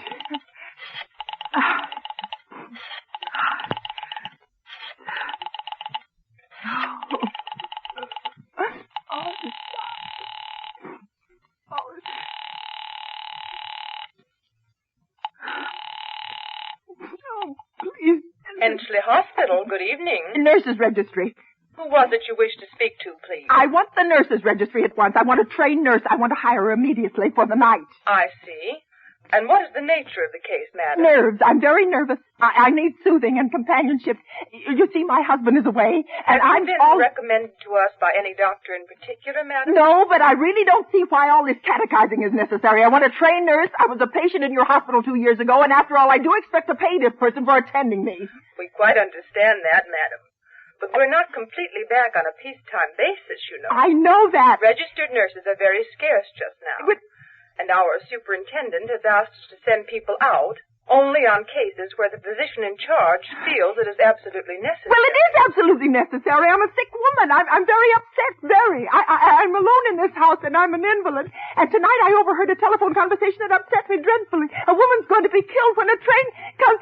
In fact, if someone doesn't come at once, I'm afraid I'll go out of my mind. I see. Well, I'll speak to Miss Phillips as soon as she comes in. Miss Phillips? And what is your name, madam? Miss Phillips, when do you expect her in? I really couldn't say. She went out to supper at 11 o'clock. 11 o'clock? But it's not 11 yet. Oh, my clock has stopped. I thought it was running down. What time is it? Just 15 minutes past 11. What was that? What was what, madam? That click just now on my own telephone. as though someone has lifted the receiver off the hook off the extension telephone downstairs. I didn't hear it, madam. Now, that... But I did. There's someone in this house. Someone downstairs in the kitchen that are listening to me now. They're listening. I won't pick it up. I won't let them hear me. I'll be quiet, and they'll think... Oh, but if I don't call someone now while they're still down there, there'll be no time. I've got to get that operator. I've got to get that operator. Operator. Answer me. Answer me. Please. Please. Your call, please. Operator, I'm in desperate trouble. I am sorry I cannot hear you. Please speak louder. I don't dare. There's someone listening. Can you hear me now? I am sorry. But you've got to hear me. Oh, please, you've got to help me. There's someone in this house. Someone who's going to murder me. And you've got to get in touch with it. Did you hear it? There it is. He's put it down. He's put down the extension phone. He's coming up. He's coming up the stairs. Give me the police department. The police department. One moment, please. I will connect you. Oh, I can hear him. Please hurry. Please hurry. Oh, please hurry.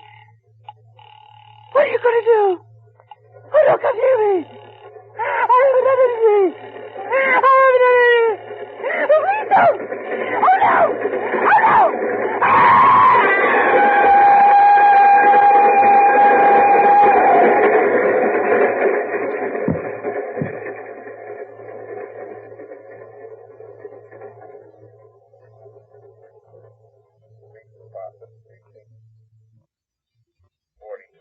Sergeant Martin speaking.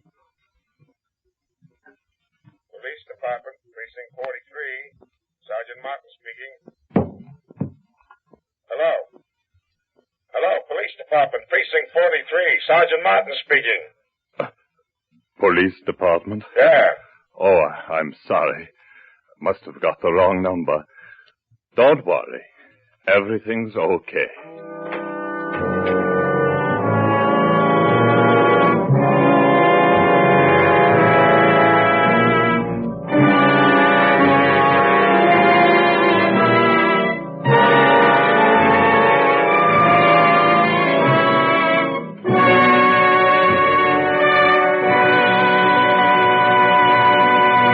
And so closes Sorry Wrong Number, in which Roma Wines have brought you Miss Agnes Moorehead, a star of tonight's study in Suspense.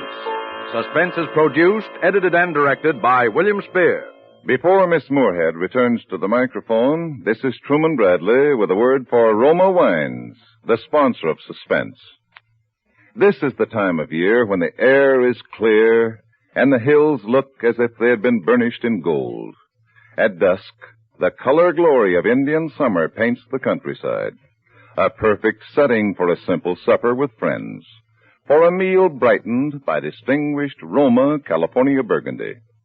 In the words of famed hostess Elsa Maxwell, next time you have friends for dinner, add to their enjoyment of the food and give the occasion a gracious, festive touch by serving delightful Roma Burgundy. My guests especially enjoy the fruity, robust, tart piquancy of Roma Burgundy. A simple way to lend enchantment to dining. Yes, like all Roma wines, you'll enjoy Roma Burgundy. Delightful, delicious, distinguished, wine at its best, in uniform fine quality. And here's a hint on how to make better cocktails. Make them with zestful, full-flavored Roma vermouth. The vermouth of almost 100 rare herbs, made and bottled in the heart of California's famous vineyards, yet surprisingly low-priced.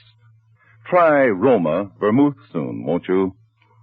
This is Agnes Moorehead. It goes without saying that it has been a major thrill to appear again on Suspense with Sorry Wrong Number.